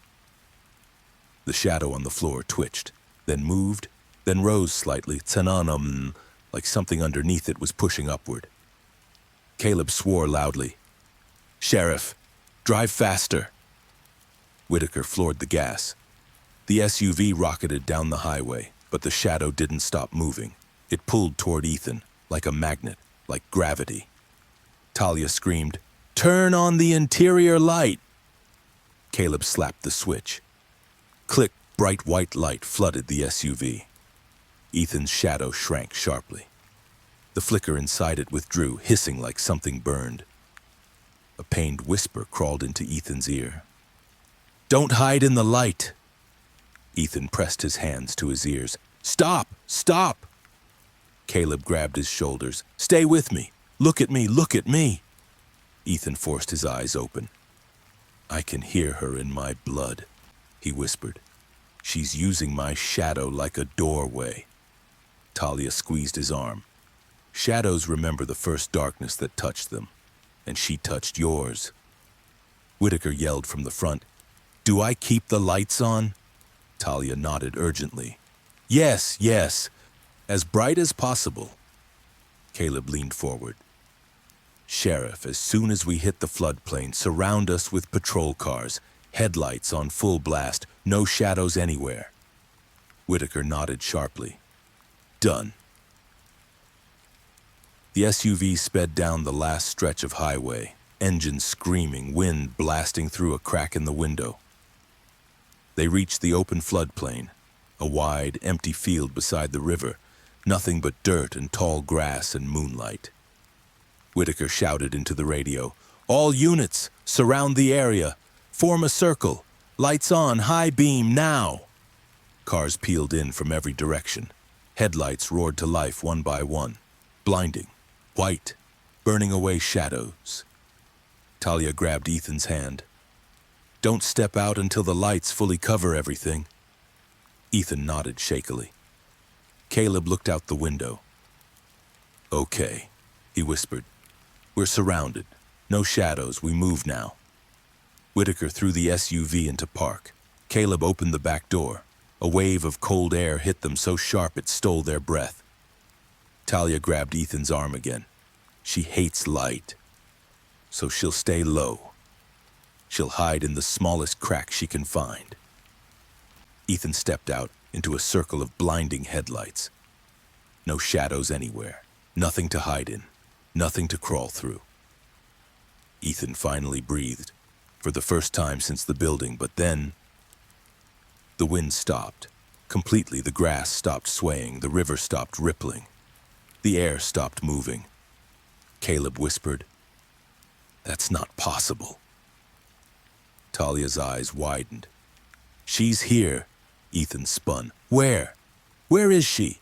Talia pointed a trembling finger, not at the ground, not at the trees, not at the bushes, but at the air. "She's in your breath." Ethan's heart stopped. "What?" Talia sobbed. "Shadows aren't the only doorway. Silence is too." And then from behind him a whisper slid into his spine. "Even in the brightest light, there is always one shadow you can't escape." Ethan turned slowly. Behind him on the ground, directly beneath his feet, was his shadow. The only shadow in the entire field. And it was smiling. The shadow that smiled for a heartbeat, for one impossible frozen heartbeat. Ethan stared at the ground beneath him and watched his own shadow smile back. Not a trick of the light, not movement from the wind, not imagination. His shadow's mouth curved upward in a slow, deliberate grin that did not belong to him. Caleb stumbled backwards. "No, no, no. That's not possible. Shadows don't do that." Talia grabbed Ethan's arm with both hands. "Don't step out of the light. No matter what happens. If you step even 1 inch out, she'll pull you through." Ethan's voice trembled. "She's inside my shadow." Talia nodded, eyes shining with terror. "She found the one shadow you can't escape. Your own." Whitaker shouted to the officers. "Increase the light. Point every headlight at him." Cars shifted in a roar of engines. Headlights converged on Ethan, blinding beams from every direction so bright they bleached the dirt white. Yet his shadow did not fade. It grew darker, sharper, writhing at the edges like smoke trapped in a glass jar. Caleb whispered, "Oh God, she separated your shadow from the light." The smile widened. A second smile formed above it, like another face layering itself over Ethan's outline. Then the mouth moved. Not Ethan's mouth, the shadow's. And it whispered, "I told you, I follow the ones I choose." Ethan stumbled back, but the shadow didn't move with him. It stayed rooted in place, stretching like a black rope being pulled taut. Talia screamed, "Don't move! You'll snap it. If it snaps, she'll pull you in." Ethan froze instantly. "What do I do?" Talia's voice cracked. "Nothing, and don't move, don't speak, don't blink." But it was too late. The shadow twitched, then rose. Not fully, but parts of it lifted off the ground as if a body inside the darkness was trying to stand. A long, thin arm pushed upward from the silhouette. Then a second. The officers shouted, "What the hell? Is that a person? Sheriff Gunham, what do we do?" Whitaker raised a trembling hand. "No one shoots. If we hit Ethan, if we hit the shadow, we don't know what happens." The arms of the shadow stretched further, forming into the shape of the crying woman. Her outline merging perfectly with Ethan's. A shadow overlay like a second version of him wearing her face. Caleb gagged. "It's merging with him. She's trying to replace his shadow." Talia stepped forward, eyes wide with terror. If she replaces his shadow, Ethan stops belonging to the world of the living. Ethan's breath hitched. "What do you mean, stop belonging? What happens to me?" Talia swallowed. "You stop casting a shadow at all because you become one." The shadow woman lifted a hand and placed it gently against Ethan's ankle. Cold shot through his bones, his entire leg numbed. Ethan gasped, "Get her off me! Someone get her off me!" Caleb lunged forward, but Talia screamed, "Stop!" If you interrupt the merging, she'll tear him in half trying to keep him. Caleb froze mid-step. What does that even mean? Talia sobbed. She doesn't understand the difference between bodies and shadows. She only understands keeping what she wants. The shadow hand crawled higher up Ethan's leg. His veins turned cold blue beneath his skin. His kneecap felt like ice. Ethan trembled violently. She's freezing me. She's freezing me. The shadow's face lifted toward him, and it was hers. That same twisted, grieving, hopeful expression from the basement, from the doorway, from the window, from the pavement. Come with me, the shadow whispered, voice distorted like many people speaking at once. We'll stay where the dark is soft, where no one hurts, where no one leaves. Ethan shook his head desperately. I'm not going with you. I don't want to die. The shadow woman's head tilted. Not die, become... Talia screamed, Ethan, don't listen, don't answer her. But it was too late. The shadow woman rose fully from the ground, her body elongated, limbs too long, hair floating upward like ink underwater. She stood behind him now, a towering shape attached to his heels, arms wrapped around the outline of his body like a lover's embrace cast in black. Her voice slid into his ear, audible to him, only him. I waited for decades for someone to hear me. Don't disappoint me. Ethan choked on a breath. Caleb whispered, horrified. She's hugging his shadow. Talia sobbed harder. That's how she takes people. She pulls their shadow into her world, and their body follows. Ethan's vision blurred with terror. What do I do? Talia whispered. Only you can slow it. Not us. You. Ethan's pulse hammered. How? Talia stepped closer, hands shaking violently. You have to talk to her, not scream, not beg, just talk. Caleb stared at her. Talia, that is the worst possible... She cut him off. Because no one has talked to her in decades. They only screamed. She met Ethan's eyes. And she remembers screams as invitations. Ethan swallowed hard. His shadow trembled beneath him as the shadow woman's arms wrapped fully around it. He felt her cold press into his spine. He whispered, Okay, I'll talk. Talia squeezed her fists to stop shaking. Then choose your words, Gwen, because if you say the wrong thing, she'll think you're agreeing to go with her. The shadow woman pressed closer, her voice soft as dust.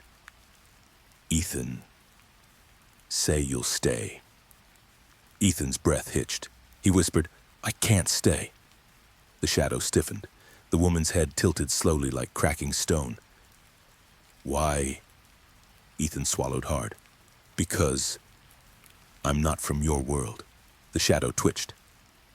I can make you be... Ethan shook his head. You don't want me. The shadows behind him rippled violently, like water reacting to a knife. The entire field shuddered. Talia screamed, Ethan, choose a different word. Choose anything else. But Ethan kept going. You don't want me, he repeated, voice shaking, breath trembling. You're just lonely. Silence. Every officer froze.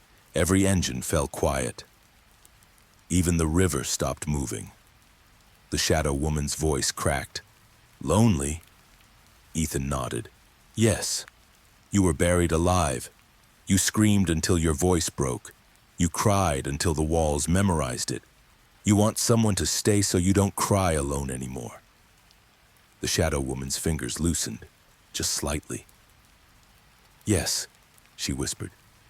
But, Ethan whispered, but I don't want you to be alone. His voice cracked. I want you to rest.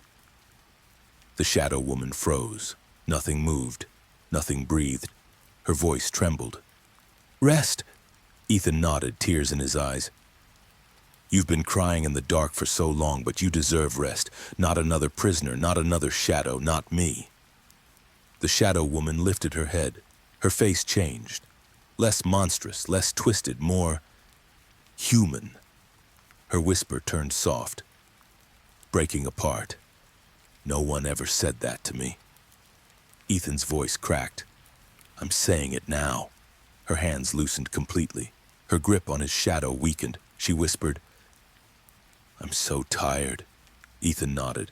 I know. I don't want to cry anymore. You don't have to. Her form flickered. Her outline dimmed. I don't know how to rest. Ethan took the deepest, slowest breath of his life. Then he whispered, I'll show you. The shadow woman froze. Her shape softened. Her arms unwrapped. The smile vanished. Her voice became small, childlike, human. Show me? Ethan nodded. Yes. And in that moment, for the first time in decades, the crying woman stopped sobbing. The ground beneath Ethan's feet stilled. The cold in his spine eased. The shadow on the ground shrank back to its normal shape. Talia gasped. Caleb whispered, Holy, he actually calmed her. Whitaker looked stunned. Officers lowered their weapons one by one. The field fell calm, and the shadow woman whispered one final fragile request. Please don't leave me alone. Ethan whispered back, I won't. Not tonight. The shadow woman flickered, thin, faint like a memory drifting away, and Ethan felt, for the first time, that she wasn't pulling him anymore. She was letting go. For several long moments, nothing moved. Not the grass, not the headlights, not even the breath in Ethan's lungs. The shadow woman's outline flickered like a dying flame, thin, fragile, almost transparent now. As if his words had reached a place inside her no scream, terror, or death ever had. Talia covered her mouth, tears slipping down her cheeks. She's listening, she whispered. Caleb stepped slowly beside Ethan, careful not to cast a shadow onto him. Ethan, whatever you're doing, keep doing it. Just be careful. But Ethan wasn't just being careful. He was changing the rules. The shadow woman hovered inches above the ground, head tilted, hair drifting as if underwater. Her voice came soft, not broken, not angry, just lost. No one has spoken kindly to me since the walls closed. Ethan swallowed. What happened to you? Her outline trembled. I was the first one they took. The girl whose cries made the walls learn to whisper. Talia squeezed her hands into fists. The founders, the woman nodded. They said I needed to stay quiet, that my fear fed something deeper in the stone, so they left me there alone, while the dark learned my shape. Ethan felt a tear fall without permission. They tortured you. They buried me awake. Her voice cracked like breaking stone, and when I died, the dark kept my voice. She lifted a hand. And now I keep theirs. Whitaker stepped closer, whispering to Caleb. She doesn't sound like a monster. Caleb whispered back, no. She sounds like a victim who became something else. Talia shook her head. She is a victim, but victims trapped in the dark don't stay victims forever. The shadow woman turned back to Ethan. You said you would show me how to rest. Ethan nodded. I will. How? His voice came out soft, steady. By letting go. By listening to something other than your own pain. By trusting someone doesn't just once, after all these years. The shadow woman's outline flickered harder, as if those words were too bright for her shape to hold. I don't know how. Then lean on me, Ethan whispered. Just for a moment. Whitaker's eyes widened. Talia, what happens if they touch? Talia whispered. He's not letting her hold his body, he's letting her hold his voice. Tomin, it's different. Caleb frowned. What's the difference? Talia's eyes softened. Voices don't belong to the dark or the light. They live between Caleb blinked. Meaning what? Meaning, she whispered. Ethan is giving her the first kindness she's had in decades. Kindness doesn't feed her, it empties her. Ethan took a slow breath and extended his hand. Not a full reach, just enough to show openness. The shadow woman drifted closer, her form delicate, wavering like she could dissolve with a sigh. She touched nothing. Not his skin, not his shadow. Instead, she touched the space near his hand as if mimicking the act of reaching. And for the first time, her voice didn't echo. It whispered like a girl's voice, soft, trembling, young. I'm scared. Ethan's heart clenched. You're not alone anymore. Her shape shuddered, as if the entire field had breathed through her. And if I let go, what happens to me? Ethan whispered. You stop hurting. Her voice cracked. And what happens to the others, the ones whose voices I carry? Ethan steadied his breath. They rest too, if you rest. The shadow woman lifted her face, her outline dimmed. Her voice softened to almost nothing. I've never known rest. Ethan nodded. Then let me teach you. She flickered one more time, not violently but gently like dust dissolving in sunlight. Then, something remarkable happened. The shadow woman slowly lowered herself to the ground, knees bent, head bowed. It looked like a child kneeling in front of a warmth she didn't understand. Don't leave me, she whispered. I won't, Ethan said softly. Not until you're ready. Her form trembled. Thank you. Then, her silhouette thinned like smoke unraveling and drifted downward into Ethan's shadow without pulling him in. His shadow dimmed, but didn't change shape. She wasn't merging with him. She was resting inside the one place she'd always been trapped. But now, without pain. Caleb whispered, What just happened? Whitaker shook his head in disbelief. He calmed her. He put her to sleep. Talia exhaled shakily. No, he gave her peace. Her voice cracked. For the first time. Ethan could still feel her in his shadow, but she wasn't clawing or begging or screaming. She was quiet, soft, sleeping. He whispered, I can feel her breathing. Talia nodded. She's dreaming. Safe, for now. Caleb placed a hand on Ethan's shoulder. You did something no one else could. Ethan shook his head. No, I just listened. Whitaker looked toward the distant silhouette of the Bartholomew. What happens now? Talia answered, voice low. If she's resting, the building sleeps too. Whitaker blinked. So we're safe? Talia hesitated. For tonight. Ethan swallowed. And tomorrow? Talia looked down, then whispered, Shadows don't stay asleep forever. Ethan closed his eyes. He could feel her heartbeat inside his shadow. Slow, tired, aching, and waiting. Not hungry now, not angry, just waiting.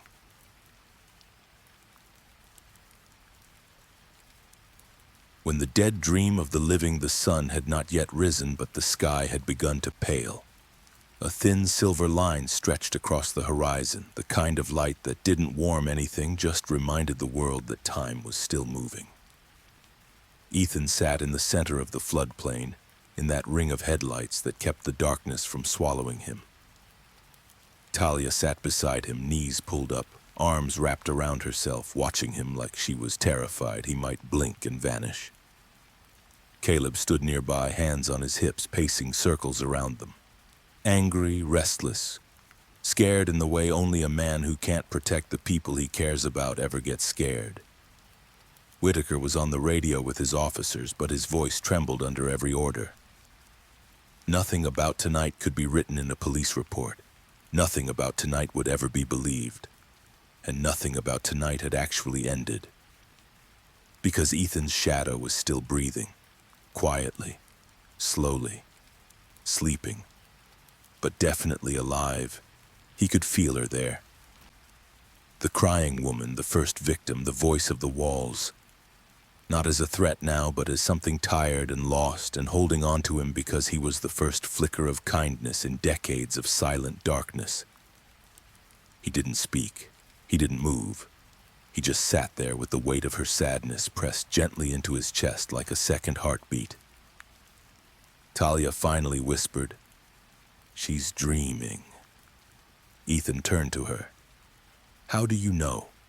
Talia hugged her knees tighter. "When she slept in the walls." The floors hummed, the pipes clicked, the dust shifted, like the building itself was breathing softer.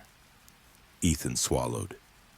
"And now," Talia pointed at his shadow, "she's breathing softer inside you too." Ethan nodded slowly, but then he asked the question none of them wanted answered. "When she wakes, what will she want?" Caleb stopped pacing. Talia closed her eyes. Whitaker looked over. No one spoke. The silence stretched. Finally, Talia whispered, "She'll want what she's always wanted." Ethan leaned forward. "And what's that?" Talia met his eyes, and her voice cracked like glass. "Someone to stay with her." Ethan's breath caught. Caleb muttered, "No, no, no, absolutely not. We are not ending this with you being some kind of ghost therapy volunteer. We fix this, we free her, we walk away, end of story." But Talia shook her head. "No one walks away from her." Whitaker looked between them. "What does that mean exactly?" Talia's voice was barely a breath. "When she wakes, she will look for Ethan's voice. Not his body, not his soul, his voice. Because that was the first thing that soothed her." Ethan frowned. "My voice?" Talia nodded. "The bond is through your sound, your tone, the way you spoke to her like she was human." Caleb pinched his nose. "So what? If he just stops talking, she disappears?" "No," Talia whispered. "Silence is how she grabs you." Ethan shuddered. "So talking keeps her calm, but not talking makes her hunt me?" Talia nodded weakly. "Yes." Ethan let out a shaky breath. "Great. I'm bonded to the world's loneliest ghost, and my voice is basically her lullaby." Caleb muttered, "She's like a toddler's nightmare babysitter." Whitaker sighed. "Let's focus. What exactly happens when she wakes?" Talia looked at Ethan again. "She'll ask one question." Ethan's pulse jumped. "What question?" Talia whispered. "Will you stay?" Ethan froze. Caleb clenched his fists. "And he's supposed to say what exactly?" Talia's voice trembled. "Whatever keeps her calm. Because if she thinks he's rejecting her..." She looked away. "The scream she releases will call every shadow within miles, and Ethan will be swallowed before he takes a step." Whitaker's voice hardened. "So we need to keep her calm. Until when?" Talia looked up at the brightening sky. "Until sunrise." Ethan blinked. "That's it? Just wait until sunrise?" Talia's voice was soft. "The light doesn't destroy her, but it weakens her enough that you can break the bond safely." Caleb exhaled hard. "So the goal is simple. Keep her calm until dawn." Talia shook her head. "Not simple." Ethan leaned in. "Why not?" Talia swallowed.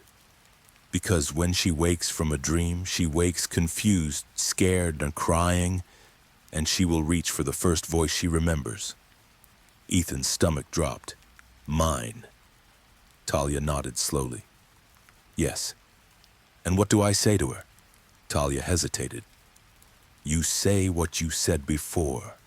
Ethan thought back, his words in the field, his voice shaking, his heart breaking for her. "You're not alone anymore." Talia nodded. "She'll calm if she believes you. She'll break if she doesn't." Caleb stepped closer, eyes hard. "You can do this, Ethan. Just talk to her, just like before." Ethan nodded, but then the ground beneath him trembled.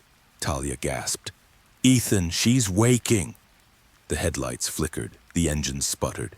The air turned cold so suddenly that frost formed on the grass at their feet. Ethan's lungs tightened. He felt it, not outside him, but inside his shadow. A ripple, a shiver, a painful pulse.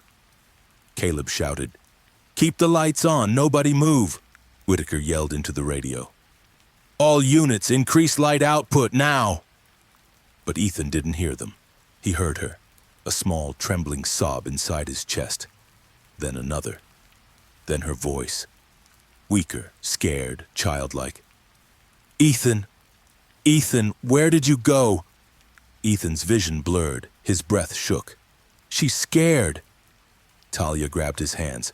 "Talk to her! Right now!"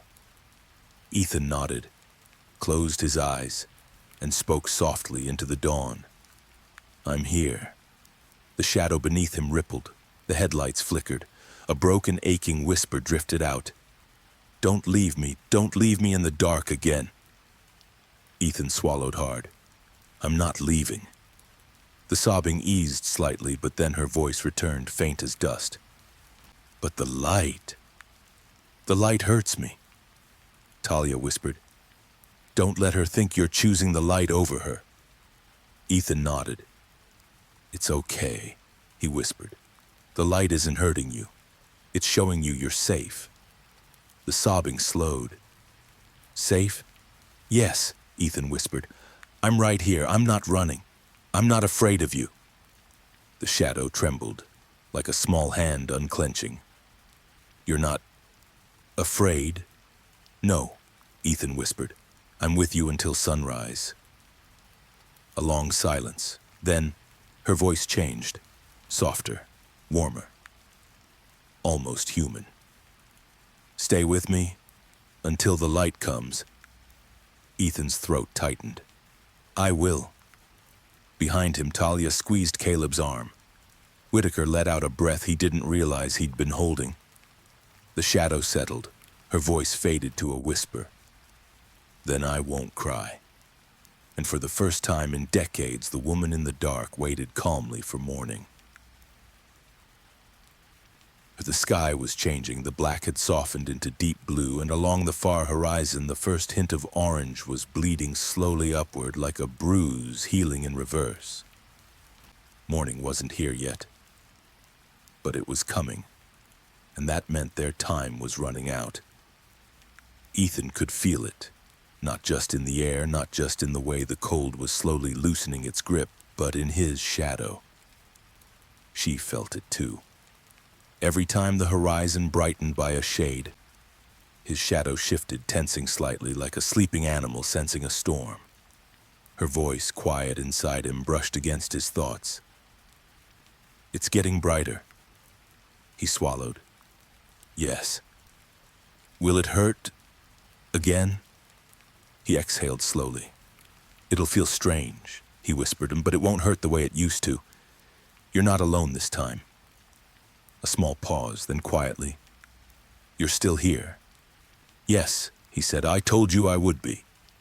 Talia sat close enough to hear only his side of the conversation, her eyes flicking between his face and the faint outline of his shadow. Caleb watched him with a mixture of fear and stubborn respect, arms crossed, jaw clenched. Whitaker paced just beyond the circle of light, radio in hand, pretending to coordinate officers while actually listening to every word. "Ethan," Talia whispered, "you have to help her remember something else. If the only thing she remembers is pain and darkness, when the light hits full strength, she'll panic." He nodded. "What should I make her remember?" Talia bit her lip. "Anything that isn't stone." He closed his eyes. Inside the quiet, inside his ribs, inside that place where her sadness was curled up around his heart, he whispered, "Tell me something that made you happy." Silence. For a moment he thought she didn't understand, then her voice came fragile and uncertain. "I don't remember happy thing." "You do." he said gently, and they're just buried, like you were. A soft, broken sound. Before the building, before the dark, there was a window. He focused on that word. A window. Yes. Her voice trembled. It was small, and the sun never stayed long. But in the mornings, for a few minutes, the light would fall on my hands. He could almost see it now, not his memory, but hers.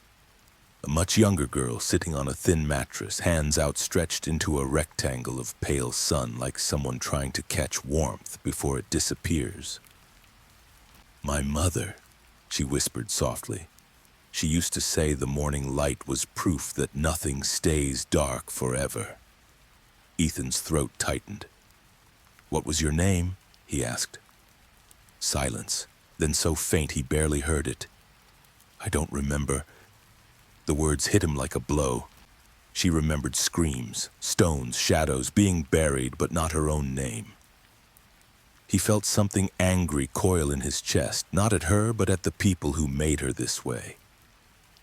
He spoke slowly. Do you want a name again? Her voice shook. Am I allowed? Talia's eyes filled with tears as she listened. Ethan nodded to the air. Yes. You should never have lost it. The air around him seemed to tremble like the field itself was listening. Ethan swallowed. Can you remember anything at all? Even a letter? Silence stretched. She whispered finally. Or maybe a pause. It's like trying to hold smoke. He smiled sadly. Then we start fresh, he said quietly. Until you remember your own. Caleb shifted. What are you doing? He murmured. Giving her something to belong to, Ethan said. He didn't raise his voice for the entity, he softened it. How about this? He whispered inward. Until you remember your real name. I'll call you Mara. Talia caught her breath sharply. That's a pretty name, she whispered. Ethan nodded. Mara, he said again, letting the sound settle, letting it wrap around that hollow place where her identity had been stolen. Inside his shadow, she repeated it slowly, like tasting something new. Mara, her voice cracked. That's mine. Only if you want it, he said. Another pause, then quietly, I want it. Something shifted in his chest, not cold this time, not sharp, warm, tiny, like a candle lit in a basement. Talia wiped at her cheeks. You gave her back a name, she whispered. That means something. Caleb nodded slowly. And maybe it means when she wakes fully, she won't just be the building anymore. Whitaker checked the horizon. Sun's moving, he said. Won't be long now. The sky had already turned a gradient of navy to purple to light blue at the far edges. The darkness was retreating. The world was changing hands, and in that in-between space when night didn't want to let go and morning hadn't fully arrived, that was when things like Mara were at their most fragile. Ethan closed his eyes again. Mara, he whispered, do you know what's happening? Her answer came slower now, like she was half awake, half drifting. It's morning. Yes. That's when they left me. Her voice became small, a child abandoned in memory. They closed the stones when the sun rose, so no one would hear me. Ethan's heart ached. I heard you, he whispered. Now, all these years later. You were never completely lost. She was quiet for a long time. Then, why did you listen? He thought about that, because he'd always listened to people, because he couldn't walk away when someone was hurting. Because Talia had whispered first, and that prepared him for another voice in the walls. But that wasn't the answer she needed. Because you mattered, he said softly. Even if they decided you didn't. Her presence inside him loosened further, a tension unwinding from his spine. No one ever said I mattered. You do, he whispered. You still do. Another pause. Then in a voice made of raw hope, if I matter, do I have to stay in the dark? He opened his eyes. The eastern sky was streaked with pale gold now. The edges of clouds glowed like they had been lit from within. Talia grabbed his arm. This is it, she whispered. You have to guide her now. Tell her what to do when the light comes. Tell her how to let go without breaking. Ethan nodded slowly. His hands trembled, but not from fear this time. From the weight of what he was about to choose. Mara, he whispered, you don't have to stay in the dark anymore. Her voice shook. But where do I go? He looked at the horizon. At rest, he said, where the others belong. Not under the floor, not in the walls. Somewhere beyond all of this. She sounded terrified. I've never been outside the stone. I know, he said gently, but you were never meant to stay there. The air around him got colder for a heartbeat, a reflex of old fear. If I let go, will there be more screaming? No, he whispered. Not this time. Will it hurt? He thought about lying. He didn't. It'll feel like falling, he said quietly. But you won't be falling alone. She hesitated. With you? He swallowed hard. For a little while, he whispered. Until you're ready to move on. Caleb took a step back. Ethan, what does that mean? Ethan didn't look away from the brightening sky. It means I'll walk her to the edge, he murmured. But I won't cross it. Talia's voice shook. Can you even do that? He smiled sadly. I don't know, he said, but I'm going to try. The sun's rim appeared just a sliver, cutting over the horizon. The first true rays of morning washed over the field soft and gold. Ethan's shadow stretched behind him, and he felt her panic sharply inside it. It burns. It's too much. It's too bright. He steadied his breathing. It's not burning you, he whispered urgently. It's showing you that the dark isn't all there is. Don't fight it. Just breathe with me. Talia gripped the dirt like she was grounding herself too. Breathe with him, Mara, she whispered. Don't let the fear decide. The light brightened. Ethan's shadow thinned, flattened, softened at the edges. Inside him, she clutched at his voice. Ethan, I'm scared. Don't let go. He closed his eyes, felt the sun on his face, and spoke calmly into the terror.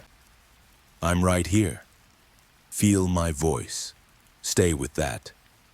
Not the fear. The sunrise climbed. The headlights around them were almost useless against the growing brilliance. Whitaker shielded his eyes. Officers turned away. But Ethan stayed facing the light. Her presence inside him thrashed once. Wild, terrified, desperate. Don't leave me in the dark, he whispered. I'm not leaving you in the dark. Don't leave me in the light either, he exhaled. I'm not leaving you at all. I'm walking you out. Something in those words hit deeper than anything else he'd said. Her grip loosened. The terror dimmed. Walk me. Yes. Will it be quiet? Quieter than you've ever known. Will it hurt? Not forever. A long pause. Then, okay. The sun rose higher. The field was bathed in golden light. Ethan's shadow grew faint. Still there, but thinner. Inside, her presence pulled away from the edges of him like a hand sliding off a railing. He felt it. The bond, not snapping, but stretching, shifting, moving from possession to release. Mara, he whispered, voice breaking. You can rest now. Her last words came as a soft, trembling echo. Don't forget me. He closed his eyes. I won't, he whispered. I promise. And then, for the first time since she died, she let go. The weight in his chest lifted. The cold vanished. His shadow shivered once on the ground, then settled into a normal shape. Just a shadow. Only his. Talia gasped. Caleb whispered, Did it work? Ethan exhaled slowly. The air in his lungs felt different, cleaner, full. She's gone, he said quietly. Not torn, not screaming, not clawing. Gone. Whitaker lowered his hand from his eyes. How do you know? Ethan looked down. His shadow lay flat and simple behind him, responding only to the sun. No movement, no heartbeat, no voice. He smiled through the tears he hadn't realized were falling. Because, he whispered, for the first time, I can't hear her anymore. And somehow that hurt and healed at the same time. And the sun had fully risen now. Golden light spread across the floodplain, washing over the police cars, the tire tracks, the crushed grass, the exhausted faces. And Ethan, who hadn't moved for almost an hour, finally let his shoulders fall. It was over. Not the fear, not the memories, not the guilt of what she suffered, but the haunting, the bond, the cold inside his ribs, the whisper in his shadow. All of it was finally silent. Talia reached out with a trembling hand. Ethan, you're okay? He nodded softly. Yeah, I think so. She exhaled in pure relief and covered her face with both hands, shoulders shaking. Caleb walked up behind Ethan and just stood there a moment, his shadow long in the morning sun. Then he said in a voice thick with everything he wasn't good at saying, You scared the hell out of me, man. Ethan let out a weak laugh. You and me both. Caleb elbowed him gently. Next time a cursed building whispers your name, ignore it. Ethan smirked. No promises. Whitaker approached slowly, removing his hat, his face somber. Son, he said quietly, I don't know what you did. I don't know how you did it. But you saved more than your own life. Ethan looked up. What do you mean? Whitaker nodded toward the distance, toward the shape of the Bartholomew on the horizon. Tall, black, silent now. Whatever was happening in that place, whatever that building became when it went dormant with her. Caleb blinked. You mean? Whitaker nodded. The tapping stopped. The walls stopped moving. All the signals inside the building flatlined this hour. It's like the place exhaled and fell asleep. Talia whispered, because she was the heartbeat of it. Ethan swallowed. So the building? What happens now? Whitaker straightened. We condemn it, demolish it, wipe the whole structure from the ground. Caleb nodded in approval. Good. Burn it twice if you have to. Ethan didn't respond. He just stared at the distant black silhouette. A building that had buried a girl alive. A building that tortured her. A building that fed on the sound of her fear.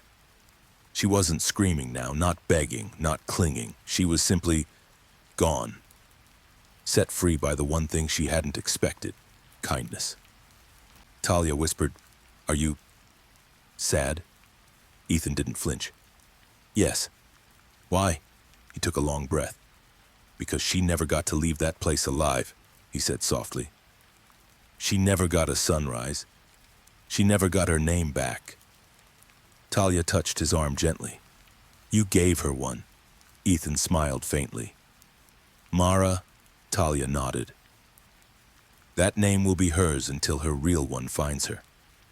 Ethan exhaled, and for a moment a warm breeze passed through the field, soft and brief and out of place. Talia's eyes widened. Did you feel that? Caleb shivered. The wind? No, Talia whispered. It felt like someone saying goodbye. Ethan closed his eyes. He didn't hear a voice. He didn't feel a shadow. Just a warmth in the morning air, a warmth that didn't belong to him. He whispered toward the wind, Goodbye, Mara. And the breeze faded. They walked back toward the patrol cars. Officers packed equipment, floodlights powered down, engines hummed quietly. Life slowly was returning to normal. Whitaker cleared his throat. "I'll need to take your statements," he said softly. "Later. Not now." Caleb shrugged. "Yeah, good luck turning this into paperwork." Whitaker smirked. "Already decided I'm blaming a gas leak." Talia laughed through her tears. "Classic." Ethan didn't speak. He stood facing the horizon, toward the rising sun, toward the golden light, toward the world that still felt too quiet without her sadness in his ribs. Caleb walked up next to him. "You all right?" Ethan nodded. "Yeah." Caleb studied him. "Really?" Ethan let out a long breath. "I don't know what I am," he said honestly, "but I'm here, and that's enough for now." Caleb nodded. "Yeah, that's enough." Talia came up beside them, smiling softly. "Let's go home." Ethan looked at his shadow. Just a shadow, only his. "Yes," he whispered. "Let's go home." As they walked away from the floodplain, the morning sun climbed higher, brighter, warmer. And somewhere far away, in a place where shadows no longer reached, a girl who had waited decades in the dark finally fell asleep in the light. Thank you for listening to tonight's crime thriller horror story. If the shadows feel different now, don't worry. They always do after the truth comes out. Wherever you're watching from right now, your room, your car, or somewhere quiet in the dark, remember this. Some stories fade, but some whispers stay with you long after the night ends. If you want more midnight crime stories for sleep, make sure to stay with Dark Pulse. And until the next episode, keep the lights low and trust your shadows.